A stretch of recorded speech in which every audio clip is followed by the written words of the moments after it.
Harmonies of the World. By Johannes Kepler. Proem. The Harmonies of the World. By Johannes Kepler. Concerning the very perfect harmony of the celestial movements, and the genesis of eccentricities and the semi-diameters, and the periodic times from the same. After the model of the most correct astronomical doctrine of today, and the hypothesis not only of Copernicus but also of Tycho Brahe, whereof either hypotheses are today publicly accepted as most true, and the Ptolemaic as outmoded.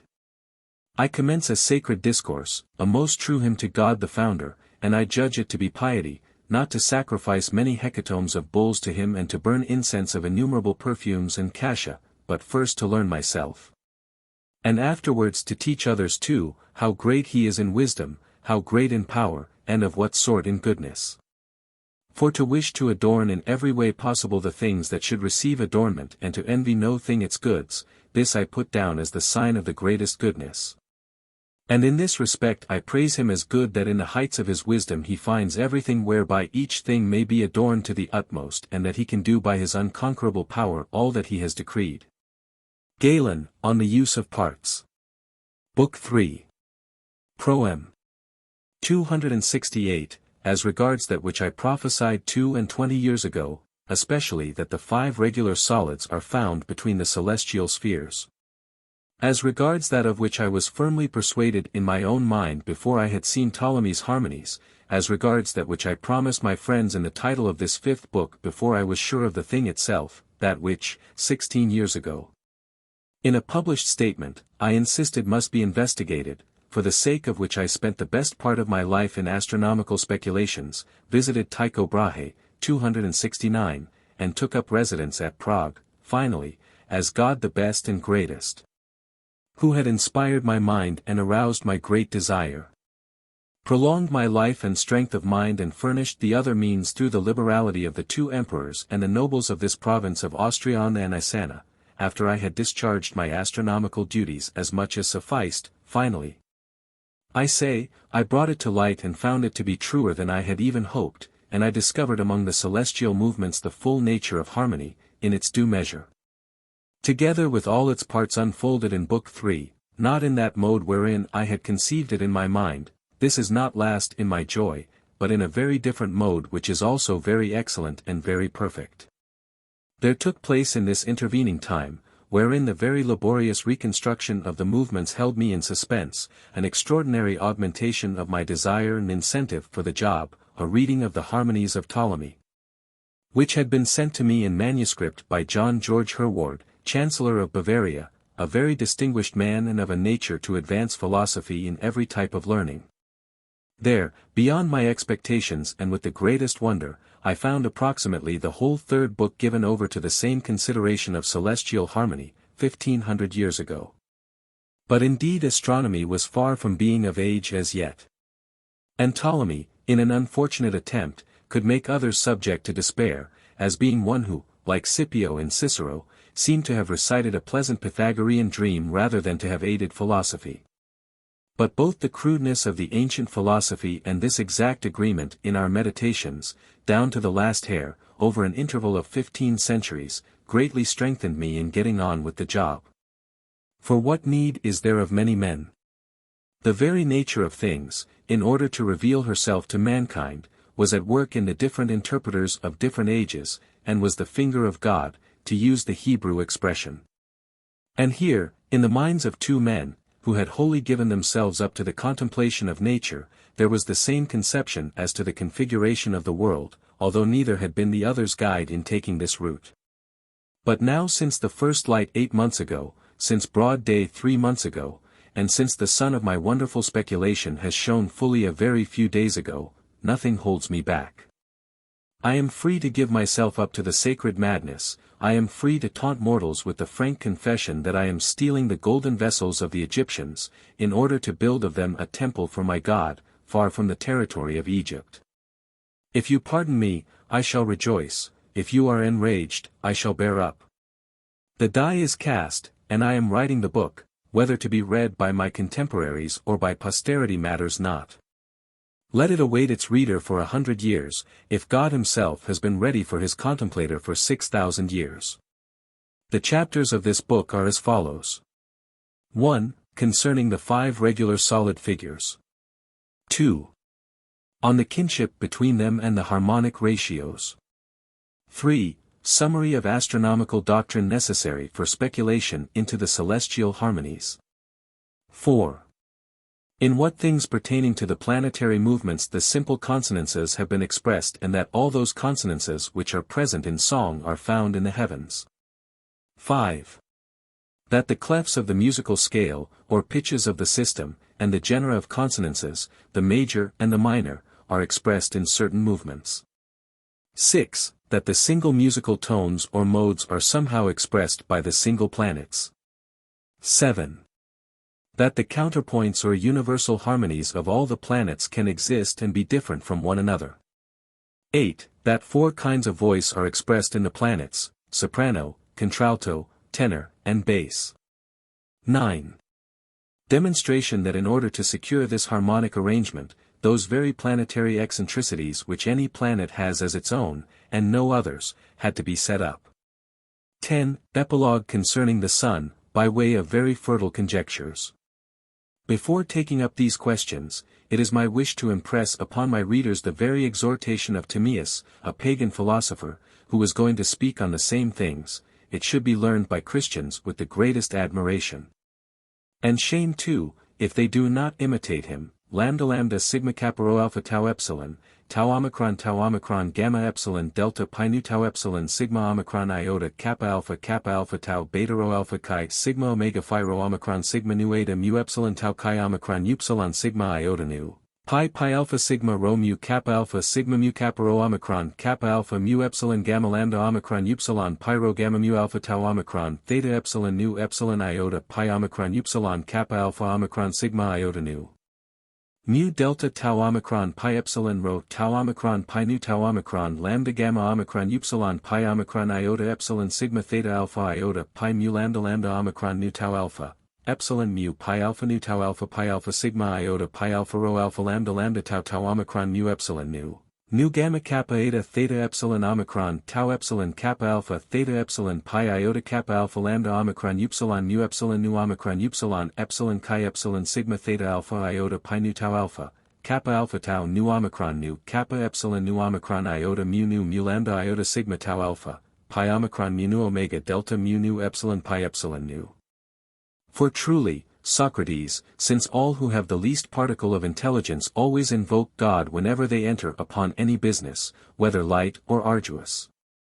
So too, unless we have clearly strayed away from all sound reason, we who intend to have a discussion concerning the universe must of necessity make our sacred wishes and pray to the gods and goddesses with one mind, that we may say such things as will please and be acceptable to them in especial, and, secondly, to you too. How do you find this book? Any thoughts about the book or the author? Any suggestion for improvement? Please take a moment to share your thoughts in a comment. If you like it, share it with your friends who might enjoy it as well. Subscribe to keep in touch. Visit CompleteAudiobooks.com for more quality content. 1. Concerning the 5 regular solid figures. 271. It has been said in the second book how the regular plane figures are fitted together to form solids. There we spoke of the 5 regular solids, among others, on account of the plane figures. Nevertheless their number, 5, was there demonstrated, and it was added why they were designated by the Platonists as the figures of the world, and to what element any solid was compared on account of what property. But now, in the anteroom of this book, I must speak again concerning these figures, on their own account, not on account of the planes, as much as suffices for the celestial harmonies. The reader will find the rest in the Epitome of Astronomy, Volume 2, Book IV. Accordingly, from the Mysterium Cosmographicum, let me here briefly inculcate the order of the 5 solids in the world, whereof 3 are primary and 2 secondary. For the cube, 1, is the outmost and the most spacious, because firstborn in having the nature, rationem, of a whole, in the very form of its generation. There follows the tetrahedron, 2, as if made apart, by cutting up the cube. Nevertheless it is primary too, with a solid trilinear angle, like the cube. Within the tetrahedron is the dodecahedron, 3, the last of primary figures, namely, like a solid composed of parts of a cube and similar parts of a tetrahedron, i.e. of irregular tetrahedrons, wherewith the cube inside is roofed over. Next in order is the icosahedron, 4, on account of its similarity, the last of the secondary figures and having a plurilinear solid angle. The octahedron, 6, is inmost, which is similar to the cube and the first of the secondary figures and to which as inscriptal the first place is due, just as the first outside place is due to the cube as circumscriptal. 272, however, there are as it were two noteworthy weddings of these figures, made from different classes, the males, the cube and the dodecahedron, among the primary. The females, the octahedron and the icosahedron, among the secondary, to which is added one as it were bachelor or hermaphrodite, the tetrahedron, because it is inscribed in itself. Just as those female solids are inscribed in the males and are as it were subject to them, and have the signs of the feminine sex, opposite the masculine, namely, angles opposite planes. Moreover, just as the tetrahedron is the element, bowels, and as it were rib of the male cube, so the feminine octahedron is the element and part of the tetrahedron in another way, and thus the tetrahedron mediates in this marriage. The main difference in these wedlocks or family relationships consists in the following: the ratio of the cube is rational. For the tetrahedron is 1/3 of the body of the cube, and the octahedron half of the tetrahedron, 1/6 of the cube, while the ratio of the dodecahedron's wedding is irrational, ineffabilis, but divine. The union of these two words commands the reader to be careful as to their significance. For the word ineffabilis here does not of itself denote any nobility, as elsewhere in theology and divine things, but denotes an inferior condition. For in geometry, as was said in the first book, there are many irrationals, which do not on that account participate in a divine proportion too. But you must look in the first book for what the divine ratio, or rather the divine section, is. For in other proportions there are 4 terms present, and 3, in a continued proportion. But the divine requires a single relation of terms outside of that of the proportion itself, namely in such fashion that the 2 lesser terms, as parts make up the greater term, as a whole. Therefore, as much as is taken away from this wedding of the dodecahedron on account of its employing an irrational proportion, is added to it conversely, because its irrationality approaches the divine. This wedding also comprehends the solid star too, the generation whereof arises from the continuation of 5 planes of the dodecahedron till they all meet in a single point. See its generation in book. Lastly, we must note the ratio of the spheres circumscribed around them to those inscribed in them. In the case of the tetrahedron it is rational, 100,000, 33,333 or 3, 1.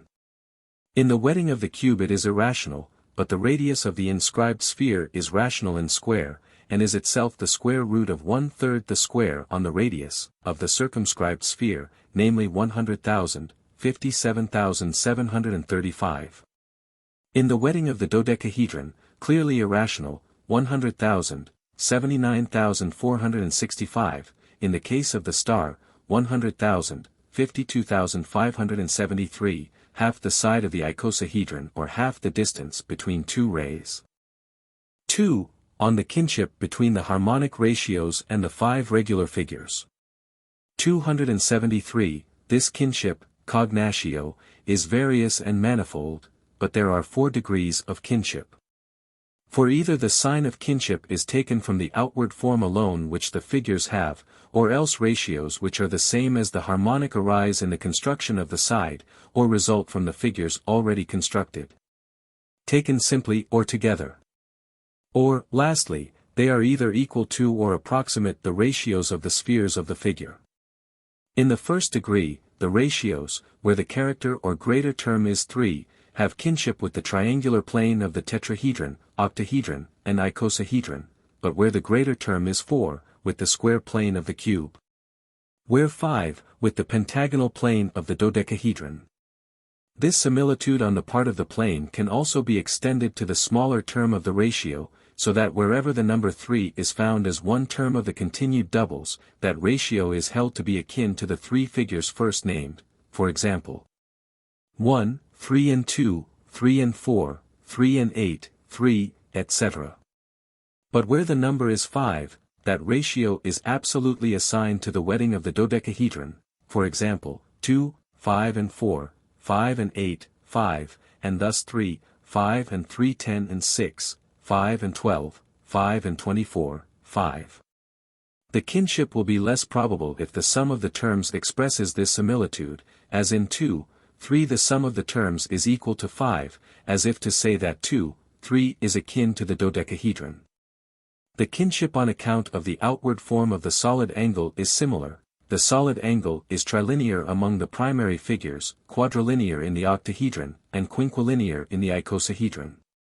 And so if one term of the ratio participates in the number 3, the ratio will be connected with the primary bodies, but if in the number 4, with the octahedron, and finally, if in the number 5, with the icosahedron. But in the feminine solids this kinship is more apparent, because the characteristic figure latent within follows upon the form of the angle, the tetragon in the octahedron, the pentagon in the icosahedron. And so 3, 5 would go to the sectioned icosahedron for both reasons. The second degree of kinship, which is genetic, is to be conceived as follows. First, some harmonic ratios of numbers are akin to one wedding or family, namely, perfect ratios to the single family of the cube.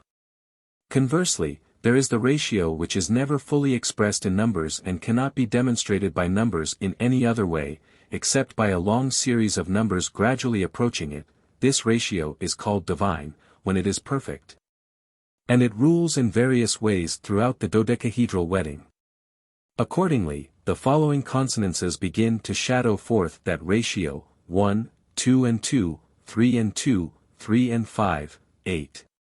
For it exists most imperfectly in 1, 2, more perfectly in 5, 8, and still more perfectly if we add 5 and 8 to make 13 and take 8 as the numerator, if this ratio has not stopped being harmonic.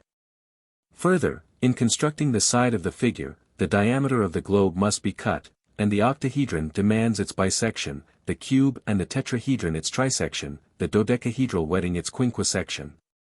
Accordingly, the ratios between the figures are distributed according to the numbers which express those ratios.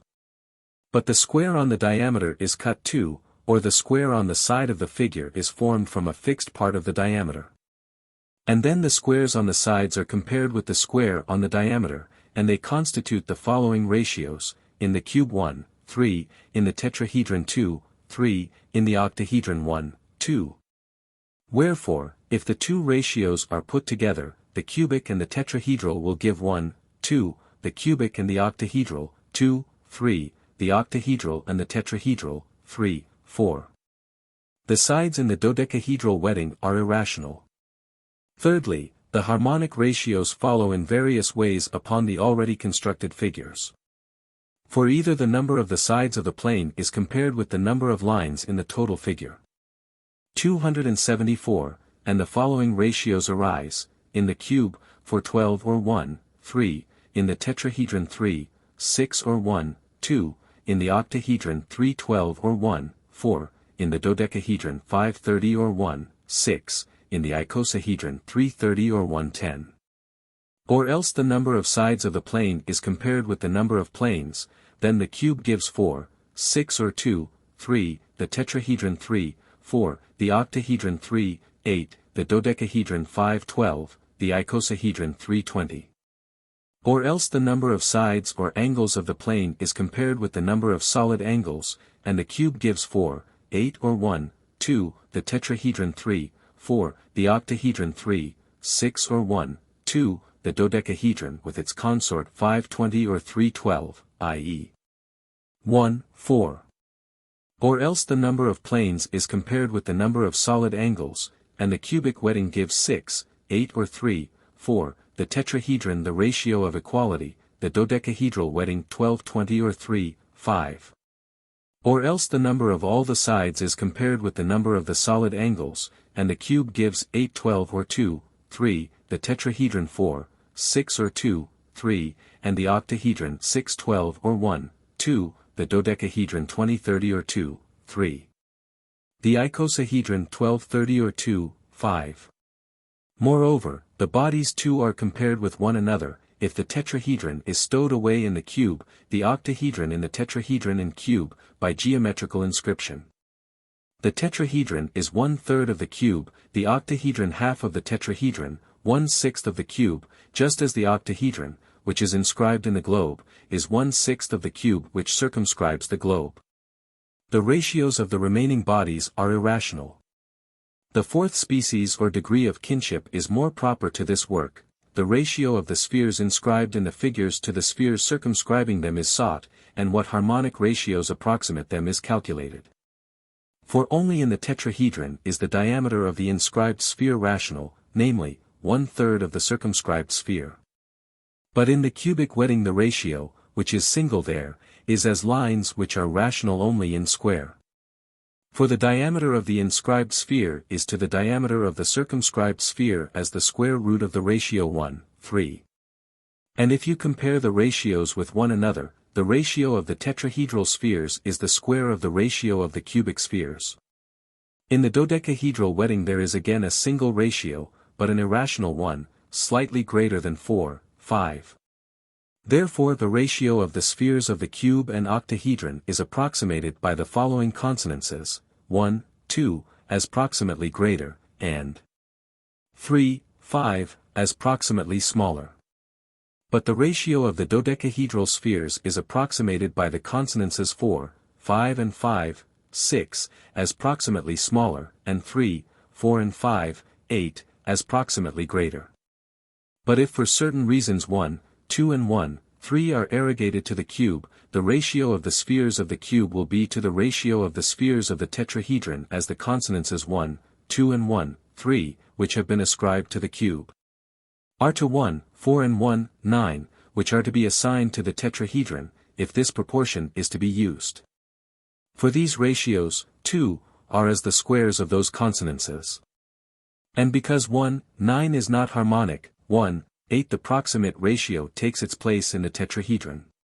But by this proportion approximately 4, 5 and 3, 4 will go with the dodecahedral wedding. For as the ratio of the spheres of the cube is approximately the cube of the ratio of the dodecahedral, so too the cubic consonances 1, 2 and 2, 3 are approximately the cubes of the consonances 4, 5 and 3, 4. 4, 5 cubed is 64, 125, and 1, 2 is 64, 128. So 3, 4 cubed is 27, 64, and 1, 3 is 27, 81. 3. A summary of astronomical doctrine necessary for speculation into the celestial harmonies.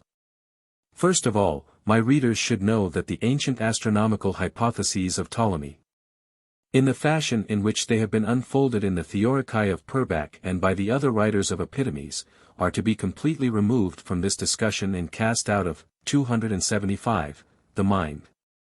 For they do not convey the true layout of the bodies of the world and the polity of the movements. Although I cannot do otherwise than to put solely Copernicus' opinion concerning the world in the place of those hypotheses and, if that were possible, to persuade everyone of it. But because the thing is still new among the mass of the intelligentsia, apud vulgus studiosorum. And the doctrine that the earth is one of the planets and moves among the stars around a motionless sun sounds very absurd to the ears of most of them, therefore those who are shocked by the unfamiliarity of this opinion should know that these harmonical speculations are possible even with the hypotheses of Tycho Brahe, because that author holds, in common with Copernicus, everything else which pertains to the lay-out of the bodies and the tempering of the movements, and transfers solely the Copernican annual movement of the earth to the whole system of planetary spheres and to the sun, which occupies the center of that system, in the opinion of both authors. For after this transference of movement it is nevertheless true that in Brahe the earth occupies at any time the same place that Copernicus gives it, if not in the very vast and measureless region of the fixed stars, at least in the system of the planetary world. And accordingly, just as he who draws a circle on paper makes the writing foot of the compass revolve, while he who fastens the paper or tablet to a turning lathe draws the same circle on the revolving tablet with the foot of the compass or stylus motionless, so too, in the case of Copernicus the earth, by the real movement of its body, measures out a circle revolving midway between the circle of Mars on the outside and that of Venus on the inside. But in the case of Tycho Brahe the whole planetary system, wherein among the rest the circles of Mars and Venus are found, revolves like a tablet on a lathe and applies to the motionless earth, or to the stylus on the lathe. The mid-space between the circles of Mars and Venus.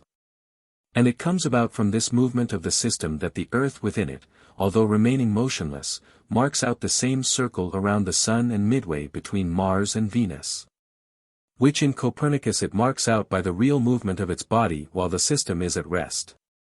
Therefore, since harmonic speculation considers the eccentric movements of the planets, as if seen from the Sun, you may easily understand that if any observer were stationed on a sun as much in motion as you please, nevertheless for him the earth, although at rest, as a concession to Brahe, would seem to describe the annual circle midway between the planets and in an intermediate length of time.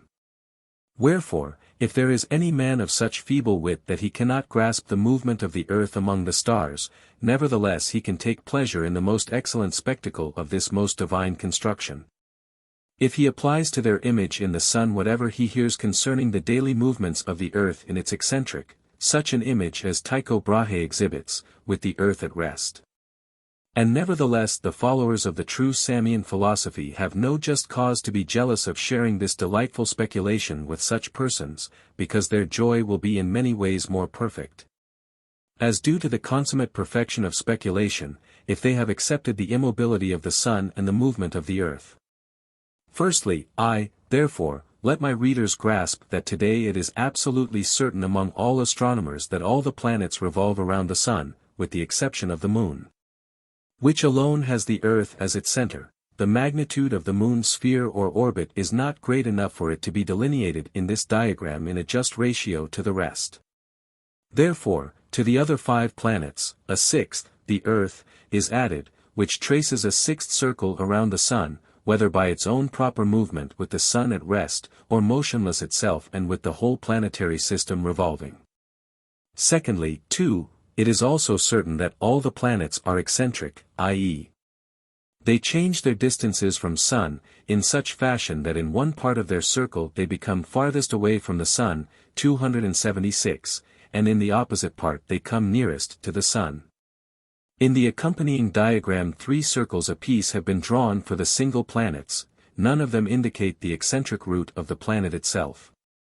But the mean circle, such as be in the case of Mars, is equal to the eccentric orbit, with respect to its longer diameter. But the orbit itself, such as AD, touches AF, the upper of the 3, in one place A, and the lower circle CD, in the opposite place D. The circle GH made with dots and described through the center of the sun indicates the route of the sun according to Tycho Brahe. And if the sun moves on this route, then absolutely all the points in this whole planetary system here depicted advance upon an equal route, each upon his own. And with one point of it, namely, the center of the sun, stationed at one point of its circle, as here at the lowest, absolutely each and every point of the system will be stationed at the lowest part of its circle. However, on account of the smallness of the space the 3 circles of Venus unite in one, contrary to my intention. Thirdly, let the reader recall from my Mysterium Cosmographicum, which I published 22 years ago, that the number of the planets or circular routes around the sun was taken by the very wise founder from the 5 regular solids. Concerning which Euclid, so many ages ago, wrote his book which is called The Elements in that it is built up out of a series of propositions. But it has been made clear in the second book of this work that there cannot be more regular bodies, i.e., that regular plane figures cannot fit together in a solid more than 5 times. Fourthly, as regards the ratio of the planetary orbits. The ratio between 2 neighboring planetary orbits is always of such a magnitude that it is easily apparent that each and every one of them approaches the single ratio of the spheres of one of the 5 regular solids, namely, that of the sphere circumscribing to the sphere inscribed in the figure. Nevertheless it is not wholly equal, as I once dared to promise concerning the final perfection of astronomy. For, after completing the demonstration of the intervals from Brahe's observations, I discovered the following: if the angles of the cube, 277, are applied to the inmost circle of Saturn. The centers of the planes are approximately tangent to the middle circle of Jupiter. And if the angles of the tetrahedron are placed against the inmost circle of Jupiter, the centers of the planes of the tetrahedron are approximately tangent to the outmost circle of Mars. Thus if the angles of the octahedron are placed against any circle of Venus, for the total interval between the three has been very much reduced. The centers of the planes of the octahedron penetrate and descend deeply within the outmost circle of Mercury, but nonetheless do not reach as far as the middle circle of Mercury. And finally, closest of all to the ratios of the dodecahedral and icosahedral spheres, which ratios are equal to one another, are the ratios or intervals between the circles of Mars and the Earth and Venus. And those intervals are similarly equal, if we compute from the inmost circle of Mars to the middle circle of the Earth, but from the middle circle of the Earth to the middle circle of Venus. For the middle distance of the Earth is a mean proportional between the least distance of Mars and the middle distance of Venus. However, these two ratios between the planetary circles are still greater than the ratios of those two pairs of spheres in the figures, in such fashion that the centers of the dodecahedral planes are not tangent to the outmost circle of the Earth. And the centers of the icosahedral planes are not tangent to the outmost circle of Venus. Nor, however, can this gap be filled by the semi-diameter of the lunar sphere, by adding it, on the upper side, to the greatest distance of the Earth and subtracting it, on the lower, from the least distance of the same. But I find a certain other ratio of figures, namely, if I take the augmented dodecahedron, to which I have given the name of Echinus, as being fashioned from 12 quinquangular stars and thereby very close to the 5 regular solids. If I take it, I say, and place its 12 points in the inmost circle of Mars, then the sides of the pentagons, which are the bases of the single rays or points, touch the middle circle of Venus. In short, the cube and the octahedron, which are consorts, do not penetrate their planetary spheres at all. The dodecahedron and the icosahedron, which are consorts, do not wholly reach to theirs. The tetrahedron exactly touches both. In the first case there is falling short, in the second, excess. And in the third, equality, with respect to the planetary intervals. Wherefore it is clear that the very ratios of the planetary intervals from the Sun have not been taken from the regular solids alone. For the Creator, who is the very source of geometry and, as Plato wrote, practices eternal geometry, does not stray from his own archetype. And indeed that very thing could be inferred from the fact that all the planets change their intervals throughout fixed periods of time, in such fashion that each has two marked intervals from the Sun, a greatest and a least. And a fourfold comparison of the intervals from the Sun is possible between two planets. The comparison can be made between either the greatest, or the least, or the contrary intervals most remote from one another. Or the contrary intervals nearest together. In this way the comparisons made 2 by 2 between neighboring planets are 20 in number, although on the contrary there are only 5 regular solids. But it is consonant that if the Creator had any concern for the ratio of the spheres in general, he would also have had concern for the ratio which exists between the varying intervals of the single planet specifically, and that the concern is the same in both cases and the one is bound up with the other. If we ponder that, we will comprehend that for setting up the diameters and eccentricities conjointly, there is need of more principles, outside of the 5 regular solids. Fifthly, to arrive at the movements between which the consonances have been set up. Once more I impress upon the reader that in the commentaries on Mars I have demonstrated from the sure observations of Brahe that daily arcs, which are equal in one and the same eccentric circle, are not traversed with equal speed. But that these differing delays in equal parts of the eccentric observe the ratio of their distances from the Sun, the source of movement. And conversely, that if equal times are assumed, namely, one natural day in both cases, the corresponding true diurnal arcs, 278, of one eccentric orbit have to one another the ratio which is the inverse of the ratio of the two distances from the Sun. Moreover, I demonstrated at the same time that the planetary orbit is elliptical and the Sun, the source of movement, is at one of the foci of this ellipse. And so, when the planet has completed a quarter of its total circuit from its aphelion, then it is exactly at its mean distance from the Sun, midway between its greatest distance at the aphelion and its least at the perihelion. But from these two axioms it results that the diurnal mean movement of the planet in its eccentric is the same as the true diurnal arc of its eccentric at those moments wherein the planet is at the end of the quadrant of the eccentric measured from the aphelion. Although that true quadrant appears still smaller than the just quadrant. Furthermore, it follows that the sum of any two true diurnal eccentric arcs, one of which is at the same distance from the aphelion that the other is from the perihelion, is equal to the sum of the two mean diurnal arcs. And as a consequence, since the ratio of circles is the same as that of the diameters, the ratio of one mean diurnal arc to the sum of all the mean and equal arcs in the total circuit is the same as the ratio of the mean diurnal arc to the sum of all the true eccentric arcs, which are the same in number but unequal to one another. And those things should first be known concerning the true diurnal arcs of the eccentric and the true movements, so that by means of them we may understand the movements which would be apparent if we were to suppose an eye at the Sun. Sixthly, 6. But as regards the arcs which are apparent, as it were, from the Sun, it is known even from the ancient astronomy that, among true movements which are equal to one another, that movement which is farther distant from the center of the world, as being at the aphelion, will appear smaller to a beholder at that center, but the movement which is nearer, as being at the perihelion, will similarly appear greater. Therefore, since moreover the true diurnal arcs at the near distance are still greater, on account of the faster movement, and still smaller at the distant aphelion, on account of the slowness of the movement.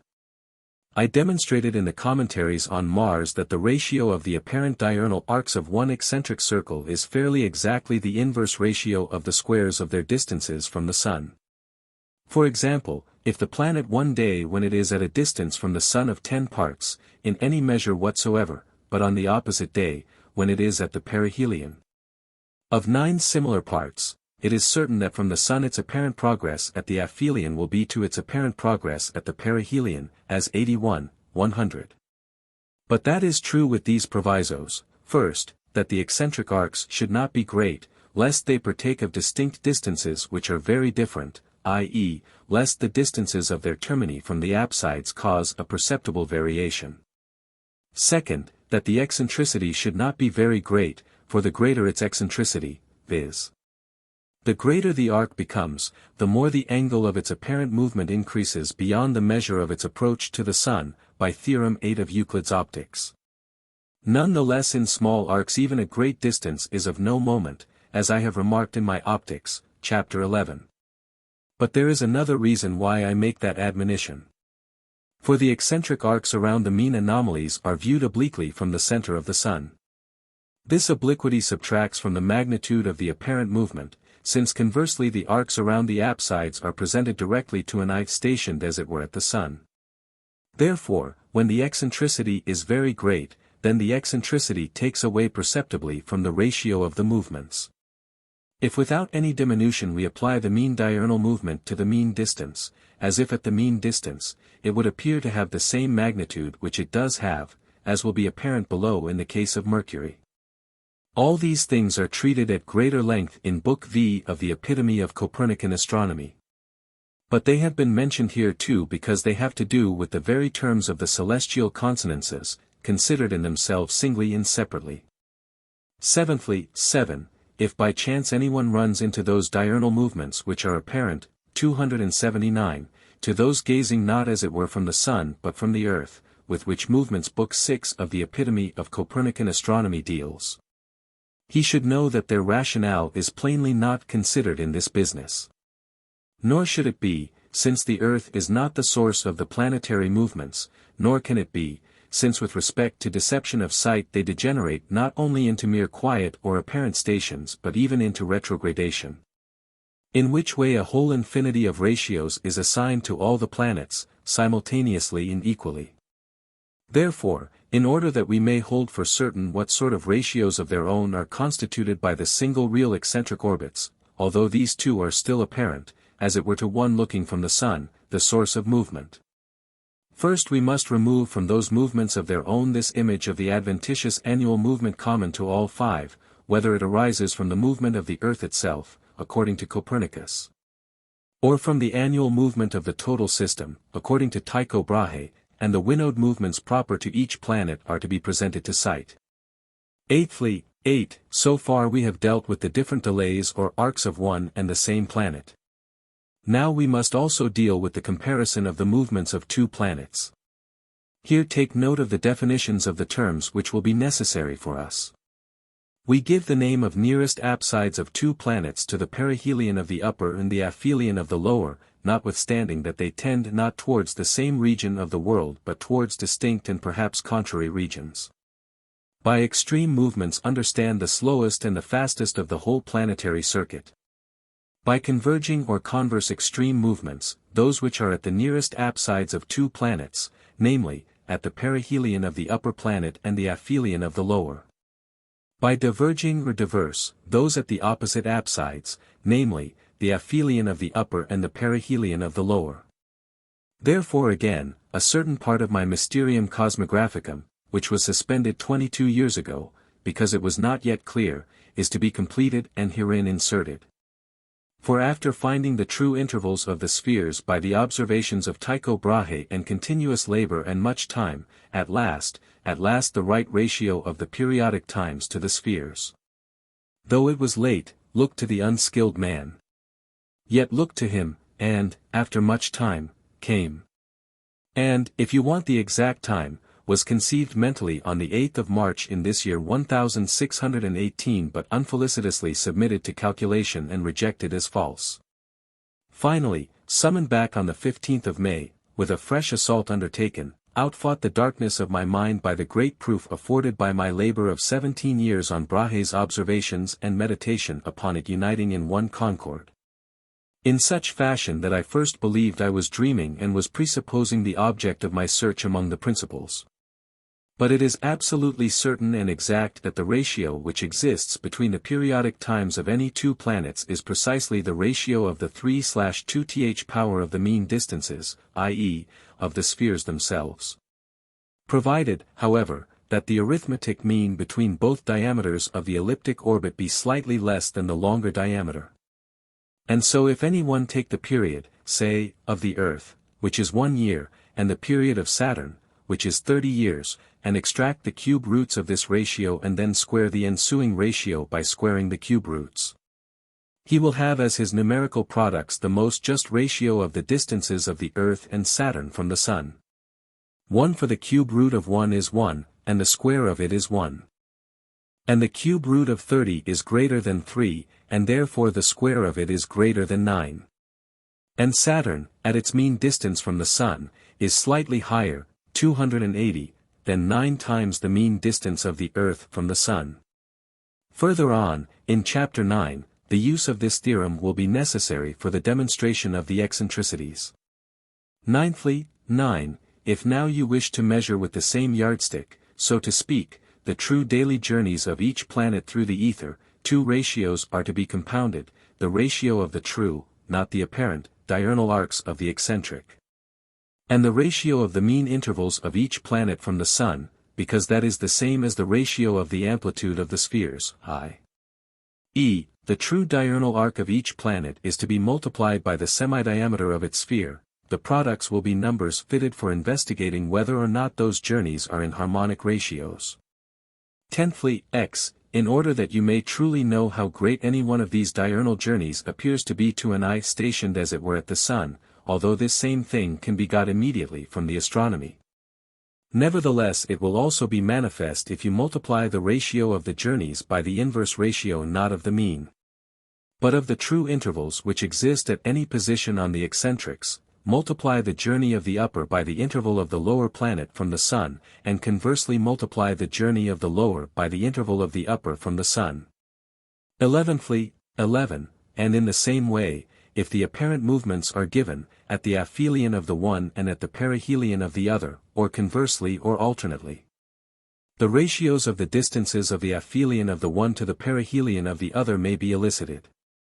But where the mean movements must be known first, viz. the inverse ratio of the periodic times, wherefrom the ratio of the spheres is elicited by Article 8 above, then if the mean proportional between the apparent movement of either one of its mean movement be taken, This mean proportional is to the semi-diameter of its sphere, which is already known, as the mean movement is to the distance or interval sought. Let the periodic times of two planets be 27 and 8. Therefore the ratio of the mean diurnal movement of the one to the other is 8:27. Therefore the semi-diameters of their spheres will be as 9 to 4. For the cube root of 27 is 3, that of 8 is 2, and the squares of these roots, 3 and 2, are 9 and 4. Now let the apparent aphelial movement of the one be 2 and the perihelial movement of the other 33 and 1/3. The mean proportionals between the mean movements 8 and 27 and these apparent ones will be 4 and 30. Therefore if the mean proportional 4 gives the mean distance of 9 to the planet, then the mean movement of 8 gives an aphelial distance 18, which corresponds to the apparent movement 2. And if the other mean proportional 30 gives the other planet a mean distance of 4, then its mean movement of 27 will give it a perihelial interval of 3 and 3/5. I say, therefore, that the aphelial distance of the former is to the perihelial distance of the latter as 18 to 3 and 3/5. Hence it is clear that if the consonances between the extreme movements of two planets are found and the periodic times are established for both, the extreme and the mean distances are necessarily given, wherefore also the eccentricities. 12. It is also possible, from the different extreme movements of one and the same planet, to find the mean movement. The mean movement is not exactly the arithmetic mean between the extreme movements, nor exactly the geometric mean, but it is as much less than the geometric mean as the geometric mean is less than the arithmetic mean between both means. Let the two extreme movements be 8 and 10, the mean movement will be less than 9, and also less than the square root of 80 by half the difference between 9 and the square root of 80. In this way, if the aphelial movement is 20 and the perihelial 24, the mean movement will be less than 22, even less than the square root of 480 by half the difference between that root and 22. There is use for this theorem in what follows. 281, 13. From the foregoing the following proposition is demonstrated, which is going to be very necessary for us, just as the ratio of the mean movements of two planets is the inverse ratio of the 3/2th powers of the spheres. So the ratio of two apparent converging extreme movements always falls short of the ratio of the 3/2th powers of the intervals corresponding to those extreme movements. And in what ratio the product of the two ratios of the corresponding intervals to the two mean intervals or to the semi-diameters of the two spheres falls short of the ratio of the square roots of the spheres. In that ratio does the ratio of the two extreme converging movements exceed the ratio of the corresponding intervals. But if that compound ratio were to exceed the ratio of the square roots of the spheres, then the ratio of the converging movements would be less than the ratio of their intervals. 2. Let the ratio of the spheres be dh, ae. Let the ratio of the mean movements be hi, em, the 3/2th power of the inverse of the former. Let the least interval of the sphere of the first be cg, and the greatest interval of the sphere of the second be bf, and first let dh, cg comp. bf, ae be smaller than the 1/2th power of dh, ae. And let gh be the apparent perihelial movement of the upper planet, and fl the aphelial of the lower, so that they are converging extreme movements. I say that gk, fl equals bf, cg. bf 3/2, cg 3/2. 4. Hi, gk equals cg2, dh2. And fl, m equals ae2, bf2. Hence, hi, gk comp fl, em equals cg2, dh2 comp ae2, bf2. But cg, dh comp ae, bf less than ae 1/2, dh 1/2.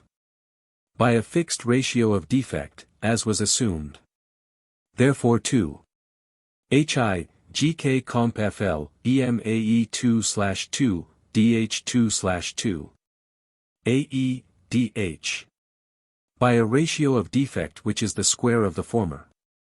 But by number 8. Hi, m equals AE3/2, DH3/2. Therefore let the ratio which is smaller by the total square of the ratio of defect be divided into the ratio of the 3/2 th powers, that is, hi, em comp gk, hi comp m FLAE 1/2, dh 1/2. By the excess squared. But hi, em comp gk, hi comp em, FL equals gk, FL. Therefore, gk, FLAE 1/2, dh 1/2. By the excess squared. But AE, dh equals AE, BF comp BF, CG comp CG, DM. And CG, DH comp AE, BF AE 1/2, DH 1/2. By the simple defect. Therefore, BF, CG AE 1/2, DH 1/2. By the simple excess. But GK, FLAE 1/2, DT 1/2. But by the excess squared. But the excess squared is greater than the simple excess. Therefore the ratio of the movements GK to FL is greater than the ratio of the corresponding intervals BF to CG. In fully the same way, it is demonstrated even contrariwise that if the planets approach one another in G and F beyond the mean distances in H and E, in such fashion that the ratio of the mean distances DH, AE becomes less than DH 1/2, AE 1/2. Then the ratio of the movements GK, FL becomes less than the ratio of the corresponding intervals BF, CG. For you need to do nothing more than to change the words greater to less, greater than to less than, excess to defect, and conversely. In suitable numbers, because the square root of 4/9 is 2/3, and 5/8 is even greater than 2/3 by the ratio of excess 15/16. And the square of the ratio 8, 9, 282, is the ratio 1600, 2025, i.e., 64, 81, and the square of the ratio 4, 5 is the ratio 3456, 5400, i.e., 1625, and finally the 3/2 th power of the ratio 4, 9 is the ratio 1600, 5400, i.e., 827, therefore to the ratio 2025, 3456, i.e., 75, 128, is even greater than 5, 8, i.e., 75, 120, by the same ratio of excess, i.e., 120, 128, 15, 16. Whence 2025, 3456, the ratio of the converging movements, exceeds 5, 8, the inverse ratio of the corresponding intervals, by as much as 5, 8 exceeds 2, 3, the square root of the ratio of the spheres. Or, what amounts to the same thing, the ratio of the two converging intervals is a mean between the ratio of the square roots of the spheres and the inverse ratio of the corresponding movements. Moreover, from this you may understand that the ratio of the diverging movements is much greater than the ratio of the 3/2 th powers of the spheres. Since the ratio of the 3/2 th powers is compounded with the squares of the ratio of the aphelial interval to the mean interval, and that of the mean to the perihelial. For, in what things having to do with the planetary movements have the harmonic consonances been expressed by the Creator, and in what way? Accordingly, if the image of the retrogradation and stations is taken away and the proper movements of the planets in their real eccentric orbits are winnowed out, the following distinct things still remain in the planets: 1. The distances from the Sun. 2. The periodic times. 3. The diurnal eccentric arcs. 4. The diurnal delays in those arcs. 5. The angles at the Sun, and the diurnal arcs apparent to those as it were gazing from the Sun. And again, all of these things, with the exception of the periodic times, are variable in the total circuit, most variable at the mean longitudes, but least at the extremes, when, turning away from one extreme longitude, they begin to return to the opposite. Hence when the planet is lowest and nearest to the Sun and thereby delays the least in 1 degree of its eccentric And conversely in one day traverses the greatest diurnal arc of its eccentric and appears fastest from the Sun, then its movement remains for some time in this strength without perceptible variation, until, after passing the perihelion, the planet gradually begins to depart farther from the Sun in a straight line. At that same time it delays longer in the degrees of its eccentric circle. Or, if you consider the movement of one day, on the following day it goes forward less and appears even more slow from the Sun until it has drawn close to the highest apsis and made its distance from the Sun very great, for then longest of all does it delay in 1 degree of its eccentric. Or on the contrary in one day it traverses its least arc and makes a much smaller apparent movement and the least of its total circuit. Finally, all these things may be considered either as they exist in any one planet at different times or as they exist in different planets, whence, by the assumption of an infinite amount of time, all the affects of the circuit of one planet can concur in the same moment of time with all the affects of the circuit of another planet and be compared, and then the total eccentrics, as compared with one another, have the same ratio as their semi-diameters or mean intervals. But the arcs of two eccentrics, which are similar or designated by the same number of degrees, nevertheless have their true lengths unequal in the ratio of their eccentrics. For example, 1 degree in the sphere of Saturn is approximately twice as long as 1 degree in the sphere of Jupiter. And conversely, the diurnal arcs of the eccentrics, as expressed in astronomical terms, do not exhibit the ratio of the true journeys which the globes complete in one day, 283, through the ether. Because the single units in the wider circle of the upper planet denote a quarter part of the journey, but in the narrower circle of the lower planet a smaller part. Therefore let us take the second of the things which we have posited, namely, the periodic times of the planets, which comprehend the sums made up of all the delays, long, middling, short, in all the degrees of the total circuit. And we found that from antiquity down to us, the planets complete their periodic returns around the Sun, as follows in the table.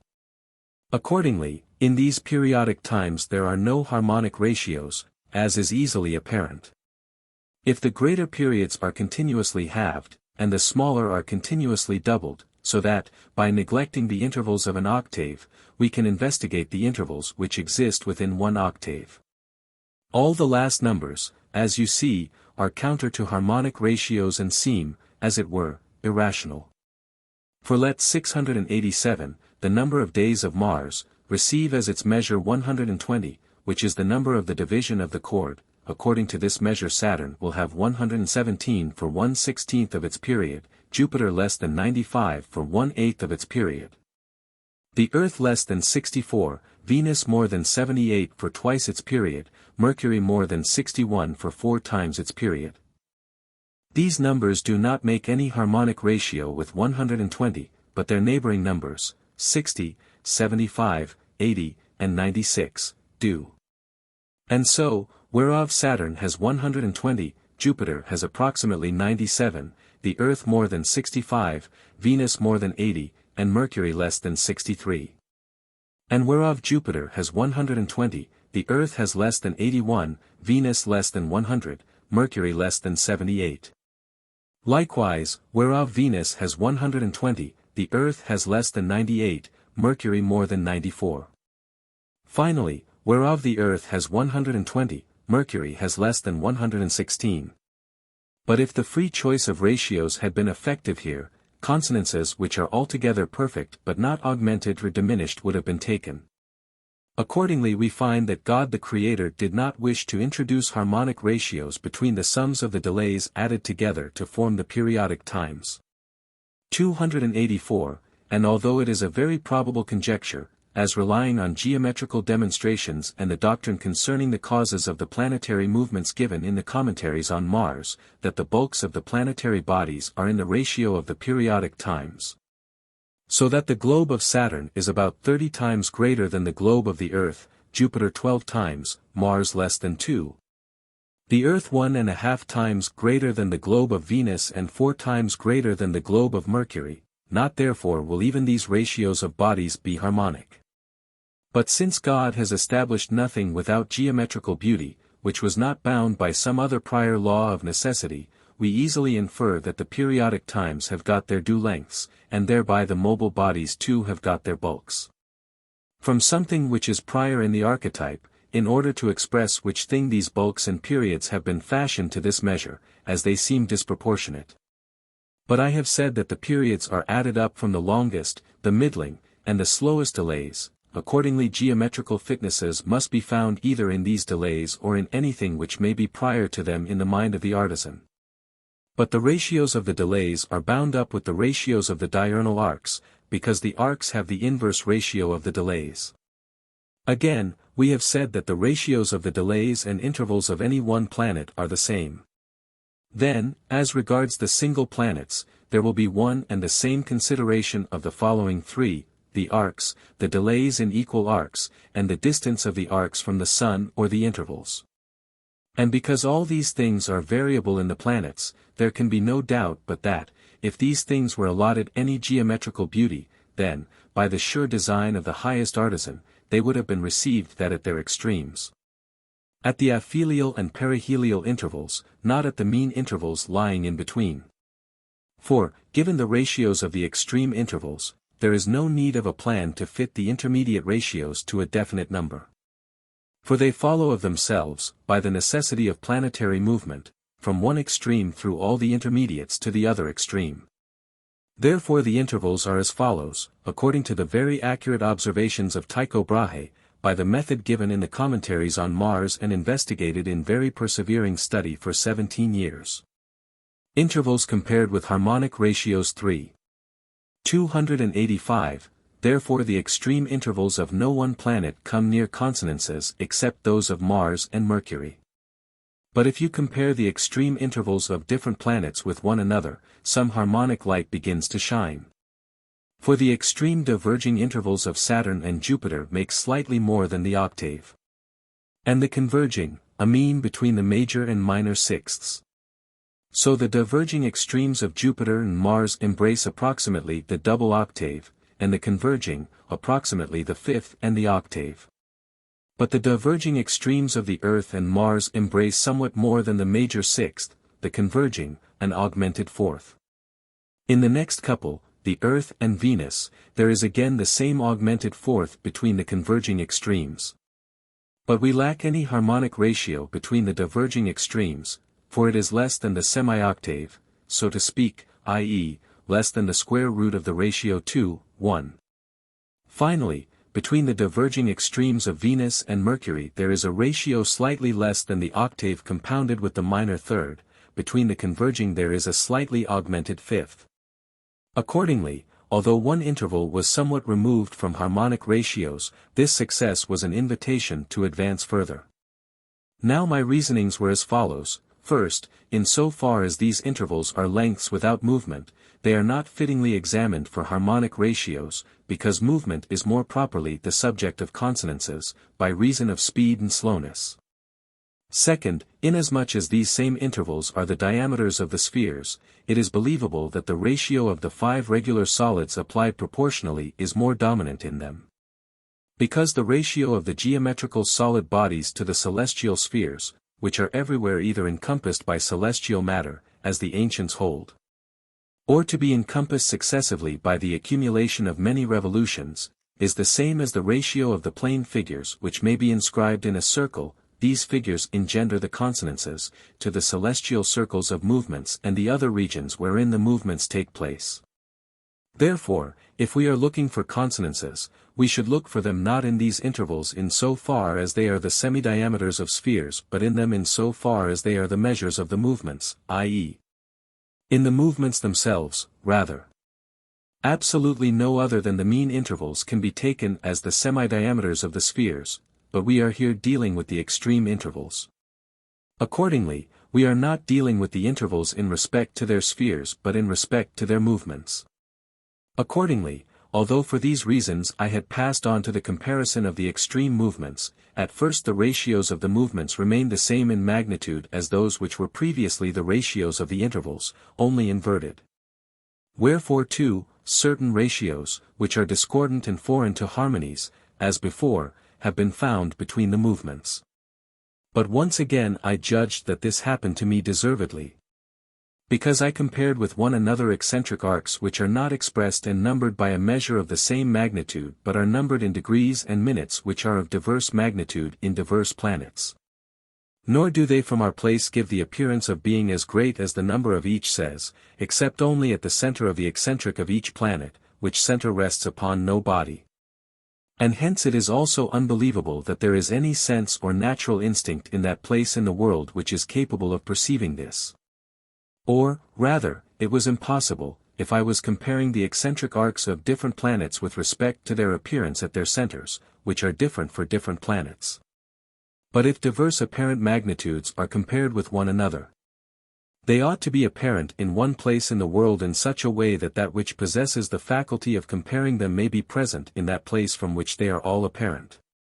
Accordingly, I judged that the appearance of these eccentric arcs should be removed from the mind or else should be formed differently. But if I removed the appearance and applied my mind to the diurnal journeys of the planets, I saw that I had to employ the rule which I gave in Article 9 of the preceding chapter. 286. Accordingly, if the diurnal arcs of the eccentric are multiplied by the mean intervals of the spheres, the following journeys are produced. Thus Saturn traverses barely 1/7 of the journey of Mercury. And hence, as Aristotle judged consonant with reason in Book 2 of On the Heavens, the planet which is nearer the Sun always traverses a greater space than the planet which is farther away, as cannot hold in the ancient astronomy. And indeed, if we weigh the thing fairly carefully, it will appear to be not very probable that the most wise Creator should have established harmonies between the planetary journeys in especial. For if the ratios of the journeys are harmonic, all the other affects which the planets have will be necessitated and bound up with the journeys, so that there is no room elsewhere for establishing harmonies. But whose good will it be to have harmonies between the journeys, or who will perceive these harmonies? For there are two things which disclose to us harmonies in natural things, either light or sound, light apprehended through the eyes or hidden senses proportioned to the eyes, and sound through the ears. The mind seizes upon these forms and, whether by instinct, on which Book 4 speaks profusely, or by astronomical or harmonic ratiocination, discerns the concordant from the discordant. Now there are no sounds in the heavens, nor is the movement so turbulent that any noise is made by the rubbing against the ether. Light remains. If light has to teach these things about the planetary journeys, it will teach either the eyes or a sensorium analogous to the eyes and situated in a definite place. And it seems that sense perception must be present there in order that light of itself may immediately teach. Therefore there will be sense perception in the total world, namely in order that the movements of all the planets may be presented to sense perceptions at the same time. For that former route, from observations through the longest detours of geometry and arithmetic, through the ratios of the spheres and the other things which must be learned first, down to the journeys which have been exhibited, is too long for any natural instinct, for the sake of moving which it seems reasonable that the harmonies have been introduced. Therefore with everything reduced to one view, I concluded rightly, 287, that the true journeys of the planets through the ether should be dismissed, and that we should turn our eyes to the apparent diurnal arcs. According as they are all apparent from one definite and marked place in the world, namely, from the solar body itself, the source of movement of all the planets. And we must see, not how far away from the Sun any one of the planets is, nor how much space it traverses in one day, for that is something for ratiocination and astronomy, not for instinct. But how great an angle the diurnal movement of each planet subtends in the solar body, or how great an arc it seems to traverse in one common circle described around the Sun, such as the ecliptic, in order that these appearances, which were conveyed to the solar body by virtue of light, may be able to flow, together with the light, in a straight line into creatures, which are partakers of this instinct. As in Book 4 we said the figure of the heavens flowed into the fetus by virtue of the rays. Therefore, if you remove from the proper planetary movement the parallaxes of the annual orbit, which gives them the mere appearances of stations and retrogradations. Tycho's astronomy teaches that the diurnal movements of the planets in their orbits, which are apparent as it were to spectator at the Sun, are as shown in the table on the opposite page. Note that the great eccentricity of Mercury makes the ratio of the movements differ somewhat from the ratio of the square of the distances. For if you make the square of the ratio of 100, the mean distance, to 121, the aphelial distance, be the ratio of the aphelial movement to the mean movement of 245/32, then an aphelial movement of 167 will be produced. And if the square of the ratio of 100 to 79, the perihelial distance, be the ratio of the perihelial to the same mean movement, then the perihelial movement will become 393. And both cases are greater than I have here laid down, because the mean movement at the mean anomaly, viewed very obliquely, does not appear as great, viz., not as great as 245 feet 32 inches, but about 5 foot less. Therefore, two lesser aphelial and perihelial movements will be elicited. But the aphelial appears lesser and the perihelial greater, on account of Theorem 8, Euclid's Optics, as I remarked in the preceding chapter, Article 6. Accordingly, I could mentally presume, even from the ratios of the diurnal eccentric arcs given above, that there were harmonies and concordant intervals between these extreme apparent movements of the single planets. Since I saw that everywhere there the square roots of harmonic ratios were dominant, but knew that the ratio of the apparent movements was the square of the ratio of the eccentric movements. But it is possible by experience itself, or without any ratiocination to prove what is affirmed, as you see, 288, in the preceding table. The ratios of the apparent movements of the single planets approach very close to harmonies, in such fashion that Saturn and Jupiter embrace slightly more than the major and minor thirds, Saturn with a ratio of excess of 53, 54. And Jupiter with one of 54, 55 or less, namely approximately a sesquicoma. The Earth, slightly more, namely 137, 138, or barely a semicomma, than a semitone. Mars somewhat less, namely 29, 30, which approaches 34, 35 or 35, 36, then a fifth. Mercury exceeds the octave by a minor third rather than a whole tone, viz. It is about 38, 39, which is about 2 commas, viz., 34, 35 or 35, 36, less than a whole tone. Venus alone falls short of any of the concords the diasis. For its ratio is between 2 and 3 commas, and it exceeds 2/3 of a diasis, and is about 34, 35 or 35, 36, a diasis diminished by a comma. The Moon, too, comes into this consideration. For we find that its hourly apogeal movement in the quadratures, viz., the slowest of all its movements, to be 26:26, its perigeal movement in the syzygies, viz., the fastest of all, 35:12, in which way the perfect fourth is formed very precisely.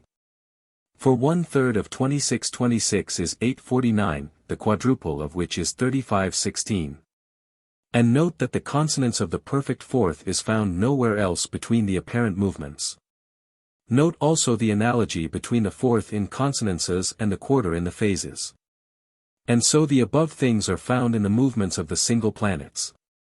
But in the extreme movements of two planets compared with one another, the radiant sun of celestial harmonies immediately shines at first glance, whether you compare the diverging extreme movements or the converging. For the ratio between the diverging movements of Saturn and Jupiter is exactly the duple or octave, that between the diverging, slightly more than triple or the octave and the fifth. For 1/3 of 530 is 150, although Saturn has 146 instead of that. Accordingly, the planetary movements will differ from a consonance by a diasis more or less, viz., 26, 27 or 27, 28. And with less than 1 second exceeding at Saturn's aphelion, the excess will be 34, 35, as great as the ratio of the extreme movements of Venus. The diverging and converging movements of Jupiter and Mars are under the sway of the triple octave and the double octave and a third, but not perfectly. For 1/8 of 38 is 445, although Jupiter has 430. And between these numbers there is still a difference of 1819, which is a mean between the semitone of 1516 and the diasis of 24, 25, namely, approximately a perfect lemma of 128, 135. For thus 1/5 of 2614 is 515, although Jupiter has 530. Accordingly in this case the quintuple ratio is diminished in the ratio of 21-22, the augment in the case of the other ratio, viz., approximately a diesis of 24-25. The consonance 5-24 comes nearer, which compounds a minor instead of a major third with the double octave. For 1/5 of 5/30 is 1/6, which if multiplied by 24 makes 26-24, does not differ by more than a semicomma. Mars and the Earth have been allotted the least ratio, exactly the sesquialteral or perfect fifth, for 1/3 of 57/3 is 19/1, the double of which is 38/2, which is Mars' very number, viz., 38/11. They have also been allotted the greater ratio of 5/12, the octave and minor third, but more imperfectly. For 1/12 of 61/18 is 5/6 inch, which if multiplied by 5 gives 25/33, although instead of that Mars has 26/14. Accordingly, there is a deficiency of a diminished diesis approximately, viz., 35/36. But the Earth and Venus together have been allotted 3/5 as their greatest consonants and 5/8 as their least, the major and minor sixths, but again not perfectly. For 1/5 of 97/37, which if multiplied by 3 gives 58/33, which is greater than the movement of the Earth in the ratio 34/35, which is approximately 35/36, by so much do the planetary ratios differ from the harmonic. Thus 1/8 of 94/50 is 1151 plus 5 times which is 59/16, which is approximately equal to the mean movement of the Earth. Wherefore here the planetary ratio is less than the harmonic, 289, in the ratio of 29/30 or 30/31, which is again approximately 35/36, the diminished diesis. And thereby this least ratio of these planets approaches the consonance of the perfect fifth. For 1/3 of 94/50 is 31/37, the double of which is 63/14, of which the 61/18 of the perihelial movement of the Earth falls short in the ratio of 31/32. So that the planetary ratio is exactly a mean between the neighboring harmonic ratios. Finally, Venus and Mercury have been allotted the double octave as their greatest ratio and the major sixth as their least, but not absolute perfectly. For 1/4 of 384 is 96/0, although Venus has 94/50. Therefore the quadruple adds approximately 1 comma. Thus 1/5 of 164 is 32/48, which if multiplied by 3 gives 98/24, although Venus has 97/37. Therefore the planetary ratio is diminished by about 2/3 of a comma, i.e., 126, 127. Accordingly the above consonances have been ascribed to the planets, nor is there any ratio from among the principal comparisons, viz. of the converging and diverging extreme movements, which does not approach so nearly to some consonants that, if strings were tuned in that ratio, the ears would not easily discern their imperfection with the exception of that one excess between Jupiter and Mars. Moreover, it follows that we shall not stray far away from consonances if we compare the movements of the same field. For if Saturn's 4/5 comp 53/54 are compounded with the intermediate 1/2, the product is 2/5 comp 53/54, which exists between the aphelial movements of Saturn and Jupiter. Compound with that Jupiter's 5/6 comp 54/55, and the product is 5/12 comp 54/55, which exist between the perihelial movements of Saturn and Jupiter.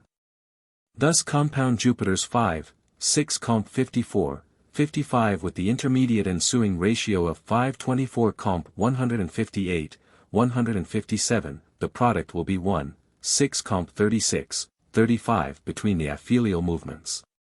Compound the same 5/24 comp 158/157 with Mars 2/3 comp 30/29, and the product will be 5/36 comp 25/24 approximately, i.e., 125/864 or about 1/7, between the perihelial movements. This ratio is still alone discordant. With 2/3 the third ratio among the intermediates, compound Mars 2/3 less 29/3 30, the result will be 4, 9 comp 30 to 29, i.e., 40, 87, another discord between the aphelial movements. If instead of Mars you compound the Earth's 15-16 comp 137, 138, you will make 5, 8 comp 137, 138 between the perihelial movements. And if with the fourth of the intermediates, 5, 8 comp 31, 30, or 2, 3 comp 31, 32, you compound the Earth's 15-16 comp 137, 138, the product will be approximately 3, 5 between the aphelial movements of the Earth and Venus. For 1/5 of 9450 is 1858, the triple of which is 5654, although the Earth has 57.3. If you compound Venus 34, 35 with the same ratio, the result will be 5, 8 between the perihelial movements. For 1/8 of 9737 is 1212 plus, which if multiplied by 5 gives 61.1, although the Earth has 61.18. Finally, if with the last of the intermediate ratios, 3, 5 comp 126, 127 you compound Venus 34, 35, the result is 3, 5 comp 24, 25, and the interval, compounded of both, between the aphelial movements, is dissonant. But if you compound Mercury's 512 comp 38, 39, the double octave or 1, 4 will be diminished by approximately a whole diasis, in proportion to the perihelial movements. Accordingly, perfect consonances are found, between the converging movements of Saturn and Jupiter, the octave, between the converging movements of Jupiter and Mars, the octave and minor third approximately. Between the converging movements of Mars and the Earth, the fifth, between their perihelial, the minor sixth, between the extreme converging movements of Venus and Mercury, the major sixth. Between the diverging or even between the perihelial, the double octave, whence without any loss to an astronomy which has been built, most subtly of all, upon Brahe's observations. It seems that the residual very slight discrepancy can be discounted, especially in the movements of Venus and Mercury. But you will note that where there is no perfect major consonance, as between Jupiter and Mars, there alone have I found the placing of the solid figure to be approximately perfect. Since the perihelial distance of Jupiter is approximately 3 times the aphelial distance of Mars, in such fashion that this pair of planets strives after the perfect consonance in the intervals which it does not have in the movements.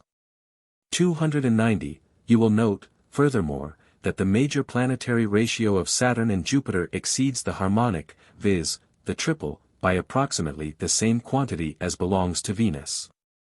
And the common major ratio of the converging and diverging movements of Mars and the Earth are diminished by approximately the same.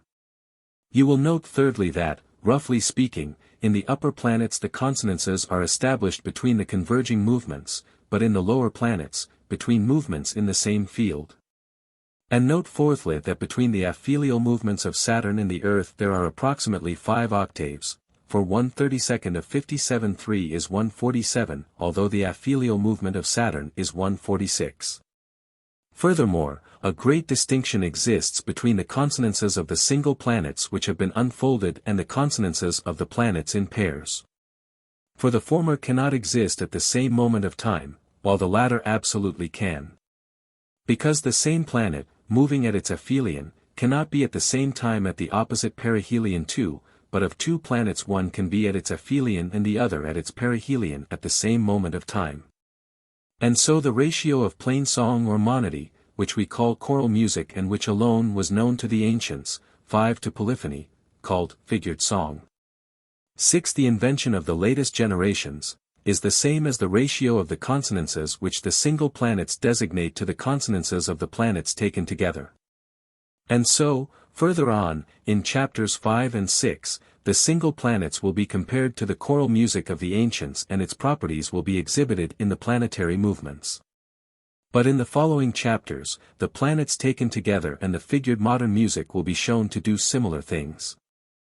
5. In the ratios of the planetary movements, which are apparent as it were to spectators at the sun, have been expressed the pitches of the system, or notes of the musical scale, and the modes of song, genera cantus. the major and the minor 7.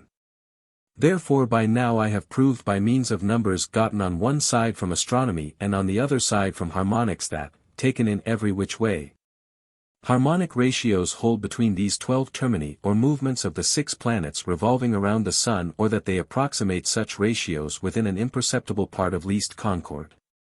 But just as in Book 3 in the first chapter, we first built up the single harmonic consonances separately, and then we joined together all the consonances, as many as there were, in one common system or musical scale, or, rather, in one octave of them which embraces the rest in power, and by means of them we separated the others into their degrees or pitches, loca, and we did this in such a way that there would be a scale. So now also, after the discovery of the consonances, harmonious, which God himself has embodied in the world, we must consequently see whether those single consonances stand so separate that they have no kinship with the rest, or whether all are in concord with one another. Notwithstanding, it is easy to conclude, without any further inquiry, that those consonances were fitted together by the highest prudence in such fashion that they move one another about within one frame, so to speak, and do not jolt one another out of it. Since indeed we see that in such a manifold comparison of the same terms there is no place where consonances do not occur. For unless in one scale all the consonances were fitted to all, it could easily have come about, and it has come about wherever necessity thus urges it, that many dissonances should exist. For example, if someone had set up a major sixth between the first and the second term, and likewise a major third between the second and the third term, without taking the first into account, then he would admit a dissonance and the discordant interval 12-25 between the first and third. But come now, let us see whether that which we have already inferred by reasoning is really found in this way. 291, but let me premise some cautions, that we may be the less impeded in our progress. First, for the present, we must conceal those augments or diminutions which are less than a semitone, for we shall see later on what causes they have. Second, by continuous doubling or contrary having of the movements, we shall bring everything within the range of one octave, on account of the sameness of consonants in all the octaves. Accordingly the numbers wherein all the pitches or clefs, loca seu claves, of the octave system are expressed have been set out in a table in Book 3, Chapter 7-8, i.e., understand these numbers of the length of 2 strings. As a consequence, the speeds of the movements will be in the inverse ratios.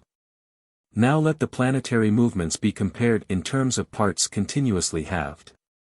Therefore, now the aphelial movement of Saturn at its slowest, i.e., the slowest movement, marks G, the lowest pitch in the system with the number 146. Therefore the aphelial movement of the Earth will mark the same pitch, but 5 octaves higher, because its number is 147, and who wants to quarrel about 1 second in the aphelial movement of Saturn? But let us take it into account, nevertheless.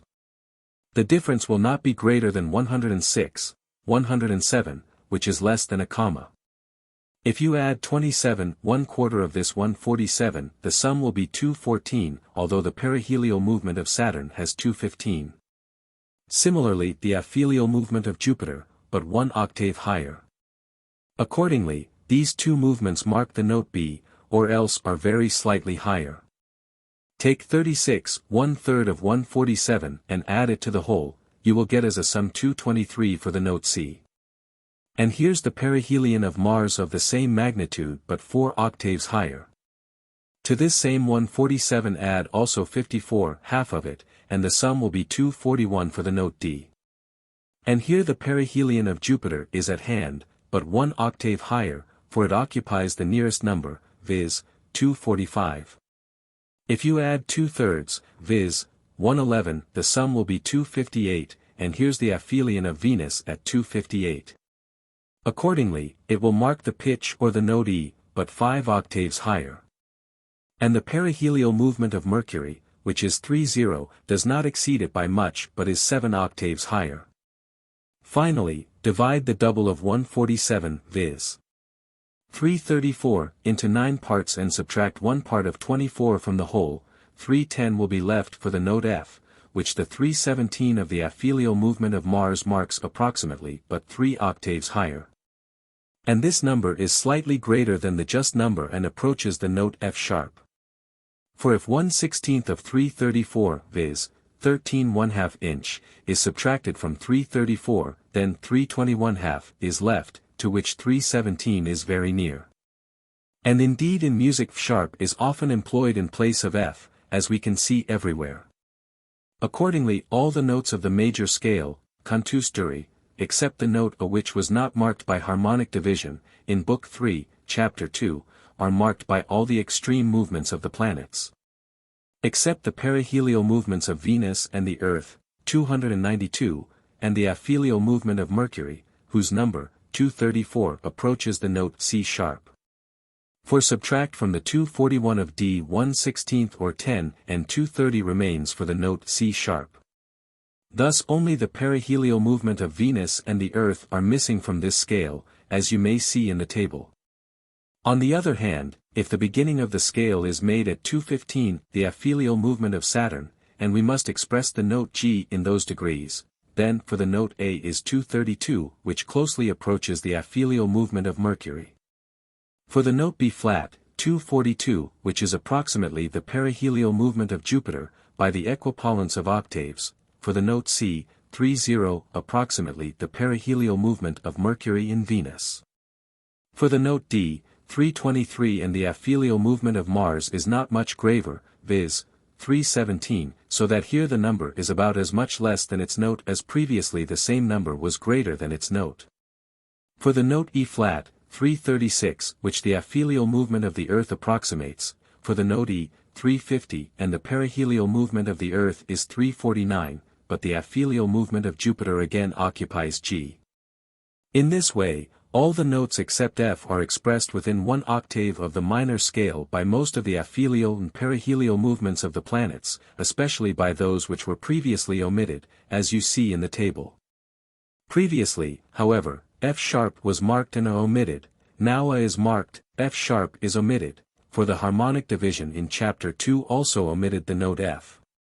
Accordingly, the musical scale or system of 1 octave with all its pitches, by means of which natural song 9 is transposed in music, has been expressed in the heavens by a twofold way and in 2 as it were modes of song. There is this sole difference: in our harmonic sectionings both ways start together from one and the same terminus G, but here, in the planetary movements, that which was previously B now becomes G in the minor mode. For as in music 2160, 1800, or 6, 5, so in that system which the heavens express, 1728, 1440, namely, also 6, 5, and so for most of the remaining, 2160, 1800, 1620, 1440, 1350, 1080 as 1728, 1440, 1296, 1152, 1080, 864. Accordingly you won't wonder any more that a very excellent order of sounds or pitches in a musical system or scale has been set up by men. Since you see that they are doing nothing else in this business except to play the apes of God the Creator and to act out, as it were, a certain drama of the ordination of the celestial movements. But there still remains another way whereby we may understand the twofold musical scale in the heavens, where one and the same system but a twofold tuning, tentio, is embraced, one at the aphelial movement of Venus, the other at the perihelial. Because the variety of movements of this planet is of the least magnitude, as being such as is comprehended within the magnitude of the diasis, the least concord.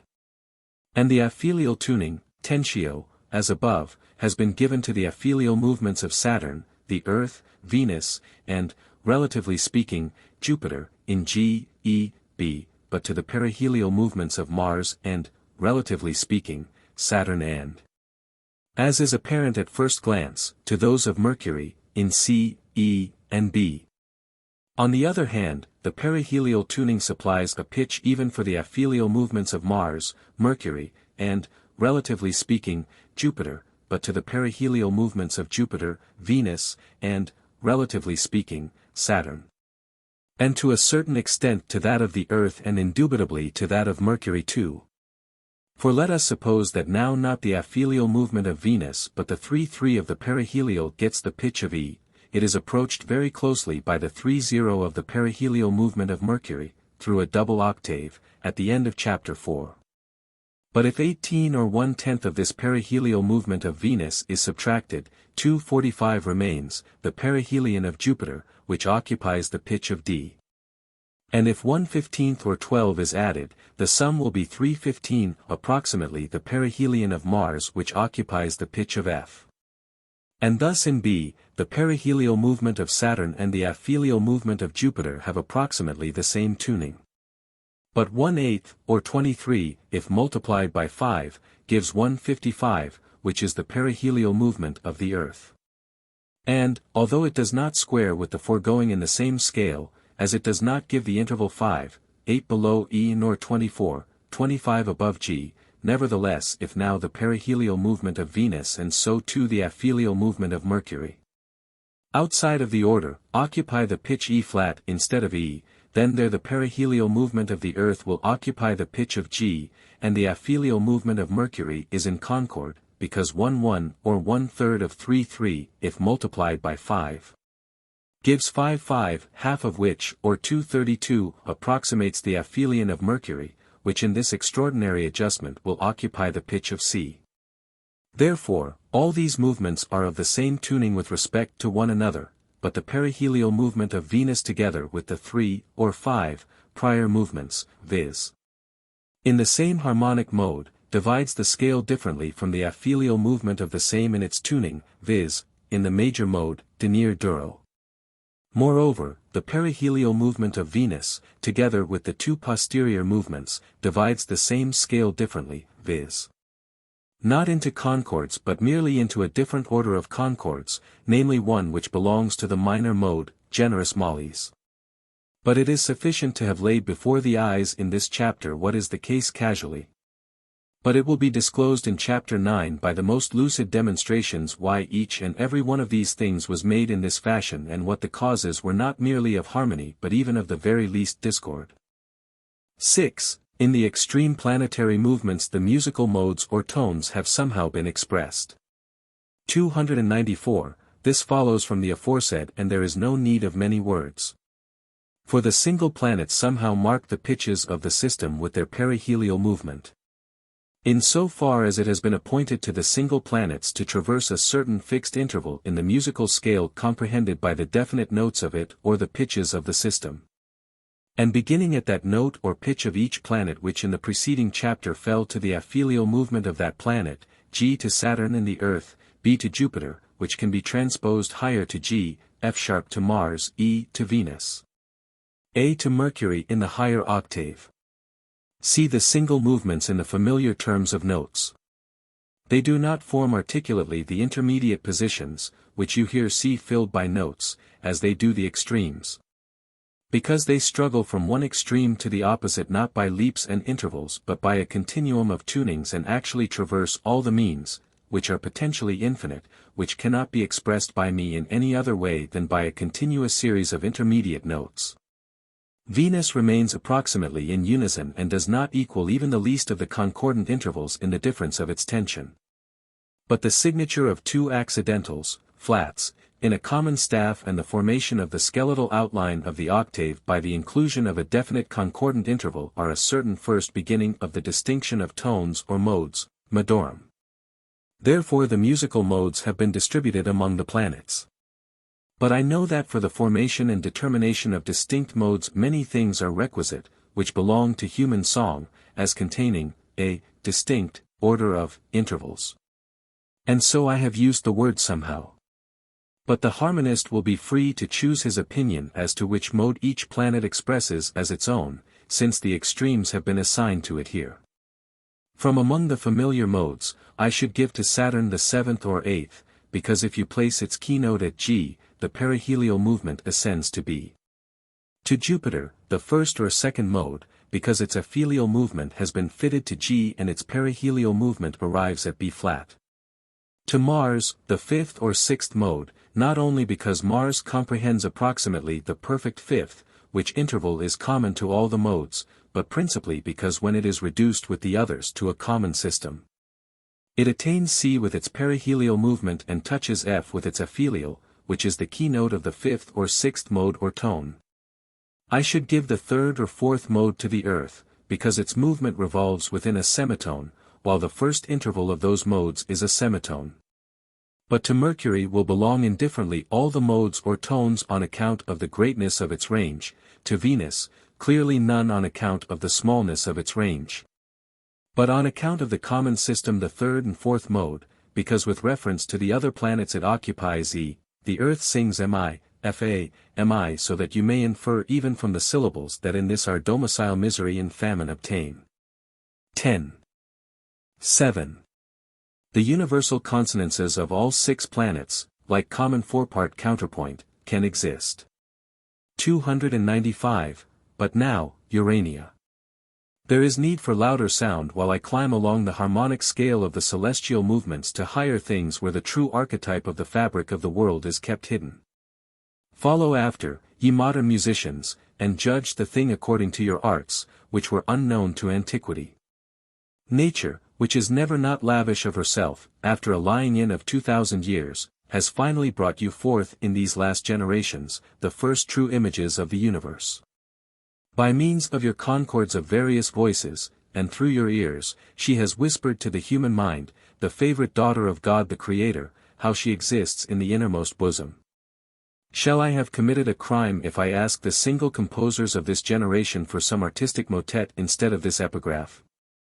The Royal Psalter and the other holy books can supply a text suited for this. But alas for you!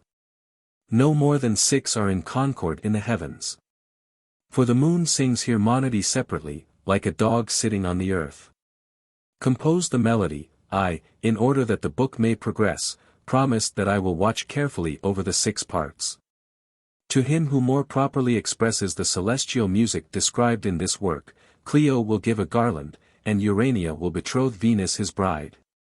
It has been unfolded above what harmonic ratios 2 neighboring planets would embrace in their extreme movements.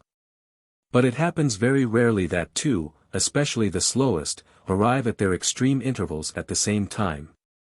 For example, the apsides of Saturn and Jupiter are about 81 degrees apart. Accordingly, while this distance between them measures out the whole zodiac by definite 20-year leaps 800 years pass by, and nonetheless the leap which concludes the 8th century, does not carry precisely to the very apsides. And if it digresses much further, another 800 years must be awaited, that a more fortunate leap than that one may be sought. And the whole route must be repeated as many times as the measure of digression is contained in the length of one leap. Moreover, the other single pairs of planets have periods like that, although not so long. But meanwhile there occur also other consonances of 2 planets, between movements whereof not both are extremes but one or both are intermediate, and those consonances exist as it were in different tunings, tensionibus. For, because Saturn tends from G to B, and slightly further, and Jupiter from B to D and further. Therefore between Jupiter and Saturn there can exist the following consonances, over and above the octave, the major and minor third and the perfect fourth. Either one of the thirds through the tuning which maintains the amplitude of the remaining one, but the perfect fourth through the amplitude of a major whole tone. For there will be a perfect fourth not merely from G of Saturn to CC of Jupiter but also from A of Saturn Tod of Jupiter and through all the intermediates between the G and A of Saturn and the CC and DD of Jupiter. But the octave and the perfect fifth exist solely at the points of the apsides. But Mars, which got a greater interval as its own, received it in order that it should also make an octave with the upper planets through some amplitude of tuning. Mercury received an interval great enough for it to set up almost all the consonances with all the planets within one of its periods, which is not longer than the space of 3 months. On the other hand, the Earth, and Venus much more so, on account of the smallness of their intervals, limit the consonances, which they form not merely with the others but with one another in especial, to visible fewness. But if 3 planets are to concord in one harmony, many periodic returns are to be awaited. Nevertheless there are many consonances, so that they may so much the more easily take place, while each nearest consonance follows after its neighbor, and very often threefold consonances are seen to exist between Mars, the Earth, and Mercury. But the consonances of 4 planets now begin to be scattered throughout centuries, and those of 5 planets throughout thousands of years. But that all 6 should be in concord, 296, has been fenced about by the longest intervals of time. And I do not know whether it is absolutely impossible for this to occur twice by precise evolving, or whether that points to a certain beginning of time, from which every age of the world has flowed. Harmonies of all the planets, or universal harmonies in the major mode. But if only one sextuple harmony can occur, or only one notable one among many, indubitably that could be taken as a sign of the creation. Therefore we must ask, in exactly how many forms are the movements of all 6 planets reduced to one common harmony? The method of inquiry is as follows: let us begin with the Earth and Venus. Because these 2 planets do not make more than 2 consonances and, wherein the cause of this thing is comprehended, by means of very short intensifications of the movements. Therefore let us set up 2, as it were, skeletal outlines of harmonies, each skeletal outline determined by the 2 extreme numbers wherewith the limits of the tunings are designated. And let us search out what fits in with them from the variety of movements granted to each planet. Saturn joins in this universal consonance with its aphelial movement, the Earth with its aphelial, Venus approximately with its aphelial. At highest tuning, Venus joins with its perihelial. At mean tuning, Saturn joins with its perihelial, Jupiter with its aphelial, Mercury with its perihelial. So Saturn can join in with 2 movements, Mars with 2, Mercury with 4.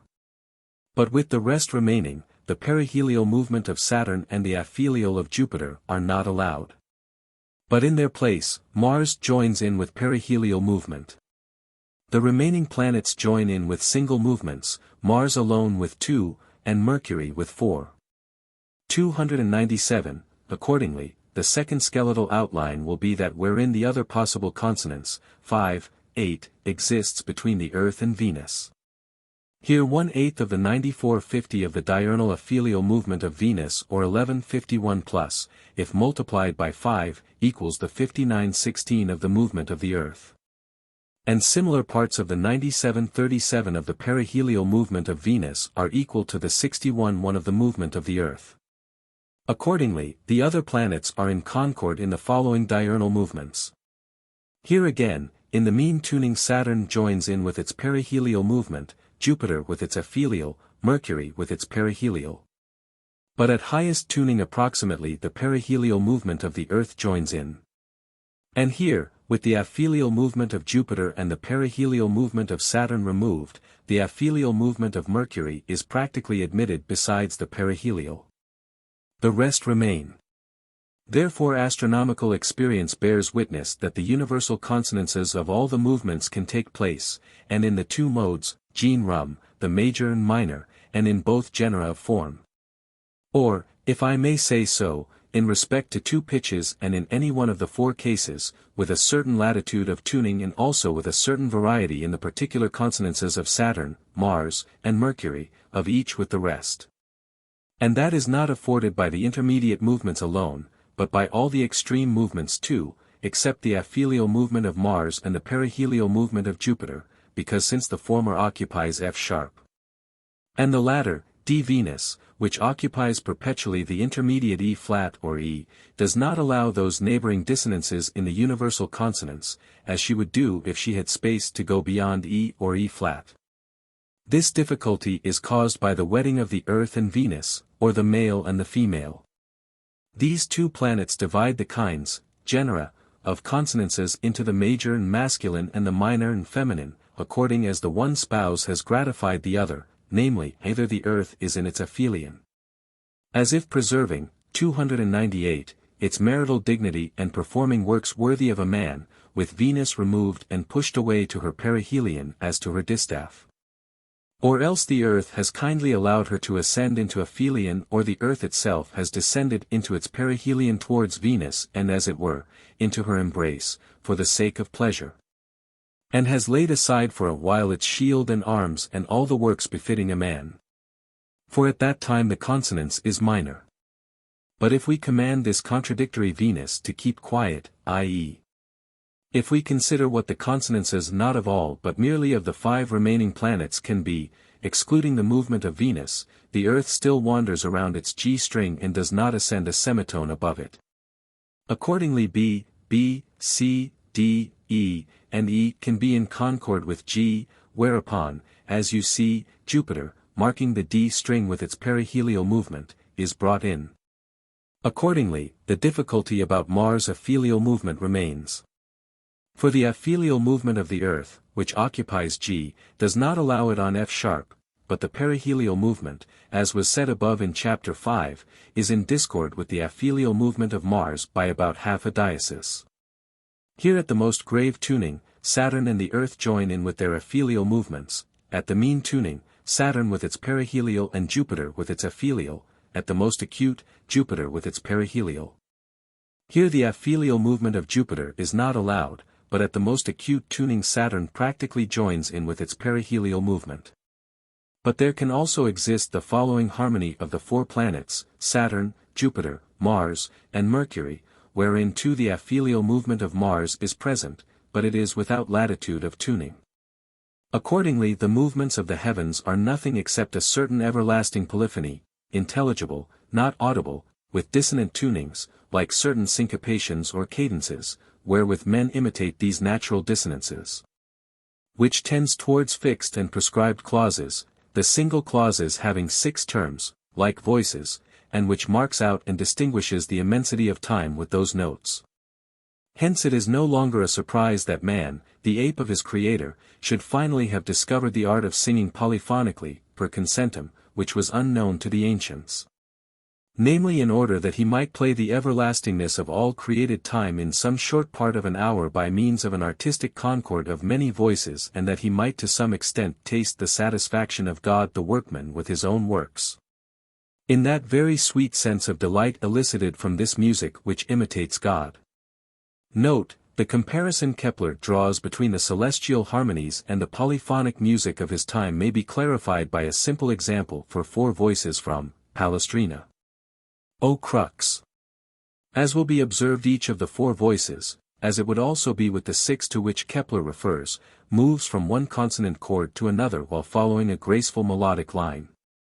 Sometimes bits of scales or passing tones are added to give a voice more melodic freedom expressiveness. For the same reason a voice may remain on the same note while the other voices change to a new chord. When this becomes a dissonance, called a syncopation, in the new chord it usually resolves by moving one step downward to a tone that is consonant with the other voices. As in this example, each section or clause ends with a cadence. E, C, Jr. 8. In the celestial harmonies which planets sing soprano, which alto, which tenor, and which bass. Although these words are applied to human voices, while voices or sounds do not exist in the heavens, on account of the very great tranquility of movements. And not even the subjects in which we find the consonances are comprehended under the true genus of movement, since we were considering the movements solely as apparent from the sun, and finally, although there is no such cause in the heavens. As in human singing, for requiring a definite number of voices in order to make consonants, for first there was the number of the 6 planets revolving around the sun, from the number of the 5 intervals taken from the regular figures. And then afterwards, in the order of nature. Not of time, the congruence of the movements was settled. I do not know why, but nevertheless this wonderful congruence with human song has such a strong effect upon me that I am compelled to pursue this part of the comparison, also. Even without any solid natural cause. For those same properties which in Book 3, 300, Chapter 16, custom ascribed to the bass and nature gave legal grounds for so doing are somehow possessed by Saturn and Jupiter in the heavens. And we find those of the tenor in Mars, those of the alto are present in the Earth and Venus, and those of the soprano are possessed by Mercury, if not with equality of intervals, at least proportionately. For howsoever in the following chapter the eccentricities of each planet are deduced from their proper causes, and through those eccentricities the intervals proper to the movements of each. None the less there comes from that the following wonderful result. I do not know whether it is occasioned by the procurement and mere tempering of necessities, 1, as the bass is opposed to the alto. So there are two planets which have the nature of the alto, two that of the bass, just as in any mode of song there is one bass and one alto, on either side, while there are single representatives of the other single voices. 2. As the alto is practically supreme in a very narrow range, in Angustius, on account of necessary and natural causes unfolded in Book 3, so the almost innermost planets, the Earth and Venus, have the narrowest intervals of movements. The Earth not much more than a semitone, Venus not even a diesis.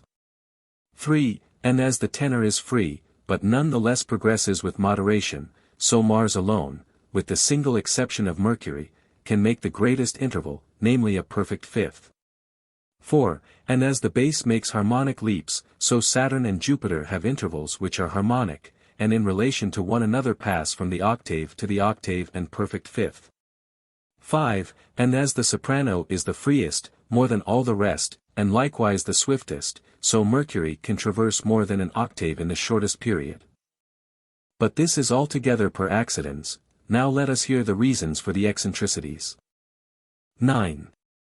The genesis of the eccentricities in the single planets from the procurement of the consonances between their movements. Accordingly, since we see that the universal harmonies of all 6 planets cannot take place by chance, especially in the case of the extreme movements, all of which we see concur in the universal harmonies, except 2, which concur in harmonies closest to the universal, and since much less can it happen by chance that all the pitches of the system of the octave, as set up in Book 3, by means of harmonic divisions are designated by the extreme planetary movements. But least of all that the very subtle business of the distinction of the celestial consonances into 2 modes, the major and minor, should be the outcome of chance. Without the special attention of the artisan, accordingly it follows that the Creator, the source of all wisdom, the everlasting approver of order, the eternal and superexistent geyser of geometry and harmony, it follows, I say, that he, the artisan of the celestial movements himself, should have conjoined to the 5 regular solids the harmonic ratios arising from the regular plane figures. And out of both classes should have formed one most perfect archetype of the heavens, in order that in this archetype, as through the 5 regular solids the shapes of the spheres shine through on which the 6 planets are carried, so too through the consonances, which are generated from the plane figures, and deduced from them in Book 3, the measures of the eccentricities in the single planets might be determined so as to proportion the movements of the planetary bodies. And in order that there should be one tempering together of the ratios and the consonances, and that the greater ratios of the spheres should yield somewhat to the lesser ratios of the eccentricities necessary for procuring the consonances. And conversely those in especial of the harmonic ratios which had a greater kinship with each solid figure should be adjusted to the planets, in so far as that could be effected by means of consonances. And in order that, finally, in that way both the ratios of the spheres and the eccentricities of the single planets might be born of the archetype simultaneously, while from the amplitude of the spheres and the bulk of the bodies the periodic times of the single planets might result.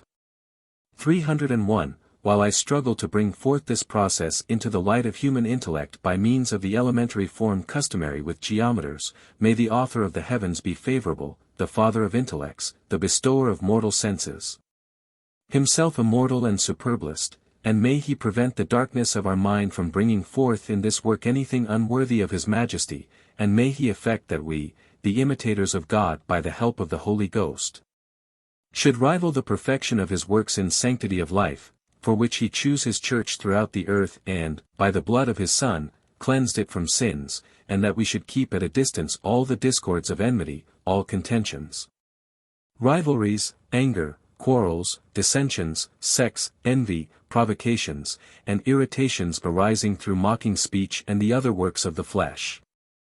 And that along with myself, all who possess the Spirit of Christ will not only desire but will also strive by deeds to express and make sure their calling, by spurning all crooked morals of all kinds which have been veiled and painted over with the cloak of zeal or of the love of truth or of singular erudition or modesty over against contentious teachers, or with any other showy garment.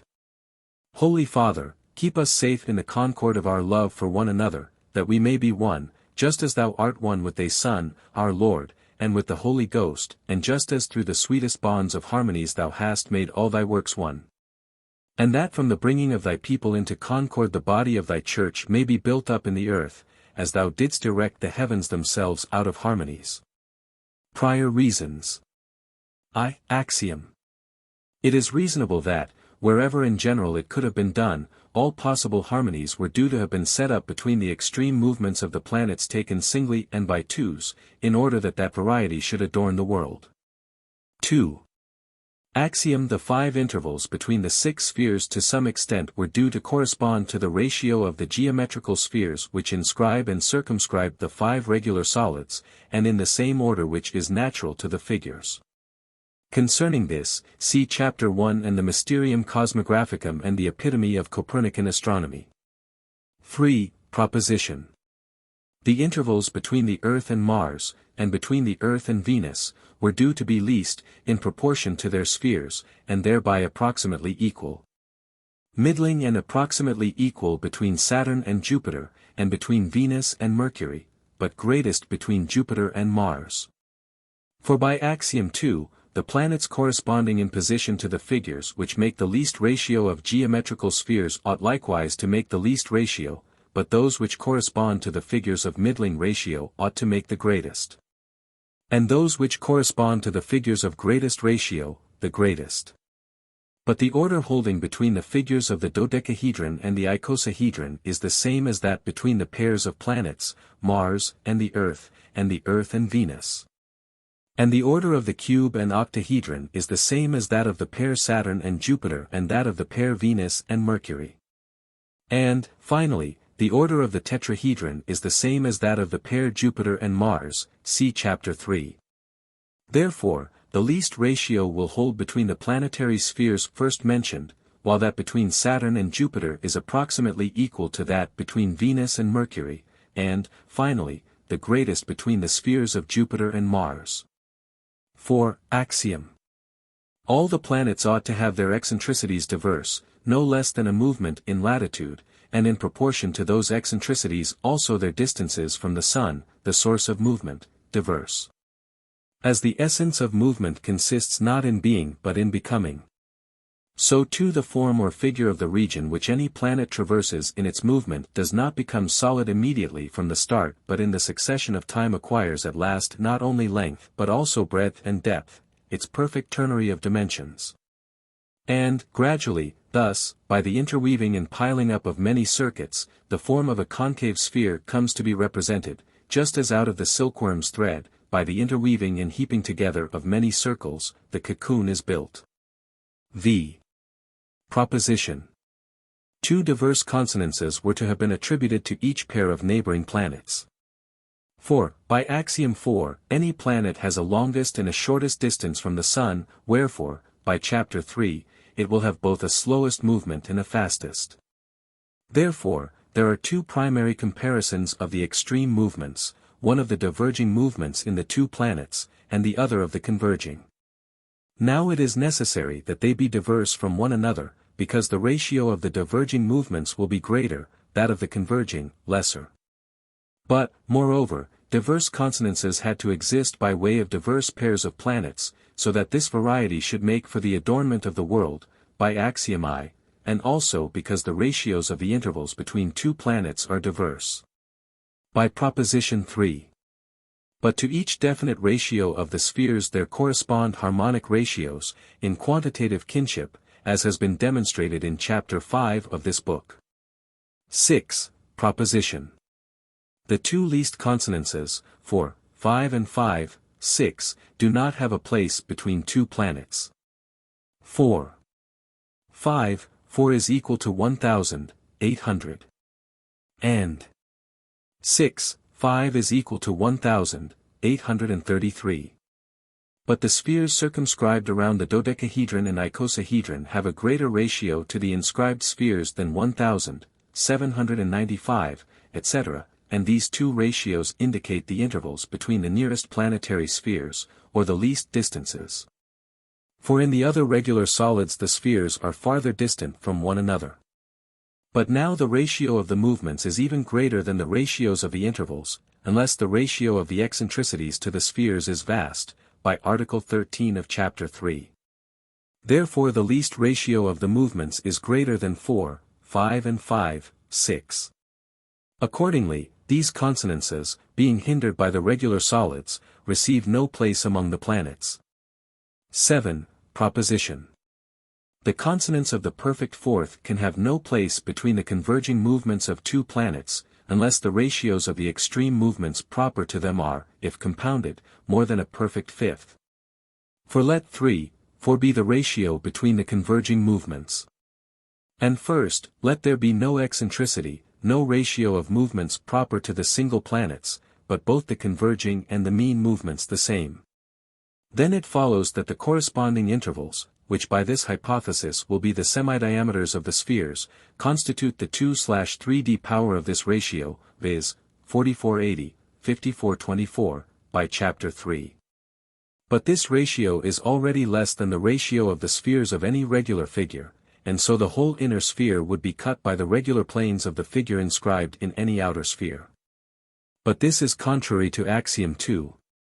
Secondly, let there be some composition of the ratios between the extreme movements, and let the ratio of the converging movements be 3, 4 or 75, 100, but let the ratio of the corresponding intervals be 1000, 795. Since no regular figure has a lesser ratio of spheres. And because the inverse ratio of the movements exceeds this ratio of the intervals by the excess 750, 795, then if this excess is divided into the ratio 1000, 795, according to the doctrine of Chapter 3, the result will be 9434, 7950. The square root of the ratio of the spheres. Therefore the square of this ratio, viz., 8901, 6320, i.e., 10,000, 7,100 is the ratio of the spheres. Divide this by 1000, 795, the ratio of the converging intervals, the result will be 7,100, 7950, about a major whole tone. The compound of the two ratios which the mean movements have to the converging movements on either side must be at least so great, in order that the perfect fourth may be possible between the converging movements. Accordingly, the compound ratio of the diverging extreme intervals to the converging extreme intervals is about the square root of this ratio, i.e., 2 tones, and again the converging intervals are the square of this, i.e., more than a perfect fifth. Accordingly, if the compound of the proper movements of two neighboring planets is less than a perfect fifth, a perfect fourth will not be possible between their converging movements. 8. Proposition. The consonances 1, 2 and 1, 3, i.e., the octave and the octave plus a fifth were due to Saturn and Jupiter. For they are the first and highest of the planets and have obtained the first figure, the cube, by Chapter 1 of this book. And these consonances are first in the order of nature and are chief in the two families of figures, the bisectorial or tetragonal and the triangular, by what has been said in Book I. But that which is chief, the octave 1, 2, is approximately greater than the ratio of the spheres of the cube, 303, which is 1, square root 3. Wherefore it is fitted to become the lesser ratio of the movements of the planets on the cube, by Chapter 3, Article 13, and, as a consequence, 1, 3 serves as the greater ratio. But this is also the same as what follows, for if some consonance is to some ratio of the spheres of the figures, as the ratio of the movements apparent from the Sun is to the ratio of the mean intervals, such a consonance will duly be attributed to the movements. But it is natural that the ratio of the diverging movements should be much greater than the ratio of the 3/2th powers of the spheres, according to the end of Chapter 3, i.e., it approaches the square of the ratio of the spheres. And moreover 1, 3 is the square of the ratio of the spheres of the cube, which we call the ratio of 1, square root 3. Therefore, the ratio of the diverging movements of Saturn and Jupiter is 1, 3. See above, Chapter 2, for many other kinships of these ratios with the cube. 9. Proposition. The private ratios of the extreme movements of Saturn and Jupiter compounded were due to be approximately 2, 3, a perfect fifth. This follows from the preceding. If the perihelial movement of Jupiter is triple the aphelial movement of Saturn, and conversely the aphelial movement of Jupiter is double the perihelial of Saturn, then 1, 2 and 1, 3 compounded inversely give 2, 3. Axiom. When choice is free in other respects, the private ratio of movements, which is prior in nature or of a more excellent mode or even which is greater, is due to the higher planet. 11. Proposition. The ratio of the aphelial movement of Saturn to the perihelial was due to be 4, 5, a major third, but that of Jupiter's movements 5, 6, a minor third. For as compounded together they are equivalent to 2, 3. But 2, 3 can be divided harmonically no other way than into 4, 5 and 5, 6. Accordingly God the composer of harmonies divided harmonically the consonants 2, 3, by axiom I, and the harmonic part of it which is greater and of the more excellent major mode, as masculine, he gave to Saturn the greater and higher planet. And the lesser ratio 5, 6 to the lower 1, Jupiter, by axiom X. 12. Proposition. The great consonance of 1, 4, the double octave, was due to Venus and Mercury. For as the cube is the first of the primary figures, so the octahedron is the first of the secondary figures, by chapter 1 of this book. And as the cube considered geometrically is outer and the octahedron is inner, i.e., the latter can be inscribed in the former, so also in the worlds Saturn and Jupiter are the beginning of the upper and outer planets, or from the outside. And Mercury and Venus are the beginning of the inner planets, or from the inside, and the octahedron has been placed between their circuits, see chapter 3. Therefore, from among the consonances, one which is primary and cognate to the octahedron is due to Venus and Mercury.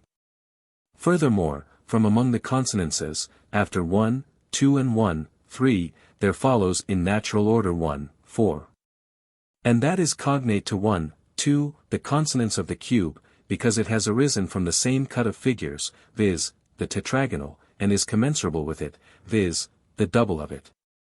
While the octahedron is also akin to, and commensurable with the cube. Moreover, 1, 4 is cognate to the octahedron for a special reason, on account of the number 4 being in that ratio, while a quadrangular figure lies concealed in the octahedron and the ratio of its spheres is said to be 1, square root 2. Accordingly the consonance 1, 4 is a continued power of this ratio, in the ratio of the squares, i.e., the fourth power of 1, square root 2, see chapter 2. Therefore, 1, 4 was due to Venus and Mercury. And because in the cube 1, 2 has been made the smaller consonance of the 2, since the outermost position is over against it, in the octahedron there will be 1, 4, the greater consonance of the 2, as the innermost position is over against it. But 2, this is the reason why 1, 4 has here been given as the greater consonance, not as the smaller.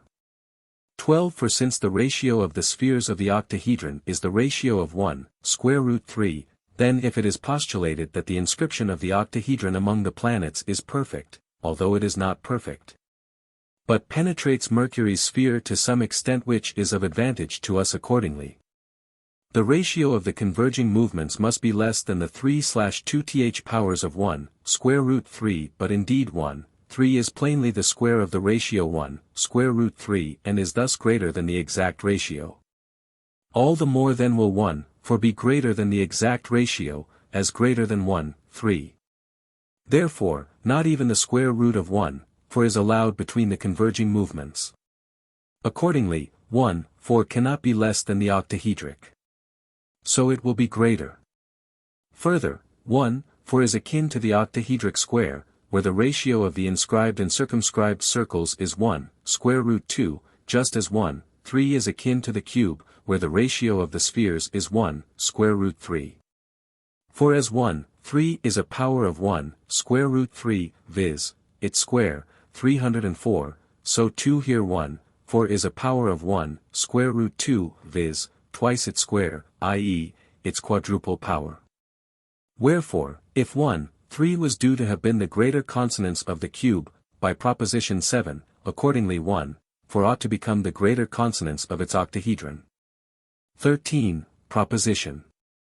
The greater consonance of approximately 1, 8, the triple octave, and the smaller consonants of 5/24, the minor third and double octave, were due to the extreme movements of Jupiter and Mars. For the cube has obtained 1, 2 and 1, 3, while the ratio of the spheres of the tetrahedron, which is situated between Jupiter and Mars, called the triple ratio, is the square of the ratio of the spheres of the cube, which is called the ratio of 1, square root 3. Therefore, it was proper that ratios of movements which are the squares of the cubic ratios should be applied to the tetrahedron. But of the ratios 1, 2 and 1, 3 the following ratios are the squares, 1, 4 and 1, 9. But 1, 9 is not harmonic, and 1, 4 has already been used up in the octahedron. Accordingly, consonances neighboring upon these ratios were to have been taken, by axiom I. But the lesser ratio 1, 8 and the greater 1, 10 are the nearest. Choice between these ratios is determined by kinship with the tetrahedron, which has nothing in common with the pentagon, since 1, 10 is of a pentagonal cut, but the tetrahedron has greater kinship with 1, 8 for many reasons, see chapter 2.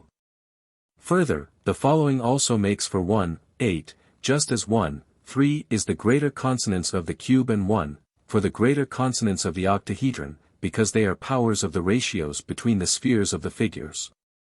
So too 1, 8 was due to be the greater consonance of the tetrahedron, because as its body is double that of the octahedron inscribed in it, as has been said in chapter 1. So too the term 8 in the tetrahedral ratio is double the term 4 in the tetrahedral ratio. Further, just as 1, 2 the smaller consonance of the cube, is 1 octave, and 1, 4, the greater consonance of the octahedron, is 2 octaves, so already 1, 8, the greater consonance of the tetrahedron, was due to be 3 octaves. Moreover, more octaves were due to the tetrahedron than to the cube and octahedron, because since the smaller tetrahedral consonance is necessarily greater than all the lesser consonances in the other figures, for the ratio of the tetrahedral spheres is greater than all the spheres of figures 2, the greater tetrahedral consonance was due to exceed the greater consonances of the others in number of octaves. Finally, the triple of octave intervals has kinship with the triangular form of the tetrahedron, and has a certain perfection, as follows: every 3 is perfect. Since even the octuple, the term, of the triple octave, is the first cubic number of perfect quantity, namely of 3 dimensions. A greater consonance neighboring upon 1, 4 or 6/24 is 5/24, while a lesser is 6/20 or 3/10. But again 3/10 is of the pentagonal cut, which has nothing in common with the tetrahedron. But on account of the numbers 3 and 4, from which the numbers 12, 24 arise, 5/24 has kinship with the tetrahedron. For we are here neglecting the other lesser terms, viz. 5 and 3, because their lightest degree of kinship is with figures, as it is possible to see in chapter 2. Moreover, the ratio of the spheres of the tetrahedron is triple. But the ratio of the converging intervals too ought to be approximately so great, by axiom 2. By chapter 3, the ratio of the converging movements approaches the inverse ratio of the 3/2th powers of the intervals, but the 3/2th power of 3, 1 is approximately 1,193. Accordingly, whereof the aphelial movement of Mars is 1,000, the perihelial of Jupiter will be slightly greater than 193 but much less than 333, which is 1/3 of 1,000. Accordingly, not the consonants 10, 3, i.e. 1,333, but the consonants 24, 5, i.e. 1,208, takes place between the converging movements of Jupiter and Mars. 14. Proposition. The private ratio of the extreme movements of Mars was due to be greater than 3, 4, the perfect fourth, and approximately 1825. For let there be the exact consonances 5/24 and 1, 8 or 3/24, which are commonly attributed to Jupiter and Mars, proposition 13. Compound inversely 5/24, the lesser with 3/24, the greater, 3, 5 results as the compound of both ratios. But the proper ratio of Jupiter alone has been found to be 5, 6, in proposition 11, above. Then compound this inversely with the composition 3, 5, i.e., compound 30, 25 and 1830. There results as the proper ratio of Mars 1825, which is greater than 1824 or 3, 4. But it will become still greater, if, on account of the ensuing reasons, the common greater consonance 1, 8 is increased. 15. Proposition. The consonances 2, 3, the fifth, 5, 8, the minor sixth, and 3, 5, the major sixth were to have been distributed among the converging movements of Mars and the Earth and Venus, Venus and Mercury, and in that order. For the dodecahedron and the icosahedron, the figures interspaced between Mars, the Earth, and Venus have the least ratio between their circumscribed and inscribed spheres. 305. Therefore from among possible consonances the least are due to them, as being cognate for this reason, and in order that axiom you may have place. But the least consonances of all, viz., 5, 6 and 4, 5, are not possible, by proposition 4. Therefore, the nearest consonances greater than they, viz., 3, 4 or 2, 3 or 5, 8 or 3, 5 are due to the said figures. Again, the figure placed between Venus and Mercury, viz., the octahedron, has the same ratio of its spheres as the cube. But by proposition 7, the cube received the octave as the lesser consonance existing between the converging movements. Therefore, by proportionality, so great a consonance, viz. 1, 2, would be due to the octahedron as the lesser consonance, if no diversity intervened. But the following diversity intervenes, if compounded together, the private ratios of the single movements of the cubic planets, viz. Saturn and Jupiter, did not amount to more than 2, 3, while, if compounded, the ratios of the single movements of the octahedral planets, viz. Venus and Mercury will amount to more than 2, 3, as is apparent easily, as follows, for, as the proportion between the cube and octahedron would require if it were alone, let the lesser octahedral ratio be greater than the ratios here given. And thereby clearly as great as was the cubic ratio, viz. 1, 2, but the greater consonance was 1, 4, by proposition 12. Therefore if the lesser consonance 1, 2 is divided into the one we have just laid down, 1, 2, still remains as the compound of the proper movements of Venus and Mercury. But 1, 2 is greater than 2, 3 the compound of the proper movements of Saturn and Jupiter. And indeed a greater eccentricity follows upon this greater compound, by chapter 3, but a lesser ratio of the converging movements follows upon the greater eccentricity, by the same chapter 3. Wherefore by the addition of a greater eccentricity to the proportion between the cube and the octahedron it comes about that a lesser ratio than 1, 2 is also required between the converging movements of Venus and Mercury. Moreover, it was in keeping with axiom I that, with the consonance of the octave given to the planets of the cube, another consonance which is very near, and by the earlier demonstration less than 1, 2, should be joined to the planets of the octahedron. But 3, 5 is proximately less than 1, 2, and as the greatest of the three it was due to the figure having the greatest ratio of its spheres, viz., the octahedron.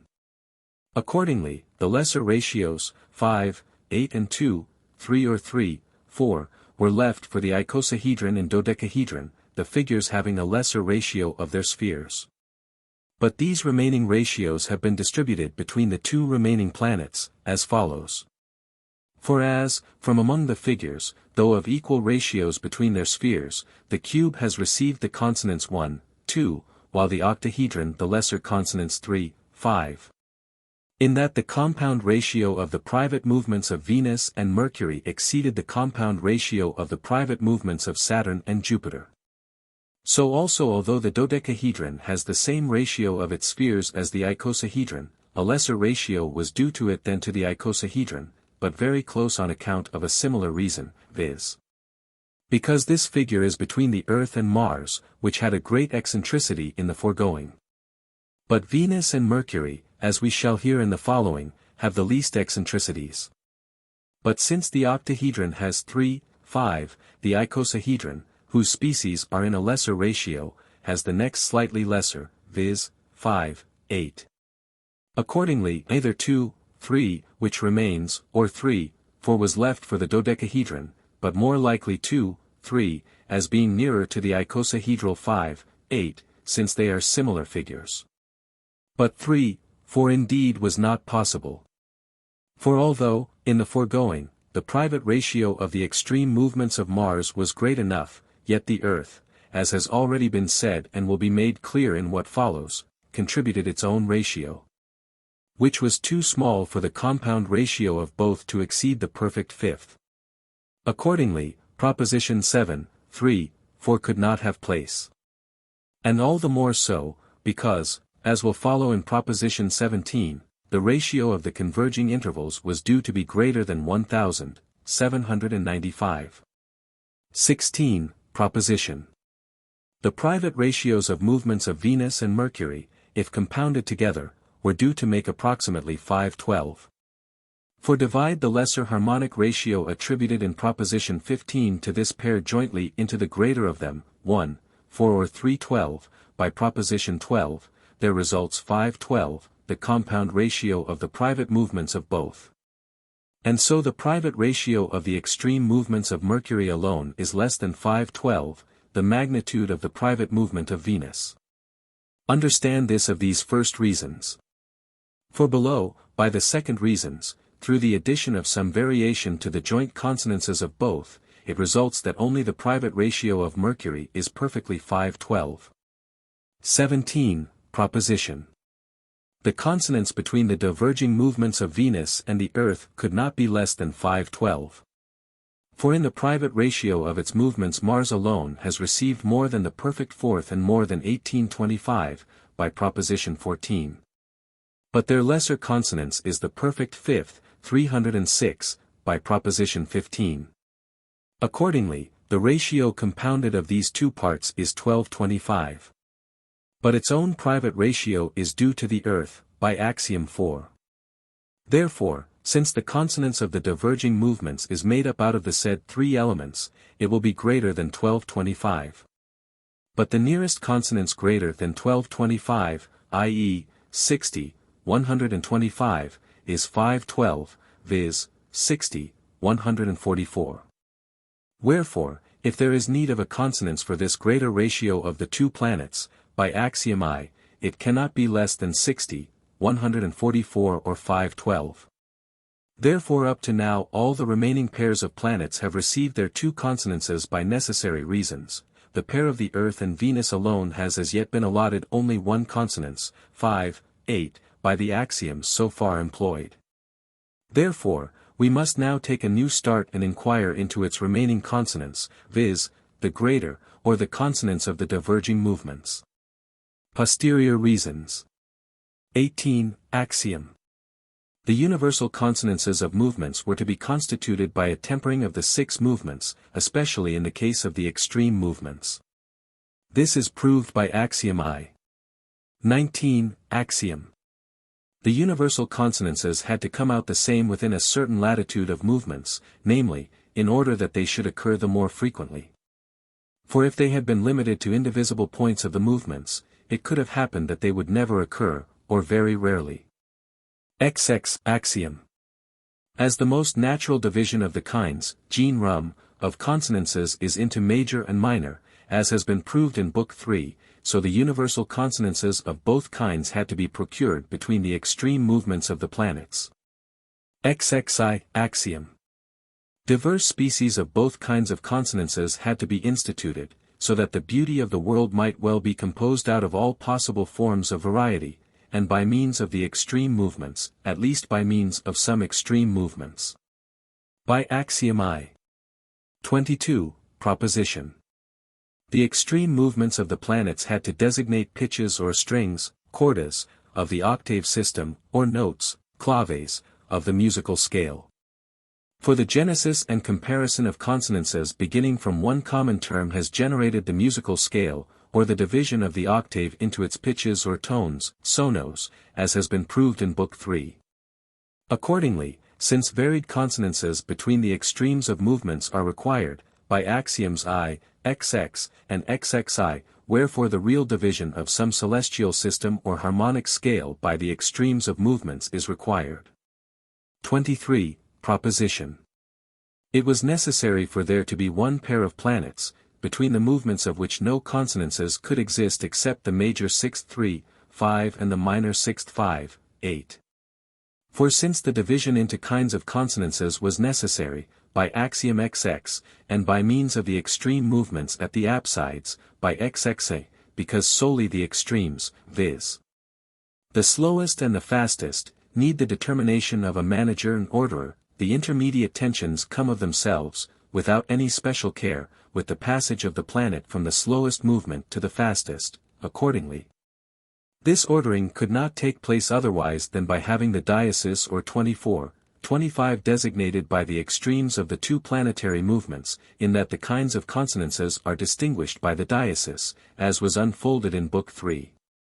But the diasis is the difference either between 2/3, 4, 5 and 5, 6, or between 2/6, 3, 5 and 5, 8, or between those ratios increased by one or more octave intervals. But the 2/3, 4, 5 and 5, 6, did not have place between two planets, by proposition 6, and neither the thirds nor the sixths increased by the interval of an octave have been found, except 5/12 in the pair of Mars and the Earth.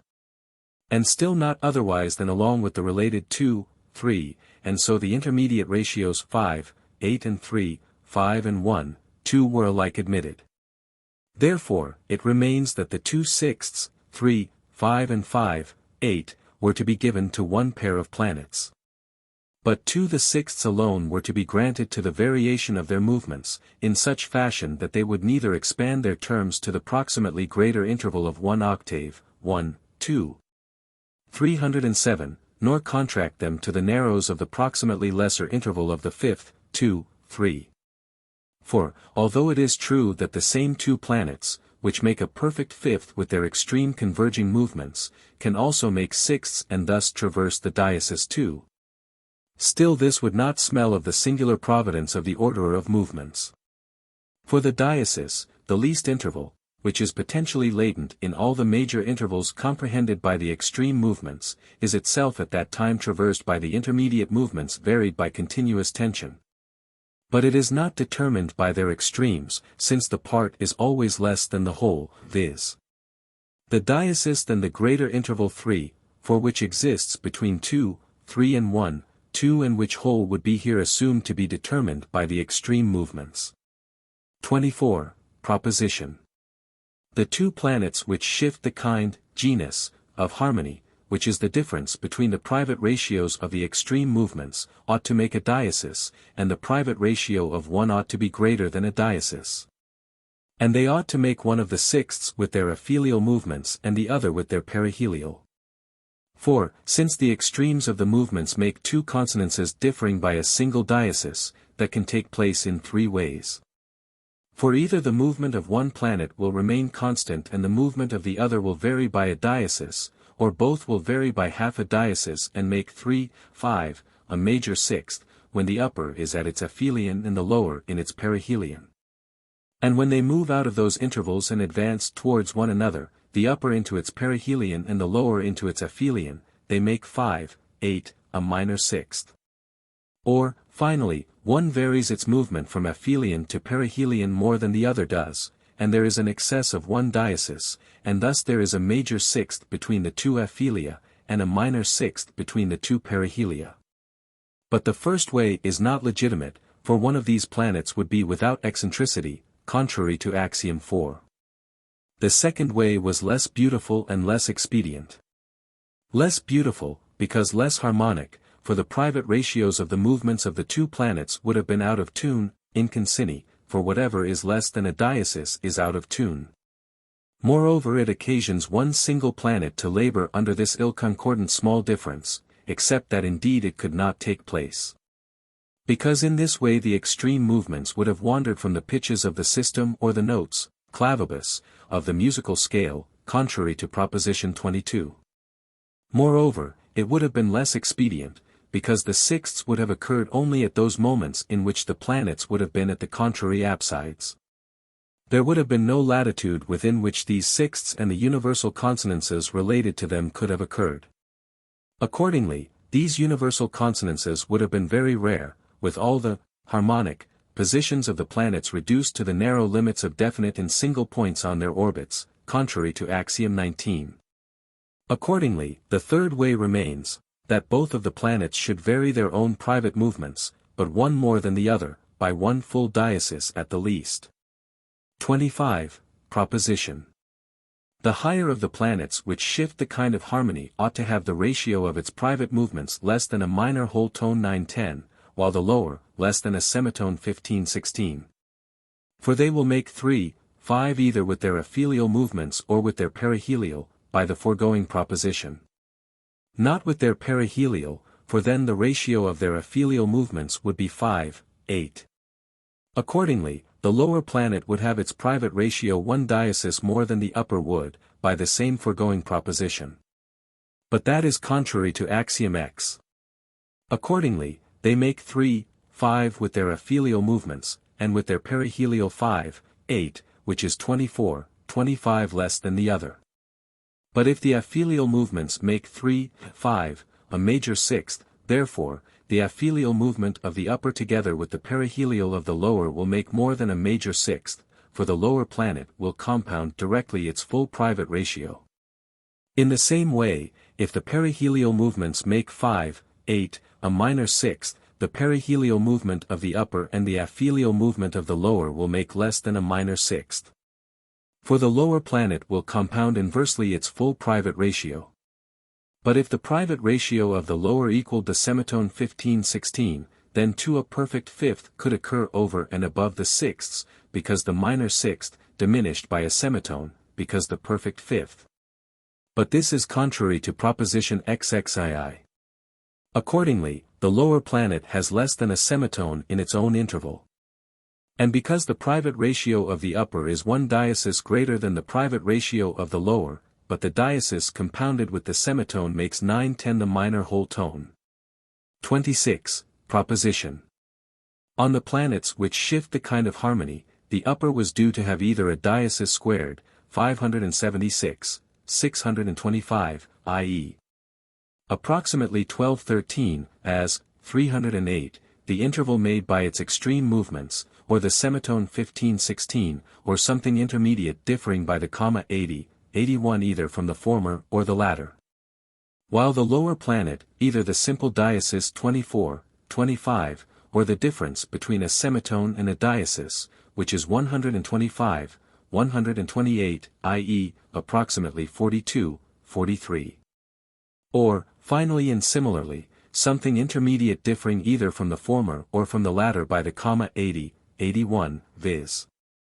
The upper planet ought to make the diasis squared diminished by a comma, and the lower, the simple diasis diminished by a comma. For, by proposition XXV, the private ratio of the upper ought to be greater than a diasis, but by the preceding proposition less than the minor whole tone 9/10. But indeed the upper planet ought to exceed the lower by 1 diasis, by proposition XIV. And harmonic beauty persuades us that, even if the private ratios of these planets cannot be harmonic, on account of their smallness, they should at least be from among the concordant, ex consonances, if that is possible, by axiom I. But there are only 2 concords less than 9/10, the minor whole tone, viz., the semitone and the diasis, but they differ from one another not by the diasis but by some smaller interval, 125, 128. Accordingly, the upper cannot have the semitone. Nor the lower, the diasis, but either the upper will have the semitone 15/16, and the lower, 125, 128, i.e., 42, 43, or else the lower will have the diasis 24, 25, but the upper the diasis squared, approximately 1213. But since the laws of both planets are equal, therefore, if the nature of the concordant had to be violated in their private ratios, it had to be violated equally in both. So that the difference between their private intervals could remain an exact diasis, which is necessary for distinguishing the kinds of consonances, by proposition XIV. But the nature of the concordant was then violated equally in both. If the interval whereby the private ratio of the upper planet fell short of the diasis squared and exceeded the semitone is the same interval whereby the private ratio of the lower planet fell short of a simple diasis and exceeded the interval 125, 128. Furthermore, this excess or defect was due to be the 80, 81, because, once more, no other interval was designated by the harmonic ratios. And in order that the comma might be expressed among the celestial movements as it is expressed in harmonics, namely, by the mere excess and defect of the intervals in respect to one another. For in harmonics the comma distinguishes between major and minor whole tones and does not appear in any other way. It remains for us to inquire which ones of the intervals set forth are preferable, whether the diasis, the simple diasis for the lower planet and the diasis squared for the upper, or the semitone for the upper and 125, 128 for the lower. And the diases win by the following arguments, for although the semitone has been variously expressed in the musical scale, yet its allied ratio 125, 128 has not been expressed. On the other hand, the diasis has been expressed variously in the diasis squared somehow, viz., in the resolution of whole tones into diases, semitones, and lemmas. For then, as has been said in Book 3, Chapter 8, two diases proximately succeed one another in two pitches. The other argument is that in the distinction into kinds, the laws of the diasis are proper but not at all those of the semitone. Accordingly, there had to be greater consideration of the diasis than of the semitone. It is inferred from everything that the private ratio of the upper planet ought to be 2916, 3125 or approximately 1415, and that of the lower, 243, 250 or approximately 35, 36. It is asked whether the highest creative wisdom has been occupied in making these tenuous little reckonings. I answer that it is possible that many reasons are hidden from me. But if the nature of harmony has not allowed weightier reasons, since we are dealing with ratios which descend below the magnitude of all concords, it is not absurd that God has followed even those reasons, wherever they appear tenuous. Since he has ordained nothing without cause. It would be far more absurd to assert that God has taken at random these magnitudes below the limits prescribed for them, the minor whole tone, and it is not sufficient to say, he took them of that magnitude because he chose to do so. For in geometrical things, which are subject to free choice, God chose nothing without a geometrical cause of some sort, as is apparent in the edges of leaves, in the scales of fishes, in the skins of beasts and their spots and the order of the spots, and similar things. 27. Proposition. The ratio of movements of the Earth and Venus ought to have been greater than a major sixth between the aphelial movements, less than a minor sixth between the perihelial movements. By axiom XX it was necessary to distinguish the kinds of consonances. But by proposition XEI that could not be done except through the sixths. Accordingly, since by proposition 15 the Earth and Venus, planets next to one another and icosahedral, had received the minor sixth, 5, 8, it was necessary for the other sixth, 3, 5, to be assigned to them. But not between the converging or diverging extremes, but between the extremes of the same field, 1/6, 309, between the aphelial, and the other between the perihelial, by proposition ziv. Furthermore, the consonance 3, 5 is cognate to the icosahedron, since both are of the pentagonal cut. See Chapter 2. Behold the reason why exact consonances are found between the aphelial and perihelial movements of these two planets, but not between the converging, as in the case of the upper planets. 28. Proposition.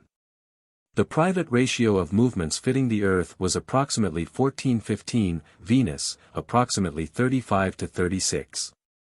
For these two planets had to distinguish the kinds of consonances, by the preceding proposition. Therefore, by proposition XXVI, the Earth as the higher was due to receive the interval 2916, 3125, i.e., approximately 1415, but Venus as the lower the interval 243, 250, i.e., approximately 35, 36. Behold the reason why these two planets have such small eccentricities and, in proportion to them, small intervals or private ratios of the extreme movements, although nevertheless the next higher planet, Mars, and the next lower, Mercury, have marked eccentricities and the greatest of all. And astronomy confirms the truth of this, for in chapter 4 the Earth clearly had 14-15, but Venus 34-35, which astronomical certitude can barely discern from 35-36 in this planet. 29. Proposition. The greater consonance of the movements of Mars and the Earth, viz., that of the diverging movements, could not be from among the consonances greater than 512. Above, in Proposition 17, it was not any one of the lesser ratios. But now it is not any one of the greater ratios either. For the other common or lesser consonance of these two planets is 2, 3, when the private ratio of Mars, which by Proposition 14 exceeds 1825, makes more than 1225, i.e., 60, 125. Accordingly, compound the private ratio of the Earth 14-15, i.e., 56, 60, by the preceding proposition. The compound ratio is greater than 56, 125, which is approximately 4, 9, viz., slightly greater than an octave and a major whole tone. But the next greater consonance than the octave and whole tone is 512, the octave and minor third. Note that I do not say that this ratio is neither greater nor smaller than 512. But I say that if it is necessary for it to be harmonic, no other consonance will belong to it. XXX Proposition. The private ratio of movements of Mercury was due to be greater than all the other private ratios. For by Proposition 16 the private movements of Venus and Mercury compounded together were due to make about 512. But the private ratio of Venus, taken separately, is only 243, 250, i.e., 1458, 1500. But if it is compounded inversely with 512, i.e., 625, 1500, Mercury singly is left with 625, 1458, which is greater than an octave and a major whole tone. Although the private ratio of Mars, which is the greatest of all those among the remaining planets, is less than 2, 3, i.e., the perfect fifth. And thereby the private ratios of Venus and Mercury, the lowest planets, if compounded together, are approximately equal to the compounded private ratios of the four higher planets, because, as will now be apparent immediately, the compounded private ratios of Saturn and Jupiter exceed 2, 3. Those of Mars fall somewhat short of 2, 3, all compounded, 4, 9, i.e., 60, 135. Compound the Earth's 14-15, i.e., 56, 60, the result will be 56, 135, which is slightly greater than 512, which just now was the compound of the private ratios of Venus and Mercury. But this has not been sought for nor taken from any separate and singular archetype of beauty but comes of itself, by the necessity of the causes bound together by the consonances hitherto established. 31. Proposition. The aphelial movement of the Earth had to harmonize with the aphelial movement of Saturn, through some certain number of octaves. For, by Proposition 18, it was necessary for there to be universal consonances, wherefore also there had to be a consonance of Saturn with the Earth and Venus. But if one of the extreme movements of Saturn had harmonized with neither of the Earths and Venus, this would have been less harmonic than if both of its extreme movements had harmonized with these planets, by axiom I. Therefore both of Saturn's extreme movements had to harmonize, the aphelial with one of these two planets, the perihelial with the other, since nothing would hinder, as was the case with the first planet. Accordingly these consonances will be either identisonant 13, identisoni, or diversisonant, diversisoni, i.e. either of continued double proportion or of some other. But both of them cannot be of some other proportion, for between the terms 3, 5, which determine the greater consonance between the aphelial movements of the Earth and Venus, by Proposition XXVA, two harmonic means cannot be set up. For the sixth cannot be divided into 3 intervals, see Book 3. Accordingly, Saturn could not, 310, by means of both its movements, make an octave with the harmonic means between 3 and 5. But in order that its movements should harmonize with the 3 of the Earth and the 5 of Venus, it is necessary that one of those terms should harmonize identically, or through a certain number of octaves, with the others, viz. with one of the said planets. But since the identisonant consonances are more excellent, they had to be established between the more excellent extreme movements, viz. between the aphelial, because too they have the position of a principle on account of the altitude of the planets and because the Earth and Venus claim as their private ratio somehow and as a prerogative the consonants 3, 5. With which as their greater consonants we are now dealing. For although, by proposition XXII, this consonance belongs to the perihelial movement of Venus and some intermediate movement of the Earth, yet the start is made at the extreme movements and the intermediate movements come after the beginnings. Now, since on one side we have the aphelial movement of Saturn at its greatest altitude, on the other side the aphelial movement of the Earth rather than Venus is to be joined with it. Because of these two planets which distinguish the kinds of harmony, the Earth, again, has the greater altitude. There is also another nearer cause, the posterior reasons, with which we are now dealing, take away from the prior reasons but only with respect to minima, and in harmonics that is with respect to all intervals less than concords. But by the prior reasons the aphelial movement not of Venus but of the Earth, will approximate the consonants of some number of octaves to be established with the aphelial movement of Saturn. For compound together, first, for 5 the private ratio of Saturn's movements, i.e., from the aphelion to the perihelial of Saturn, proposition 11, secondly, the 1, 2 of the converging movements of Saturn and Jupiter, i.e. from the perihelion of Saturn to the aphelion of Jupiter, by proposition 8, thirdly, the 1, 8 of the diverging movements of Jupiter and Mars, i.e. from the aphelion of Jupiter to the perihelion of Mars, by proposition 14, fourthly, the 2, 3 of the converging movements of Mars and the Earth, i.e. from the perihelion of Mars to the aphelion of the Earth. By proposition 15 you will find between the aphelion of Saturn and the perihelion of the Earth the compound ratio 130, which falls short of 132, or 5 octaves, by only 30, 32, i.e., 15, 16 or a semitone.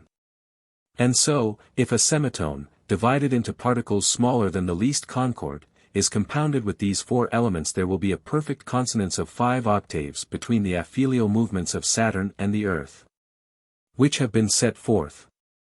But in order for the same aphelial movement of Saturn to make some number of octaves with the aphelial movement of Venus, it would have been necessary to snatch approximately a whole perfect fourth from the prior reasons.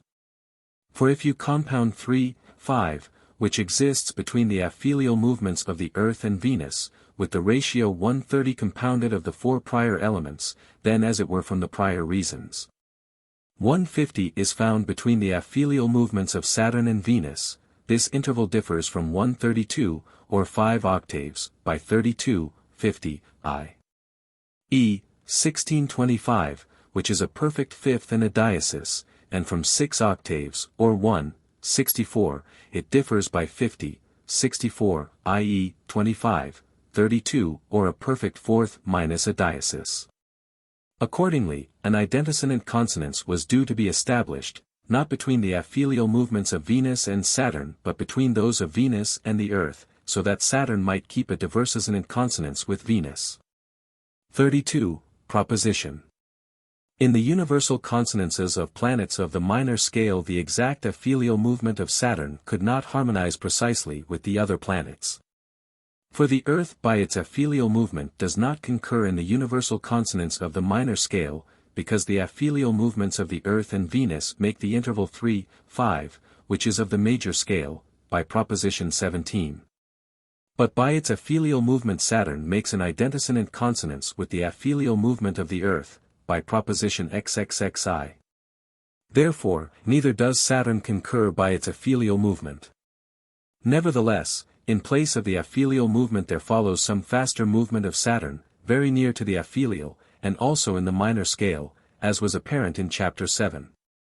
33. Proposition.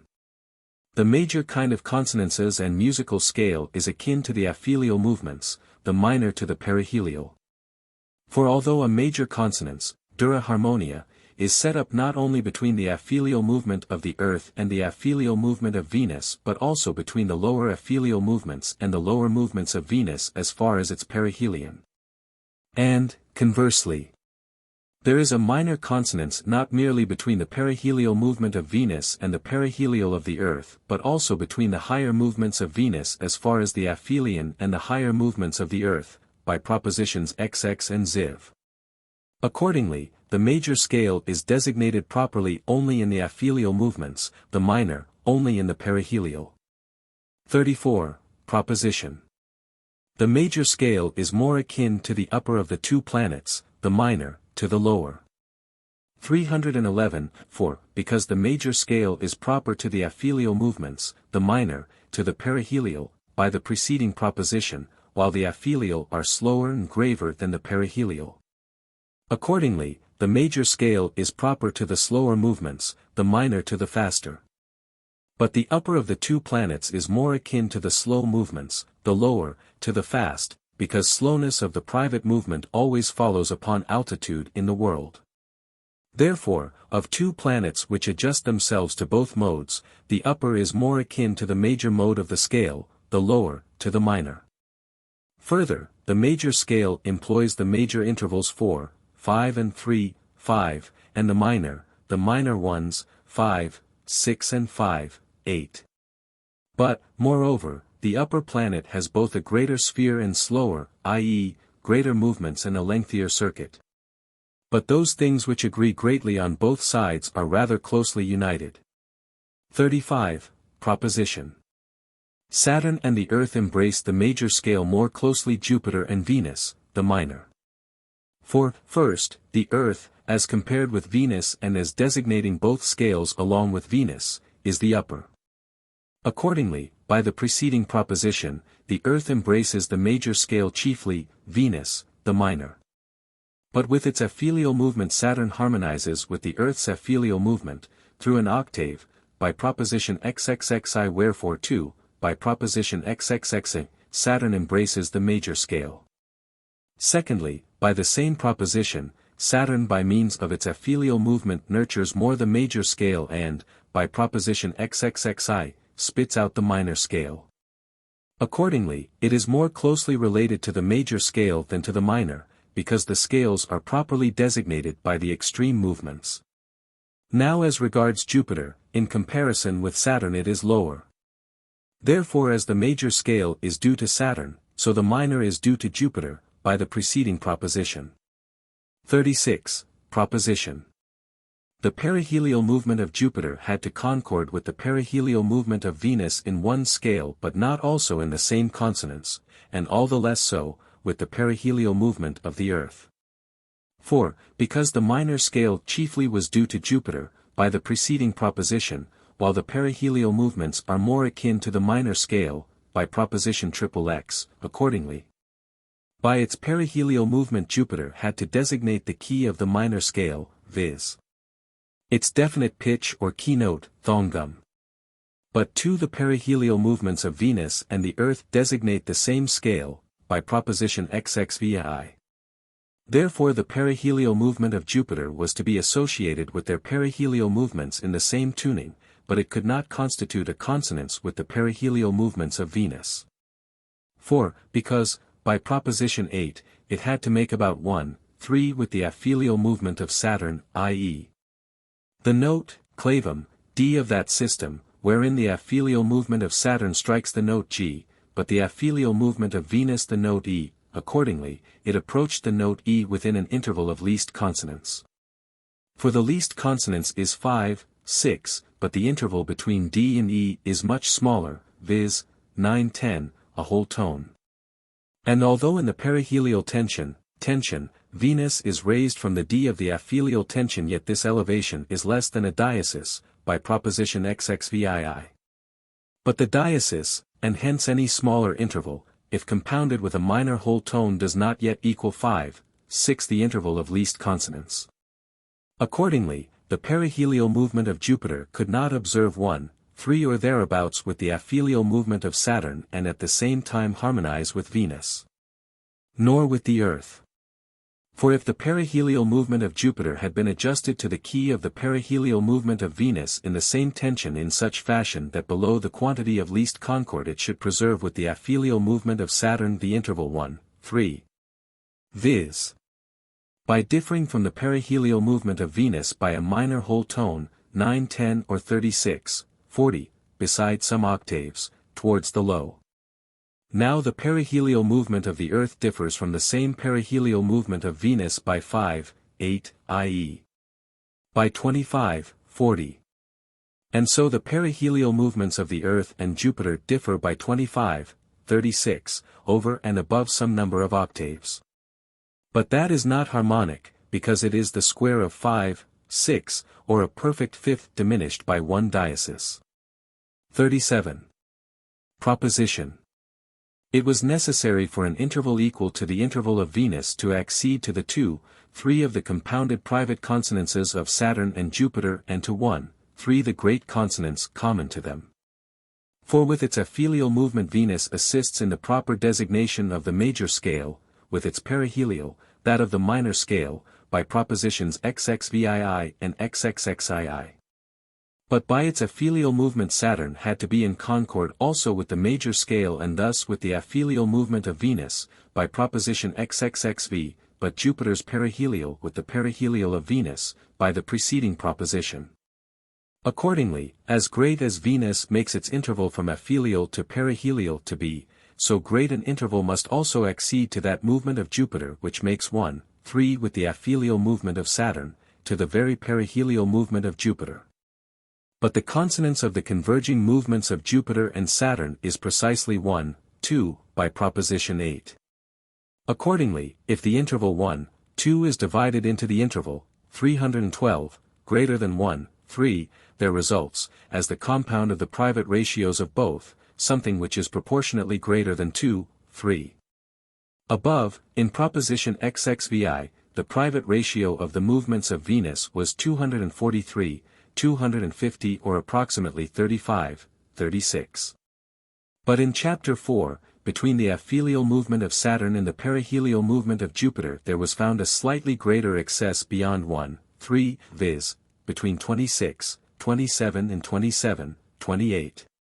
But the quantity here prescribed is absolutely equalled, by the addition of a single second to the aphelial movement of Saturn, and I do not know whether astronomy can discern that difference.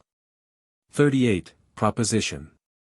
The increment 243, 250 to 2, 3, the compound of the private ratios of Saturn and Jupiter, which was up to now being established by the prior reasons, was to be distributed among the planets in such fashion that of it the 80, 81 should accede to Saturn and the remainder, 19,683, 20,000 or approximately 62, 63, to Jupiter.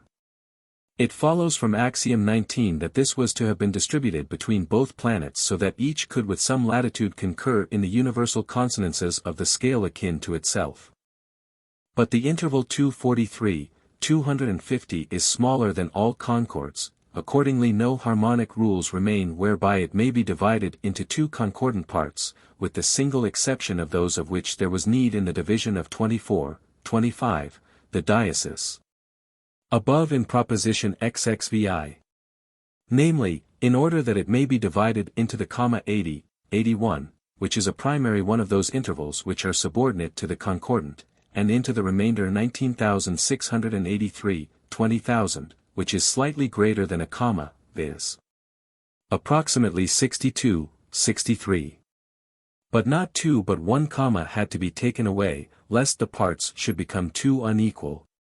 Since the private ratios of Saturn and Jupiter are approximately equal, according to axiom X extended even to concords and parts smaller than those, and also because the comma is determined by the intervals of the major whole tone and minor whole tone.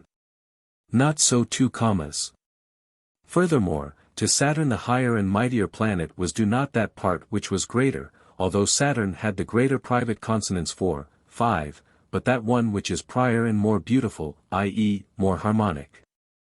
For in axiom X the consideration of priority in harmonic perfection comes first, and the consideration of quantity comes last, because there is no beauty in quantity of itself. Thus the movements of Saturn become 64, 81, an adulterine 14 major third, as we have called them in Book 3, Chapter 12, but those of Jupiter, 6,561, 8,000. I do not know whether it should be numbered among the causes of the addition of a comma to Saturn that the extreme intervals of Saturn can constitute the ratio 8, 9, the major whole tone. Or whether that resulted without further ado from the preceding causes of the movements. Accordingly, you here have, in place of a corollary, the reason why, above in Chapter 4, the intervals of Saturn were found to embrace approximately a major whole tone. 39. Proposition. Saturn could not harmonize with its exact perihelial movement in the universal consonances of the planets of the major scale, nor Jupiter with its exact aphelial movement. For since the aphelial movement of Saturn had to harmonize exactly with the aphelial movements of the Earth and Venus, by proposition XXXI. That movement of Saturn which is 4, 5 or 1 major third faster than its aphelial will also harmonize with them. For the aphelial movements of the Earth and Venus make a major sixth, which, by the demonstrations of Book 3, is divisible into a perfect fourth and a major third, therefore the movement of Saturn, which is still faster than this movement already harmonized but none the less below the magnitude of a concordant interval, will not exactly harmonize. But such a movement is Saturn's perihelial movement itself, because it differs from its aphelial movement by more than the interval 4, 5, viz., 1, or 80, 81 more, which is less than the least concord, by proposition XXXVI. Accordingly the perihelial movement of Saturn does not exactly harmonize. But neither does the aphelial movement of Jupiter do so precisely. For while it does not harmonize precisely with the perihelial movement of Saturn, it harmonizes at a distance of a perfect octave, by proposition 8, wherefore, according to what has been said in Book 3, it cannot precisely harmonize. XL. Proposition. It was necessary to add the lemma of Plato to 1, 8, or the triple octave, the joint consonants of the diverging movements of Jupiter and Mars established by the prior reasons. For because, by proposition XXXI, there had to be 132, i.e., 12, 384, between the aphelial movements of Saturn and the Earth, but there had to be 3, 2, i.e. 384, 256, from the aphelion of the Earth to the perihelion of Mars, 313, by proposition 15, and from the aphelion of Saturn to its perihelion, for 5 or 12, 15 with its increment, by proposition XXXVII. Finally, from the perihelion of Saturn to the aphelion of Jupiter 1, 2 or 15, 30, by proposition 8, accordingly, there remains 30, 256 from the aphelion of Jupiter to the perihelion of Mars, by the subtraction of the increment of Saturn.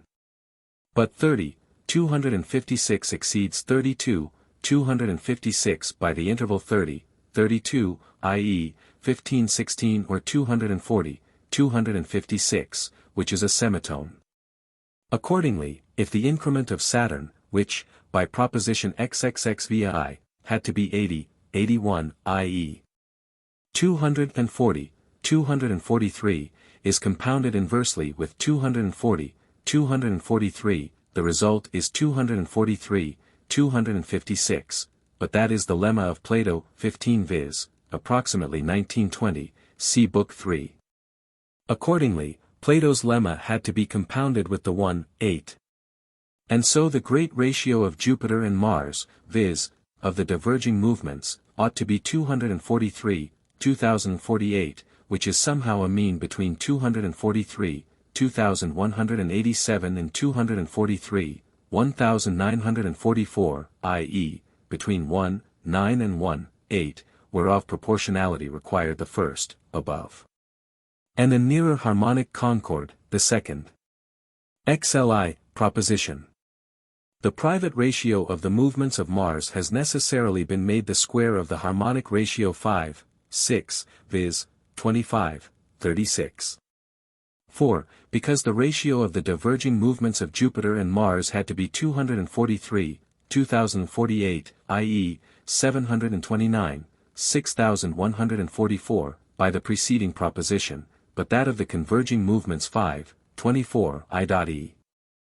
1280, 6144, by proposition 13, therefore the compound of the private ratios of both was necessarily 729, 1280 or 72,900, 128,000. But the private ratio of Jupiter alone had to be 6,561, 8,000, i.e. 104,976, 128,000, by proposition XXVII. Therefore, if the compound ratio of both is divided by this, the private ratio of Mars will be left as 72,900, 104,976, i.e., 25, 36, the square root of which is 5, 6. In another fashion, as follows, there is 132 or 120, 3,840 from the aphelial movement of Saturn to the aphelial movement of the Earth, but from that same movement to the perihelial of Jupiter there is 1, 3 or 120, 360, with its increment. But from this to the aphelial movement of Mars is 524 or 360, 1,728.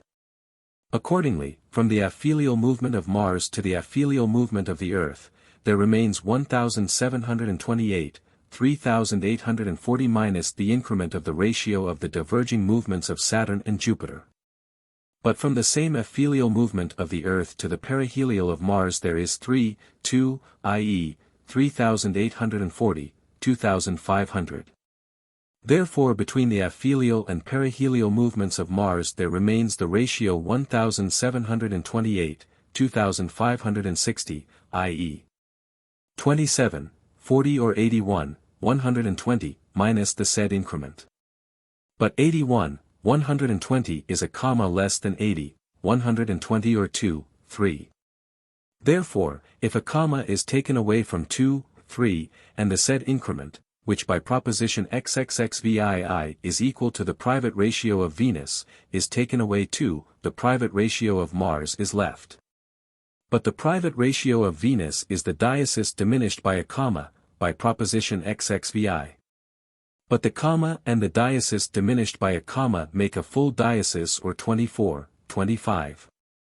Therefore if you divide 2, 3, i.e.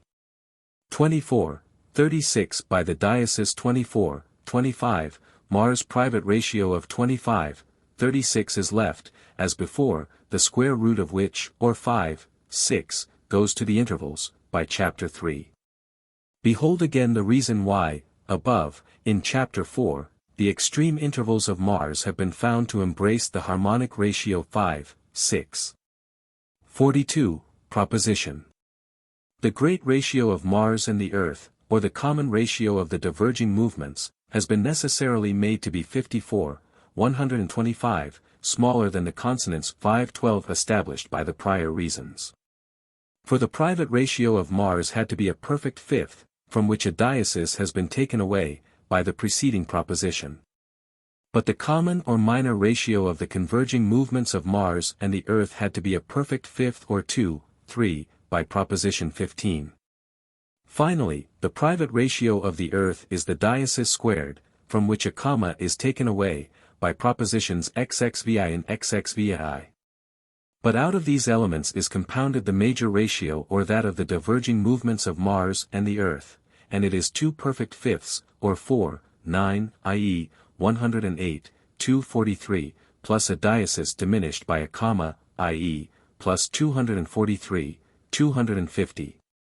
Namely, it is 108, 250 or 54, 125, i.e., 608, 1,500. But this is smaller than 625, 1,500, i.e., than 512, in the ratio 602, 625, which is approximately 36, 37, smaller than 625, 1,500, i.e. than 512, in the ratio 602, 625, which is approximately 36, 37, smaller than the least concord. 43. Proposition. The aphelial movement of Mars could not harmonize in some universal consonants. Nevertheless, it was necessary for it to be in concord to some extent in the scale of the minor mode. For, because the perihelial movement of Jupiter has the pitch D of acute tuning in the minor mode, and the consonance 524 ought to have existed between that and the aphelial movement of Mars, therefore, the aphelial movement of Mars occupies the adulterine pitch of the same acute tuning. I say adulterine for, although in Book 3, Chapter 12, the adulterine consonances were reviewed and deduced from the composition of systems, certain ones which exist in the simple natural system were omitted. 314, and so, after the line which ends 81, 120, the reader may add, if you divide into it 4, 5 or 32, 40, there remains 27, 32, the subminor sixth, 16 which exists between D and F or C and E 17 or A and C of even the simple octave. And in the ensuing table, the following should be in the first line, 4 5, 6 there is 27, 32, which is deficient. From that it is clear that in the natural system the true note, clavum, F, as regulated by my principles, constitutes a deficient or adulterine minor sixth with the note D. Accordingly, since between the perihelial movement of Jupiter set up in the true note D and the aphelial movement of Mars there is a perfect minor sixth over and above the double octave, but not the diminished, by proposition 13. It follows that with its aphelial movement Mars designates the pitch which is 1 comma higher than the true note F. And so it will concord not absolutely but merely to a certain extent in this scale. But it does not enter into either the pure or the adulterine universal harmony. For the perihelial movement of Venus occupies the pitch of E in this tuning, tensionum. But there is dissonance between E and F, on account of their nearness. Therefore, Mars is in discord with the perihelial movement of one of the planets, viz. Venus. But too it is in discord with the other movements of Venus. They are diminished by a comma less than a diasis. Wherefore, since there is a semitone and a comma between the perihelial movement of Venus and the aphelial movement of Mercury, accordingly, between the aphelion of Venus and the aphelion of Mars there will be a semitone and a diasis, neglecting the octaves I, E, a minor whole tone, which is still a dissonant interval. Now the aphelial movement of Mars concords to that extent in the scale of the minor mode, but not in that of the major. For since the aphelial movement of Venus concords with the E of the major mode, while the aphelial movement of Mars, neglecting the octaves, has been made a minor whole tone higher than E, then necessarily the aphelial movement of Mars in this tuning would fall midway between F and F sharp and would make with G, which in this tuning would be occupied by the aphelial movement of the Earth, the plainly discordant interval 25, 27, viz. A major whole tone diminished by a diasis. In the same way, it will be proved that the aphelial movement of Mars is also in discord with the movements of the Earth. For because it makes a semitone and comma with the perihelial movement of Venus, i.e., 1415, by what has been said, but the perihelial movements of the Earth and Venus make a minor sixth 5, 8 or 1524, by proposition XXVI. Accordingly, the aphelial movement of Mars together with the perihelial movement of the Earth, the octaves added to it, will make 1424 or 712, a discordant interval and one not harmonic, like 7, 6. For any interval between 5, 6 and 8, 9 is dissonant and discordant, as 6, 7 in this case.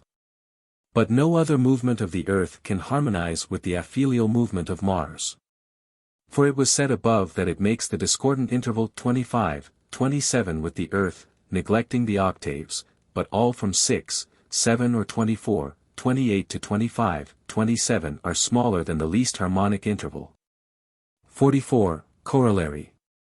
Accordingly it is clear from the above proposition XLII concerning Jupiter and Mars, and from proposition XXXX concerning Saturn and Jupiter, and from proposition XXXVI concerning Jupiter and the Earth, and from proposition XXXII concerning Saturn, why, in Chapter 5, above, it was found that all the extreme movements of the planets had not been adjusted perfectly to one natural system or musical scale, and that all those which had been adjusted to a system of the same tuning did not distinguish the pitches, loca, of that system in a natural way or effect a purely natural succession of concordant intervals.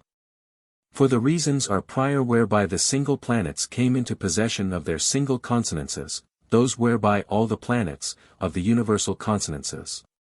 And finally, those whereby the universal consonances of the two modes, the major and the minor, when all those have been posited, an omniform adjustment to one natural system is prevented. But if those causes had not necessarily come first, there is no doubt that either one system and one tuning of it would have embraced the extreme movements of all the planets. Or, if there was need of two systems for the two modes of song, the major and minor, the very order of the natural scale would have been expressed not merely in one mode, the major, but also in the remaining minor mode. Accordingly, here in Chapter 5, you have the promised causes of the discords through least intervals and intervals smaller than all concords. XLV, proposition. It was necessary for an interval equal to the interval of Venus to be added to the common major consonants of Venus and Mercury, the double octave, and also the private consonants of Mercury, which were established above in propositions 12 and 13 by the prior reasons. 315, in order that the private ratio of Mercury should be a perfect 5/12 and that thus Mercury should with both its movements harmonize with the single perihelial movement of Venus. 4. Because the aphelial movement of Saturn, the highest and outmost planet, circumscribed around its regular solid, had to harmonize with the aphelial movement of the Earth, the highest movement of the Earth, which divides the classes of figures. It follows by the laws of opposites that the perihelial movement of Mercury as the innermost planet, inscribed in its figure, the lowest and nearest to the Sun, should harmonize with the perihelial movement of the Earth. With the lowest movement of the Earth, the common boundary, the former in order to designate the major mode of consonances, the latter the minor mode, by propositions XXXII and XXXIV. But the perihelial movement of Venus had to harmonize with the perihelial movement of the Earth in the consonants 5, 3, by proposition XXVI. Therefore too the perihelial movement of Mercury had to be tempered with the perihelial of Venus in one scale. But by proposition 12 the consonants of the diverging movements of Venus and Mercury was determined by the prior reasons to be 1, 4. Therefore, now by these posterior reasons it was to be adjusted by the accession of the total interval of Venus. Accordingly, not from further on, from the aphelion, but from the perihelion of Venus to the perihelion of Mercury there is a perfect double octave. But the consonants 3, 5 of the converging movements is perfect, by proposition 15. Accordingly if 1, 4 is divided by 3, 5, there remains to Mercury singly the private ratio 5/12, perfect 2, but not further, by proposition 16, through the prior reasons, diminished by the private ratio of Venus. Another reason. Just as only Saturn and Jupiter are touched nowhere on the outside by the dodecahedron and icosahedron wedded together, so only Mercury is untouched on the inside by these same solids, since they touch Mars on the inside, the Earth on both sides, and Venus on the outside. Accordingly, just as something equal to the private ratio of Venus has been added distributively to the private ratios of movements of Saturn and Jupiter, which are supported by the cube and tetrahedron, so now something as great was due to accede to the private ratio of solitary Mercury, which is comprehended by the associated figures of the cube and tetrahedron. Because, as the octahedron, a single figure among the secondary figures, does the job of two among the primary, the cube and tetrahedron, concerning which see Chapter 1. So too among the lower planets there is one Mercury in place of two of the upper planets, viz. Saturn and Jupiter. Thirdly, just as the aphelial movement of the highest planet Saturn had to harmonize, in some number of octaves, i.e. in the continued double ratio, 1/32, with the aphelial movement of the higher and nearer of the two planets which shift the mode of consonance, by proposition XXXI. So, vice versa, the perihelial movement of the lowest planet Mercury, again through some number of octaves, i.e. in the continued double ratio, 1/4, had to harmonize with the perihelial movement of the lower and similarly nearer of the two planets which shift the mode of consonance. Fourthly, of the three upper planets, Saturn, Jupiter, and Mars, the single but extreme movements concord with the universal consonances. Accordingly both extreme movements of the single lower planet, viz., Mercury, had to concord with the same. For the middle planets, the Earth and Venus, had to shift the mode of consonances, by propositions XXXII and XXXIV. Finally, in the three pairs of the upper planets perfect consonances have been found between the converging movements, but adjusted, fermentity, consonances between the diverging movements and private ratios of the single planets. Accordingly, in the two pairs of the lower planets, conversely, perfect consonances had to be found not between the converging movements chiefly, nor between the diverging, but between the movements of the same field. And because two perfect consonances were due to the Earth and Venus, therefore two perfect consonances were due to Venus and Mercury also. And the Earth and Venus had to receive as perfect a consonance between their aphelial movements as between their perihelial, because they had to shift the mode of their consonance. But Venus and Mercury, as not shifting the mode of their consonance, did not also require perfect consonances between both pairs, the aphelial movements and the perihelial. But there came in place of the perfect consonance of the aphelial movements, as being already adjusted the perfect consonance of the converging movements, so that just as Venus, the higher of the lower planets, has the least private ratio of all the private ratios of movements, by proposition XXVI, and Mercury, the lower of the lower, has received the greatest ratio of all the private ratios of movements, by proposition XXX. So too the private ratio of Venus should be the most imperfect of all the private ratios or the farthest removed from consonances, while the private ratio of Mercury should be most perfect of all the private ratios, i.e., an absolute consonance without adjustment, and that finally the relations should be everywhere opposite. For he who is before the ages and on into the ages thus adorned the great things of his wisdom, nothing excessive, nothing defective, no room for any censure. How lovely are his works! All things, in twos, 1, 316, against 1, none lacking its opposite. He has strengthened the goods, adornment and propriety, of each and every one and established them in the best reasons, and who will be satiated seeing their glory? Excelvieth axiom. If the interspacing of the solid figures between the planetary spheres is free and unhindered by the necessities of antecedent causes, then it ought to follow to perfection the proportionality of geometrical inscriptions and circumscriptions. And thereby the conditions of the ratio of the inscribed to the circumscribed spheres. For nothing is more reasonable than that physical inscription should exactly represent the geometrical, as the work, its pattern. 47. Proposition. If the inscription of the regular solids among the planets was free, the tetrahedron was due to touch with its angles precisely the perihelial sphere of Jupiter above it, and with centers of its planes precisely the aphelial sphere of Mars below it. But the cube and the octahedron, each placing its angles in the perihelial sphere of the planet above, were due to penetrate the sphere of the inside planet with the centers of their planes. In such fashion that those centers should turn within the aphelial and perihelial spheres.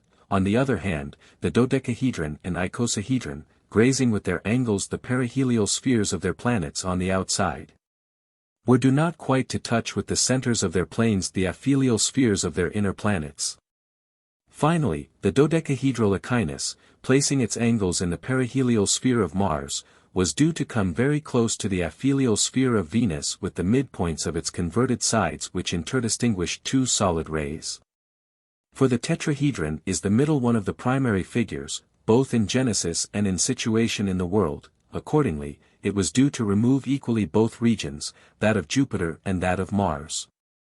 And because the cube was above it and outside it, and the dodecahedron was below it and within it, therefore it was natural that their inscription should strive for the contrariety wherein the tetrahedron held a mean. And that the one of them should make an excessive inscription, and the other a defective, viz. The one should somewhat penetrate the inner sphere, the other not touch it. And because the octahedron is cognate to the cube and has an equal ratio of spheres, but the icosahedron to the dodecahedron, accordingly, whatever the cube has of perfection of inscription, the same was due to the octahedron also. And whatever the dodecahedron, the same to the icosahedron too. And the situation of the octahedrons similar to the situation of the cube, but that of the icosahedron to the situation of the dodecahedron, because as the cube occupies the one limit to the outside, so the octahedron occupies the remaining limit to the inside of the world, but the dodecahedron and icosahedron are midway. Accordingly even a similar inscription was proper, in the case of the dodecahedron. One penetrating the sphere of the inner planet, in that of the icosahedron, one falling short of it. But the echinus, which represents the icosahedron with the apexes of its angles and the dodecahedron with the bases, was due to fill, embrace, or dispose both regions. That between Mars and the Earth with the dodecahedron as well as that between the Earth and Venus with the icosahedron. But the preceding axiom makes clear which of the opposites was due to which association. For the tetrahedron, which has a rational inscribed sphere, has been allotted the middle position among the primary figures and is surrounded on both sides by figures of incommensurable spheres, whereof the outer is the cube. The inner the dodecahedron, by chapter 1 of this book. But this geometrical quality, viz., the rationality of the inscribed sphere, represents in nature the perfect inscription of the planetary sphere. Accordingly, the cube and its allied figure have their inscribed spheres rational only in square, i.e., in power alone. Accordingly, they ought to represent a semi-perfect inscription, where, even if not the extremity of the planetary sphere, yet at least something on the inside and rightfully a mean between the aphelial and perihelial spheres, if that is possible through other reasons, is touched by the centers of the planes of the figures. On the other hand, the dodecahedron and its allied figure have their inscribed spheres clearly irrational both in the length of the radius and in the square. Accordingly, they ought to represent a clearly imperfect inscription in one touching absolutely nothing of the planetary sphere, i.e., falling short and not reaching as far as the aphelial sphere of the planet with the centers of its planes. Although the echinus is cognate to the dodecahedron and its allied figure, nevertheless it has a property similar to the tetrahedron. For the radius of the sphere inscribed in its inverted sides is indeed incommensurable with the radius of the circumscribed sphere, but it is, however, commensurable with the length of the distance between two neighboring angles. And so the perfection of the commensurability of rays is approximately as great as in the tetrahedron, but elsewhere the imperfection is as great as in the 317 dodecahedron and its allied figure. Accordingly it is reasonable too that the physical inscription belonging to it should be neither absolutely tetrahedral nor absolutely dodecahedral but of an intermediate kind. In order that, because the tetrahedron was due to touch the extremity of the sphere with its planes, and the dodecahedron to fall short of it by a definite interval, this wedge-shaped figure with the inverted sides should stand between the icosahedral space and the extremity of the inscribed sphere and should nearly touch this extremity, if nevertheless this figure was to be admitted into association with the remaining five. And if its laws could be allowed, with the laws of the others remaining. Nay, why do I say, could be allowed? For they could not do without them. For if an inscription, which was loose and did not come into contact fitted the dodecahedron, what else could confine that indefinite looseness within the limits of a fixed magnitude? Except this subsidiary figure cognate to the dodecahedron and icosahedron, and which comes almost into contact with its inscribed sphere and does not fall short, if indeed it does fall short, any more than the tetrahedron exceeds and penetrates, with which magnitude we shall deal in the following. This reason for the association of the echinus with the two cognate figures, viz. In order that the ratio of the spheres of Mars and Venus, which they had left indefinite, should be made determinate, is rendered very probable by the fact that 1000, the semi-diameter of the sphere of the Earth, is found to be practically a mean proportional between the perihelial sphere of Mars and the aphelial sphere of Venus. As if the interval, which the echinus assigns to the cognate figures, has been divided between them as proportionally as possible. 48. Proposition. The inscription of the regular solid figures between the planetary spheres was not the work of pure freedom, for with respect to very small magnitudes it was hindered by the consonances established between the extreme movements. For, by axioms 1 and 2, the ratio of the spheres of each figure was not due to be expressed immediately by itself. But by means of it the consonances most akin to the ratios of the spheres were first to be sought and adjusted to the extreme movements. Then, in order that, by axioms 18 and XX, the universal consonances of the two modes could exist, it was necessary for the greater consonances of the single pairs to be readjusted somewhat, by means of the posterior reasons. Accordingly, in order that those things might stand, and be maintained by their own reasons, intervals were required which are somewhat discordant with those which arise from the perfect inscription of figures between the spheres. By the laws of movements unfolded in Chapter 3. In order that it be proved and made manifest how much is taken away from the single planets by the consonances established by their proper reasons. Come, let us build up, out of them, the intervals of the planets from the Sun, by a new form of calculation not previously tried by anyone. Now there will be three heads to this inquiry. First, from the two extreme movements of each planet the similar extreme intervals between it and the Sun will be investigated, and by means of them the radius of the sphere in those dimensions. Of the extreme intervals, which are proper to each planet. Secondly, by means of the same extreme movements, in the same dimensions for all, the mean movements and their ratio will be investigated. Thirdly, by means of the ratio of the mean movements already disclosed, the ratio of the spheres or mean intervals and also one ratio of the extreme intervals, will be investigated. And the ratio of the mean intervals will be compared with the ratios of the figures. As regards the first, we must repeat, from Chapter 3, Article 6, that the ratio of the extreme movements is the inverse square of the ratio of the corresponding intervals from the Sun. Accordingly, since the ratio of the squares is the square of the ratio of its sides, therefore, the numbers, whereby the extreme movements of the single planets are expressed, will be considered as squares and the extraction of their roots will give the extreme intervals, whereof it is easy to take the arithmetic mean as the semidiameter of the sphere and the eccentricity. Accordingly the consonances so far established have prescribed. For the second of the things proposed, we again have need of Chapter 3, Article 12. Where it was shown that the number which expresses the movement which is as a mean in the ratio of the extremes is less than their arithmetic mean, also less than the geometric mean by half the difference between the geometric and arithmetic means. And because we are investigating all the mean movements in the same dimensions. Therefore let all the ratios hitherto established between different twos and also all the private ratios of the single planets be set out in the measure of the least common divisible.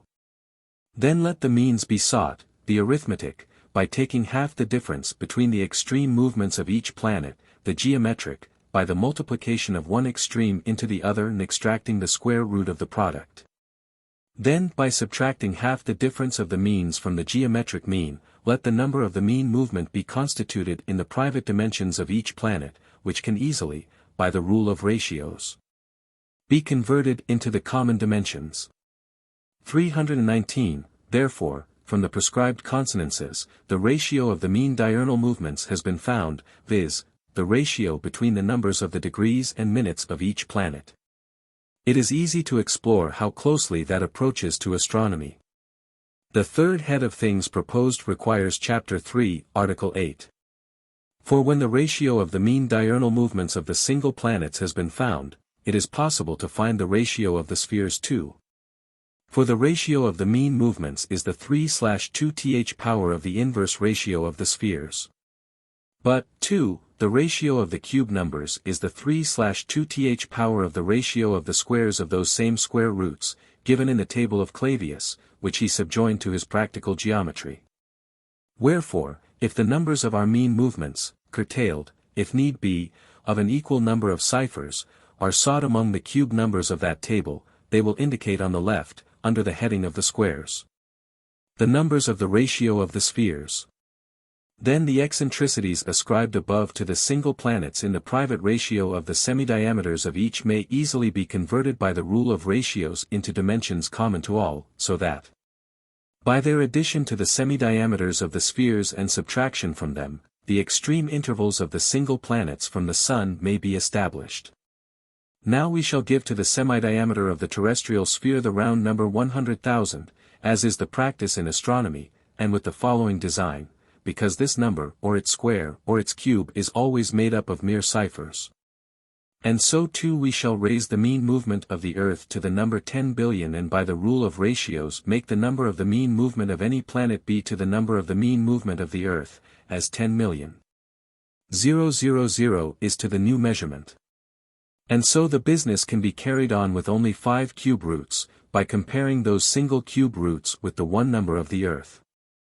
Accordingly, it is apparent in the last column what the numbers turn out to be whereby the converging intervals of 2 planets are expressed. All of them approach very near to those intervals, which I found from Brahe's observations. In Mercury alone is there some small difference.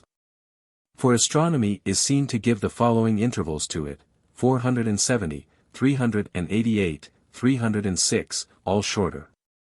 It seems that the reason for the dissonance may be referred either to the fewness of the observations or to the magnitude of the eccentricity. See Chapter 3. But I hurry on to the end of the calculation. For now it is easy to compare the ratio of the spheres of the figures with the ratio of the converging intervals. 320, for if the semi-diameter of the sphere circumscribed around the figure. That is to say, the planes of the cube extend down slightly below the middle circle of Jupiter, the octahedral planes, not quite to the middle circle of Mercury. The tetrahedral, slightly below the highest circle of Mars, the sides of the echinus, not quite to the highest circle of Venus, but the planes of the dodecahedron fall far short of the aphelial circle of the Earth. The planes of the icosahedron also fall short of the aphelial circle of Venus, and approximately proportionally, finally, the square in the octahedron is quite inept, and not unjustly, for what are plane figures doing among solids? Accordingly, you see that if the planetary intervals are deduced from the harmonic ratios of movements hitherto demonstrated, it is necessary that they turn out as great as these allow. But not as great as the laws of free inscription prescribed in proposition XLV would require, because this kappa sigma mu omicron gamma epsilon omega mu tau rho iota kappa omicron, geometrical adornment, of perfect inscription was not fully in accordance with that other kappa mu omicron nu rho mu nu iota kappa omicron nu delta epsilon chi mu epsilon nu omicron nu, possible harmonic adornment, to use the words of Galen. Taken from the epigraph to this book v. So much was to be demonstrated by the calculation of numbers, for the elucidation of the prescribed proposition. I do not hide that if I increase the consonance of the diverging movements of Venus and Mercury by the private ratio of the movements of Venus, and, as a consequence, diminish the private ratio of Mercury by the same, then by this process I produce the following intervals between Mercury and the Sun, 469, 388, 307, which are very precisely represented by astronomy. But, in the first place, I cannot defend that diminishing by harmonic reasons. For the aphelial movement of Mercury will not square with that musical scale, nor in the planets which are opposite in the world is the planetary principle, ratio, of opposition of all conditions kept. Finally, the mean diurnal movement of Mercury becomes too great, and thereby the periodic time, which is the most certain fact in all astronomy, is shortened too much. And so I stay within the harmonic polity here employed and confirmed throughout the whole of Chapter 9. But none the less with this example I call you all forth. As many of you as have happened to read this book and are steeped in the mathematical disciplines and the knowledge of highest philosophy, work hard and either pluck up one of the consonances applied everywhere, interchange it with some other, and test whether or not you will come so near to the astronomy posited in Chapter 4.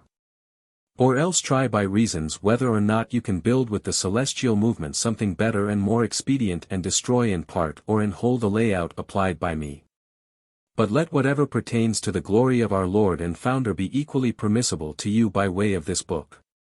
And up to this very hour I myself have taken the liberty of everywhere changing those things which I was able to discover on earlier days and which were the conceptions of a sluggish care or hurrying ardor. 321:49. Envoy. It was good that in the genesis of the intervals the solid figures should yield to the harmonic ratios, and the major consonances of two planets to the universal consonances of all, in so far as this was necessary. With good fortune we have arrived at 49, the square of 7, so that this may come as a kind of Sabbath, since the 6 solid eights of discourse concerning the construction of the heavens has gone before. Moreover, I have rightly made an envoy which could be placed first among the axioms, because God also, enjoying the works of his creation, saw all things which he had made, and behold, they were very good. There are 2 branches to the envoy. First, there is a demonstration concerning consonances in general, as follows, for where there is choice among different things which are not of equal weight, there the more excellent are to be put first and the more vile are to be detracted from, in so far as that is necessary, as the very word kapmu, which signifies adornment, seems to argue. But inasmuch as life is more excellent than the body, the form than the material, by so much does harmonic adornment excel the geometrical. For as life perfects the bodies of animate things, because they have been born for the exercise of life, as follows from the archetype of the world, which is the divine essence, so movement measures the regions assigned to the planets. Each that of its own planet, because that region was assigned to the planet in order that it should move.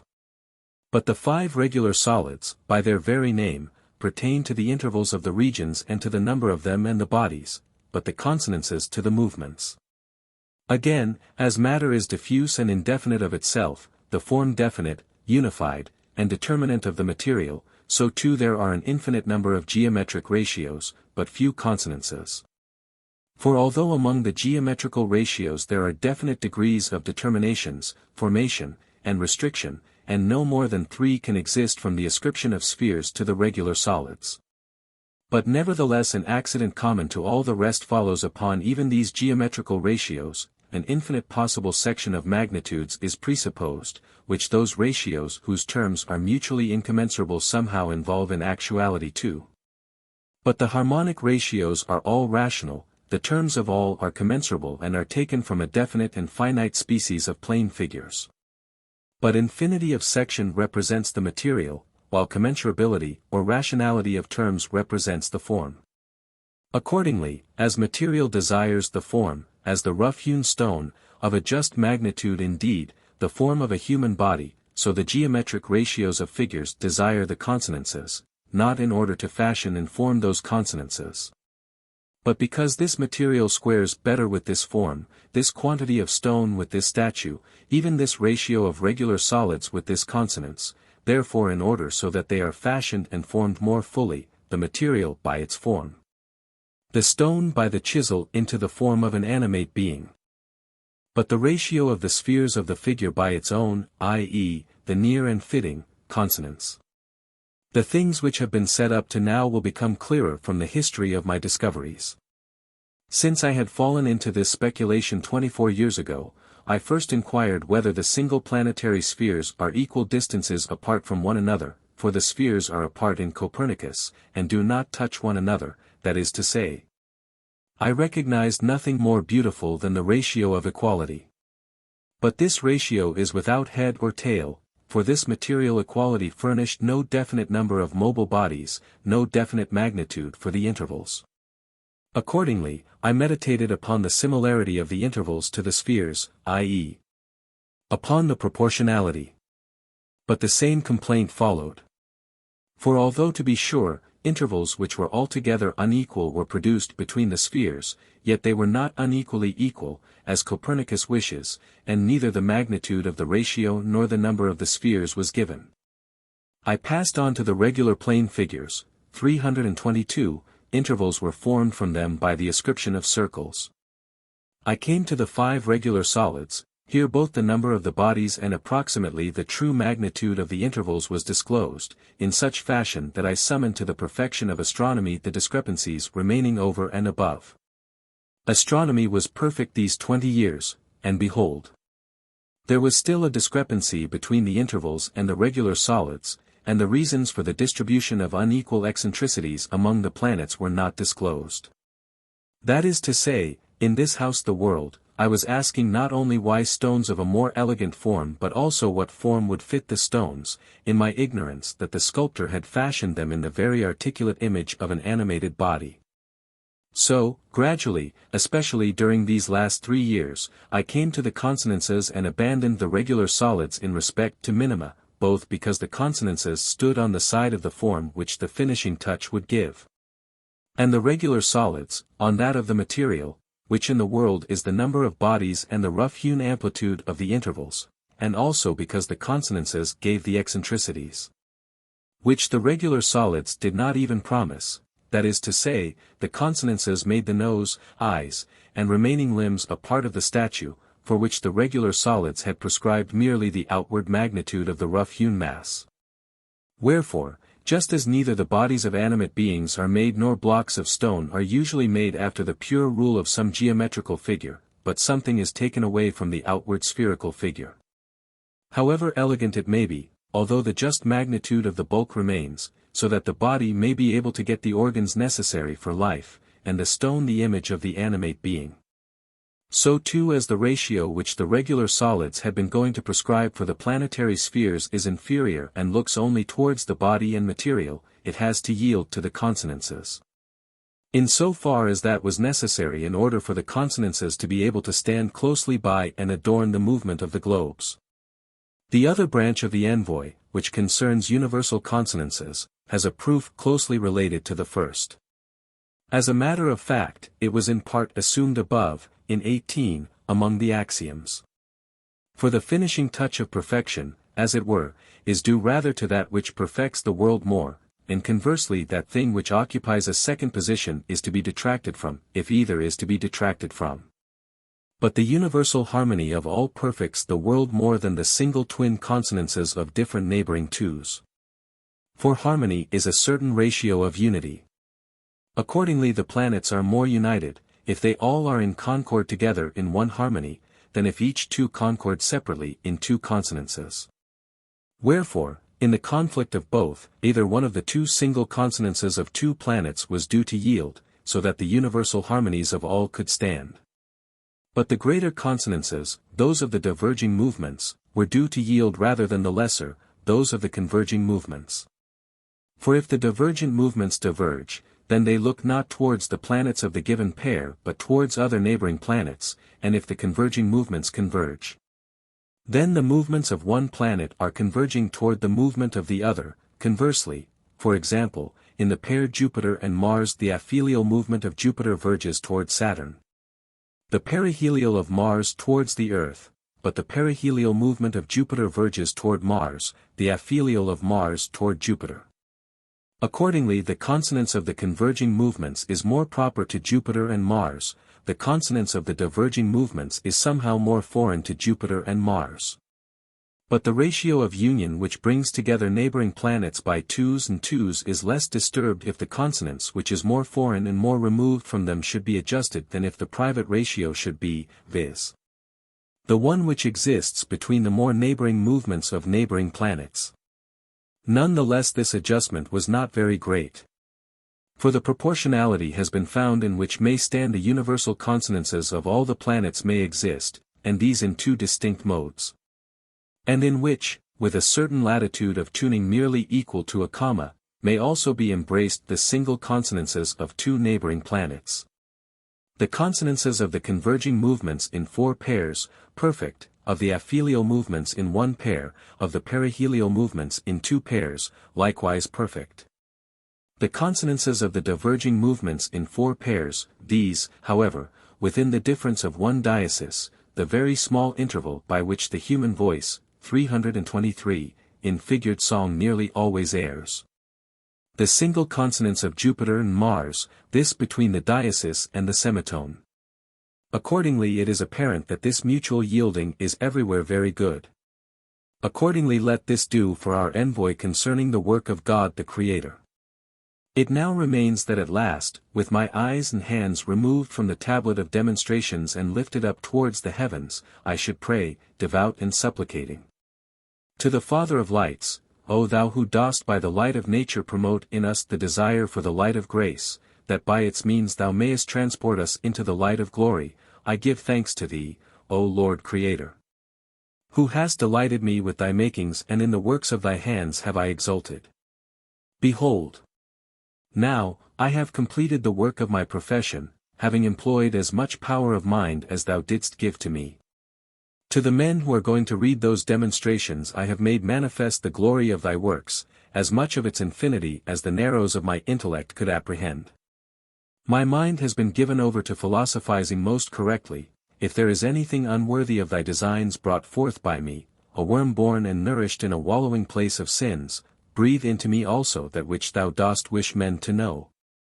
That I may make the correction, if I have been allured into rashness by the wonderful beauty of thy works, or if I have loved my own glory among men, while I am advancing in the work destined for thy glory, be gentle and merciful and pardon me.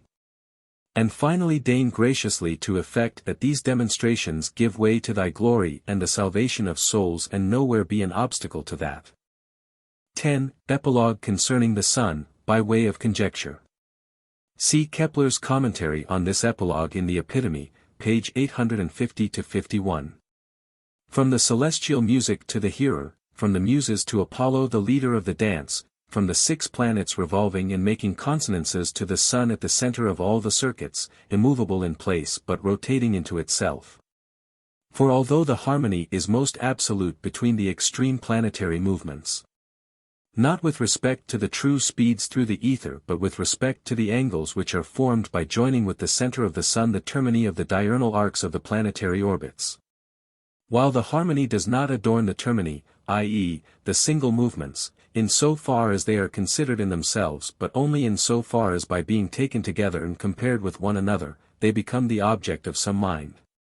And although no object is ordained in vain, without the existence of some thing which may be moved by it, while those angles seem to presuppose some action similar to our eyesight or at least to that sense-perception whereby, in Book 4, the sublunary nature perceived the angles of rays formed by the planets on the earth, still it is not easy for dwellers on the earth to conjecture what sort of sight is present in the sun, what eyes there are, or what other instinct there is for perceiving those angles even without eyes and for evaluating the harmonies of the movements entering into the antechamber of the mind by whatever doorway, and finally what mind there is in the sun. None the less, however those things may be, this composition of the 6 primary spheres around the sun, cherishing it with their perpetual revolutions and as it were adoring it, just as, separately, for moons accompany the globe of Jupiter. 2. Saturn, but a single moon by its circuit encompasses, cherishes, fosters the earth and us its inhabitants, and ministers to us, and this special business of the harmonies, which is a most clear footprint of the highest providence over solar affairs, now being added to that consideration, 324, wrings from me the following confession: not only does light go out from the sun into the whole world, as from the focus or eye of the world, as life and heat from the heart, as every movement from the king and mover, but conversely also by royal law these returns, so to speak, of every lovely harmony are collected in the sun from every province in the world, nay, the forms of movements by twos flow together and are bound into one harmony by the work of some mind, and are as it were coined money from silver and gold bullion. Finally, the curia, palace, and praetorium or throne room of the whole realm of nature are in the sun, whatsoever chancellors, palatines, prefects the Creator has given to nature, for them, whether created immediately from the beginning or to be transported hither at some time, has he made ready those seats. For even this terrestrial adornment, with respect to its principal part, for quite a long while lacked the contemplators and enjoyers, for whom however it had been appointed, and those seats were empty. Accordingly the reflection struck my mind, what did the ancient Pythagoreans in Aristotle mean, who used to call the center of the world, which they referred to as the fire, but understood by that the sun, the watchtower of Jupiter, delta iota omicron phi upsilon lambda alpha kappa nu. What, likewise, was the ancient interpreter pondering in his mind when he rendered the verse of the psalm as, he has placed his tabernacle in the sun? But also I have recently fallen upon the hymn of Proclus the Platonic philosopher, of whom there has been much mention in the preceding books, which was composed to the sun and filled full with venerable mysteries. If you excise that one kappa lambda theta, hear me, from it. Although the ancient interpreter already cited has explained this to some extent, viz., in invoking the sun, he understands him who has placed his tabernacle in the sun. For Proclus lived at a time in which it was a crime, for which the rulers of the world and the people itself inflicted all punishments, to profess Jesus of Nazareth, God our Saviour, and to contemn the gods of the pagan poets, under Constantine, Maxentius, and Julian the Apostate. Accordingly Proclus, who from his Platonic philosophy indeed, by the natural light of the mind, had caught a distant glimpse of the Son of God, that true light which lighteth every man coming into this world, and who already knew that divinity must never be sought with a superstitious mob in sensible things, nevertheless preferred to seem to look for God in the Son rather than in Christ a sensible man, in order that at the same time he might both deceive the pagans by honoring verbally the Titan of the poets and devote himself to his philosophy, by drawing away both the pagans and the Christians from sensible beings. The pagans from the visible sun, the Christians from the Son of Mary, because, trusting too much to the natural light of reason, he spit out the mystery of the Incarnation. And finally that at the same time he might take over from them and adopt into his own philosophy whatever the Christians had which was most divine and especially consonant with Platonic philosophy. 18 And so the accusation of the teaching of the gospel concerning Christ is laid against this hymn of Proclus, in its own matters. Let that Titan keep as his private possessions Chi Rho Sigma Alpha Nu Alpha, golden reigns, and Tau Alpha Mu Iota Epsilon Upsilon Nu Phi Alpha Omicron, Mu Epsilon Sigma Sigma Alpha Tau Eta Nu Alpha Theta Epsilon Rho Omicron Delta Rho Eta Nu, Kappa Omicron Delta Mu Omicron Kappa Rho Alpha Delta Iota Alpha Omicron Nu Rho Iota Phi Epsilon Gamma Gamma Epsilon Kappa Upsilon Kappa Lambda Nu, a treasury of light, a seat at the mid-part of the ether, a radiant circle at the heart of the world, which visible aspect Copernicus too bestows upon him. Let him even keep his pi alpha lambda iota nu omicron sigma tau omicron delta iota phi rho epsilon, cyclical chariot drivings, although according to the ancient Pythagoreans he does not possess them but in their place tau kappa nu tau rho omicron nu, delta iota phi upsilon lambda alpha kappa nu, the center, the watchtower of Zeus, which doctrine, misshapen by the forgetfulness of ages, as by a flood, was not recognized by their follower Proclus. Let him also keep his gamma epsilon nu epsilon theta lambda nu beta lambda alpha sigma tau eta sigma alpha nu, offspring born, of himself, and whatever else is of nature.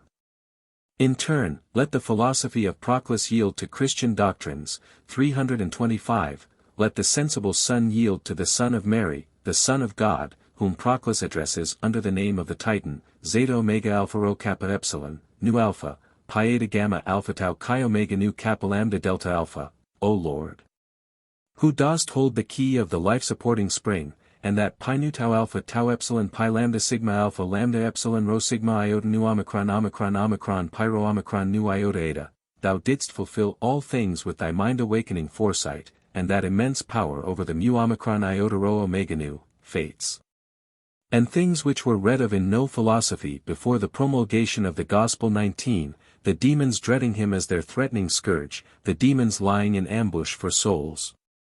Phi Rho Alpha Phi Iota Tau Epsilon Nu Omicron Lambda Alpha Theta Omicron Nu Tau Omicron Pi Alpha Tau Rho Pi Epsilon Rho Iota Phi Gamma Gamma Epsilon Omicron Alpha Lambda, in order that they might escape the notice of the light-filled hall of the lofty Father. And who accept the word of the Father is that Epsilon Kappa Nu Pi Alpha Gamma Gamma Epsilon Nu Tau Epsilon Tau Omicron Theta Epsilon Omicron, Omicron Phi Epsilon Nu Tau Omicron Pi Eta Tau Omicron Upsilon Gamma Epsilon Nu Epsilon Tau Rho Omicron Pi Alpha Sigma Alpha Tau Omicron Sigma Tau Omicron Iota Chi Epsilon Omega Nu Omicron Rho Upsilon Mu Gamma Delta Omicron Pi Lambda Lambda Eta Lambda Omicron Sigma Iota Nu Tau Omega Nu, image of the all-begetting Father, upon whose manifestation from an ineffable mother the sin of the elements changing into one another ceased, according to the following: the earth was unwrought and a chaotic mass, and darkness was upon the face of the abyss. And God divided the light from the darkness, the waters from the waters, the sea from the dry land. And, all things were made by the very word. Who accept Jesus of Nazareth the Son of God, Psi Upsilon Chi Nu Alpha Gamma Omega Gamma Epsilon, the shepherd of souls, to whom Kappa Epsilon Sigma Iota Pi Omicron Lambda Upsilon Delta Kappa Rho Omicron Upsilon, the prayer of a tearful suppliant, is to be offered, in order that he cleanse us from sins and wash us of the filth Tau Gamma Epsilon Nu Epsilon Theta Lambda, of generation, as if Proclus acknowledged the forms of original sin, and guard us from punishment and evil. Pyro eta upsilon nu theta omicron nu mu mu alpha delta iota kappa, by making mild the quick eye of justice, namely, the wrath of the Father. And the other things we read of, which are as it were taken from the hymn of Zacharias, or, accordingly, was that hymn a part of the metroace? Alpha chi lambda upsilon nu pi omicron sigma kappa epsilon delta sigma alpha lambda epsilon sigma mu beta rho omicron tau omicron nu omicron lambda omicron chi epsilon tau omicron nu, dispersing the poisonous, man-destroying mist, viz. In order that he may give to souls living in darkness and the shadows of death the phi omicron gamma nu omicron nu, holy light, and lambda beta omicron nu sigma tau upsilon phi epsilon lambda iota kappa tau nu pi upsilon sigma epsilon beta nu rho alpha tau epsilon eta, unshaken happiness from lovely piety. For that is to serve God in holiness and justice all our days. Accordingly, let us separate out these and similar things and restore them to the doctrine of the Catholic Church to which they belong. But let us see what the principal reason is why there has been mention made of the hymn. For this same sun which psi omicron theta epsilon nu rho mu nu eta mu alpha pi lambda omicron sigma iota omicron nu xi omicron tau epsilon epsilon iota, sluices the rich flow of harmony from on high, so too Orpheus kappa sigma mu omicron upsilon tau nu alpha rho mu nu iota omicron nu delta rho mu omicron nu lambda kappa omega nu, making move the harmonious course of the world, the same. Concerning whose stock Phoebus about to rise kappa iota theta alpha rho pi theta sigma kappa epsilon lambda alpha mu epsilon lambda pi nu xi epsilon iota mu epsilon gamma kappa mu alpha beta alpha rho upsilon phi lambda sigma iota sigma beta omicron gamma epsilon nu epsilon theta lambda, sings marvelous things on his lyre and lulls to sleep the heavy-sounding surge of generation, and in whose dance paean is the partner. Pi lambda sigma alpha rho mu omicron nu eta pi alpha pi mu omicron epsilon rho epsilon alpha kappa omicron sigma mu nu, striking the wide sweep of innocent harmony, him, I say, does Proclus at once salute in the first verse of the hymn as pi rho omicron nu omicron epsilon rho omicron beta alpha sigma iota lambda alpha, king of intellectual fire.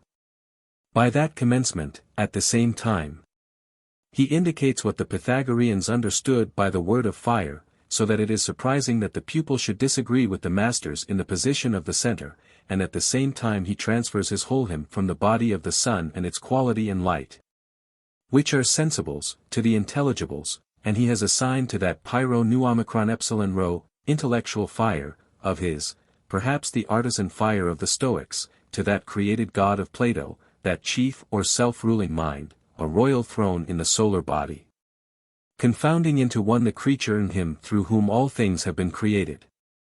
But we Christians, who have been taught to make better distinctions, know that this eternal and untreated Word, which was with God, and which is contained by no abode, although he is within all things, excluded by none, although he is outside of all things, took up into unity of person flesh out of the womb of the most glorious Virgin Mary, and, when the ministry of his flesh was finished, occupied as his royal abode the heavens, wherein by a certain excellence over and above the other parts of the world, viz.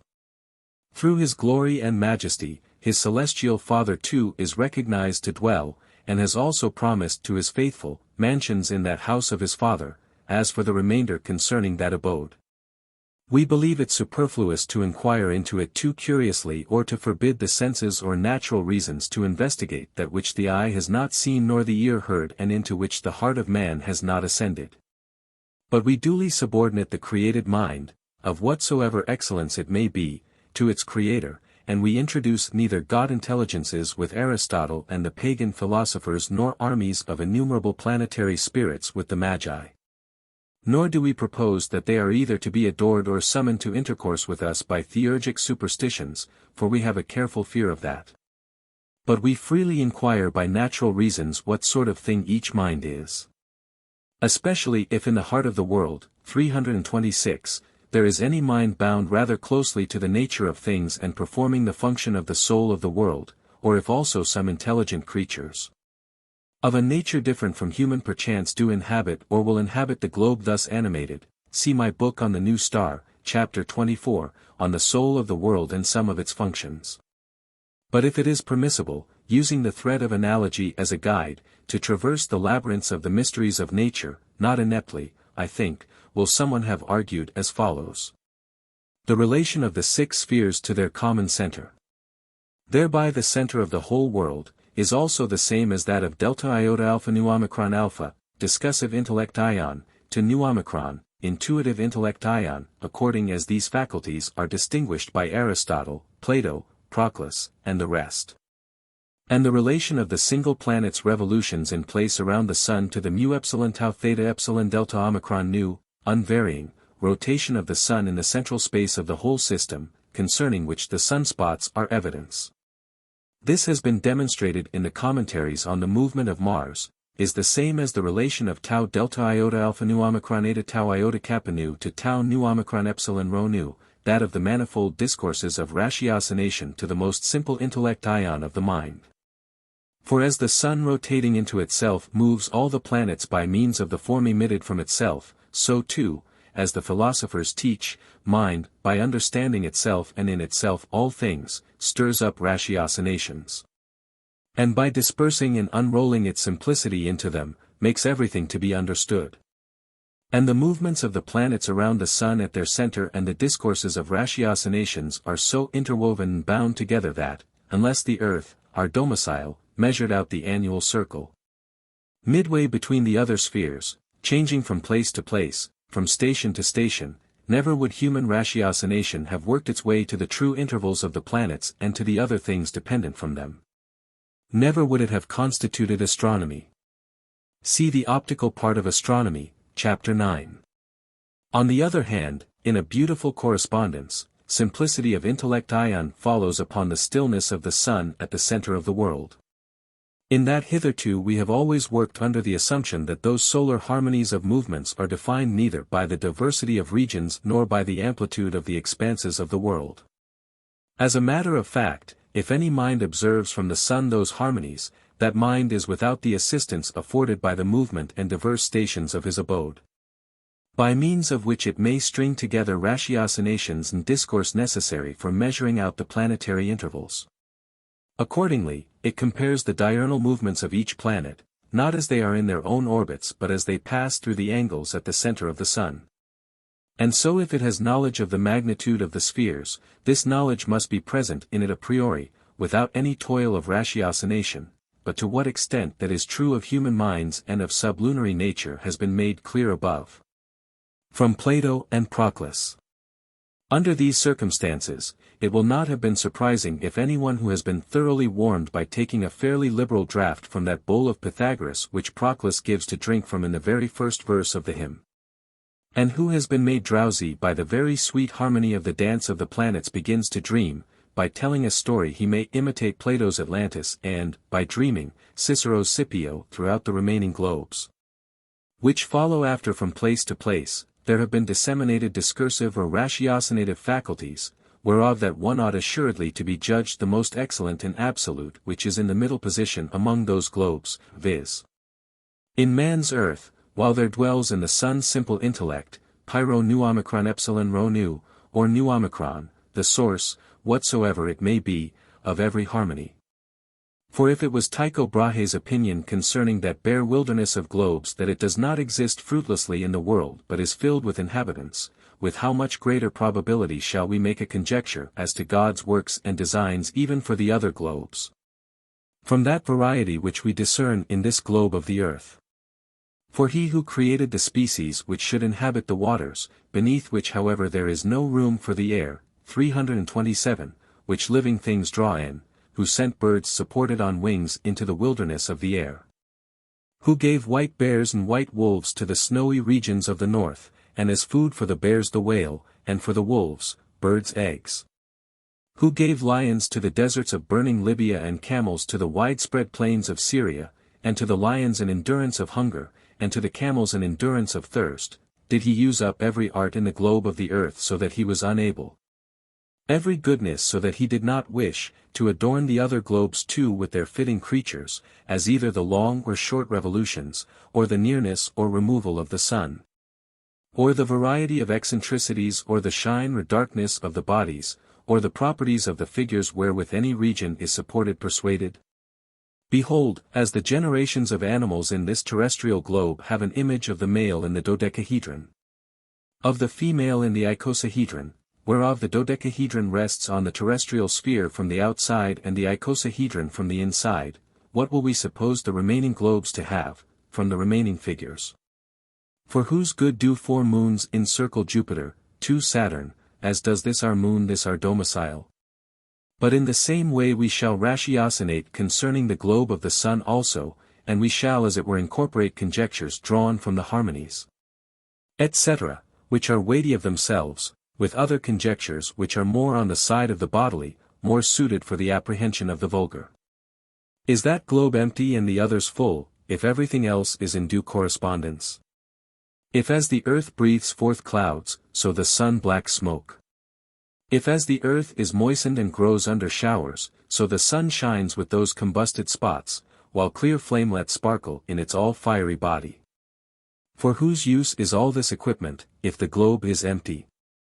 Indeed, do not the senses themselves cry out that fiery bodies dwell here which are receptive of simple intellects, and that truly the sun is, if not the king, at least the queen pyro-omicron nu-omicron epsilon rho-omicron, of intellectual fire? Purposely I break off the dream and the very vast speculation, merely crying out with the royal psalmist. Great is our Lord and great his virtue and of his wisdom there is no number, praise him, ye heavens, praise him, ye sun, moon, and planets. Use every sense for perceiving, every tongue for declaring your Creator. Praise him, ye celestial harmonies, praise him, ye judges of the harmonies uncovered, and you before all, old happy Mastlin, for you used to animate these cares with words of hope and thou my soul, praise the Lord thy Creator. As long as I shall be, for out of him and through him and in him are all things, kappa alpha tau alpha sigma theta eta tau kappa alpha tau nu omicron epsilon rho, both the sensible and the intelligible. For both whose whereof we are utterly ignorant and those which we know are the least part of them, because there is still more beyond. To him be praise, honor, and glory, world without end. Amen. The End. This work was completed on the 17th or 27th day of May, 1618, but Book V was reread, while the type was being set, on the 9th or 19th of February, 1619. At Linz, the capital of Austria, above the Enns.